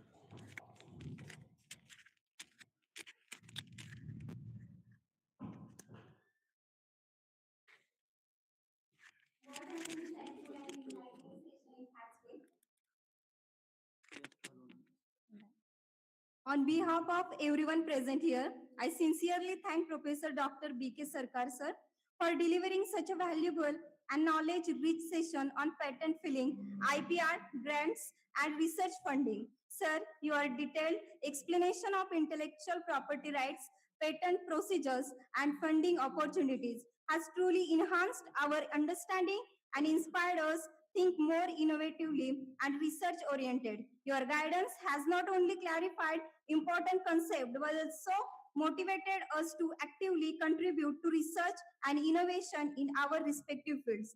We are truly grateful for your precious time and experts insights. Now I request to Professor G.V. Thomre sir, HOD of Mechanical Degree Department, to felicitate our research person Dr. B.K. Sarkar sir.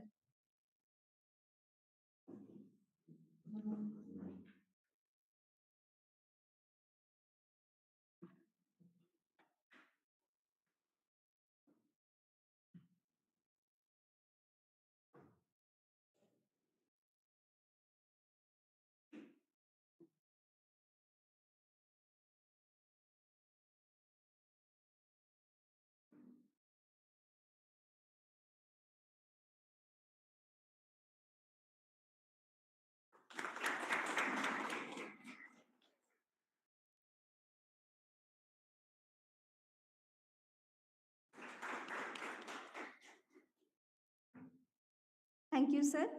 Now I request to Professor D.S. Bhoite ma'am to for vote of thanks.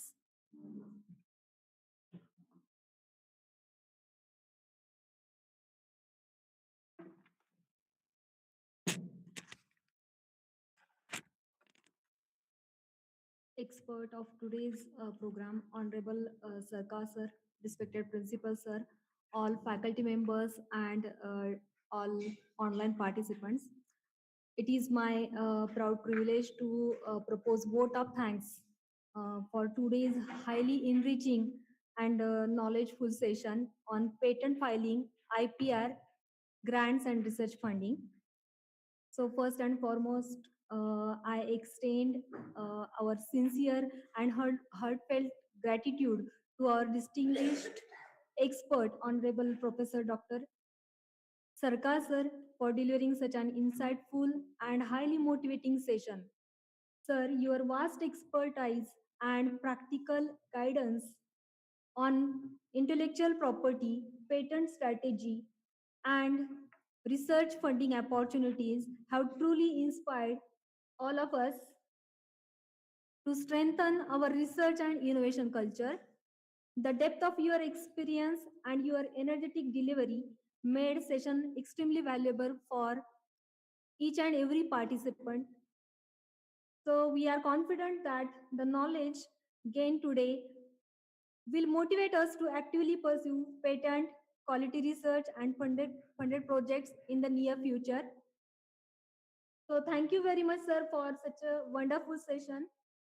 I express my gratitude to respected principal sir and management for their constant encouragement and support in organizing this faculty development program. Also, I thank to all faculty members present here, also online participant for your active involvement. With this, we conclude today's session on very positive and motivated note. We look forward to your continued participation in the upcoming session. So thank you once again all, and next session will be on 20th February. Thank you once again.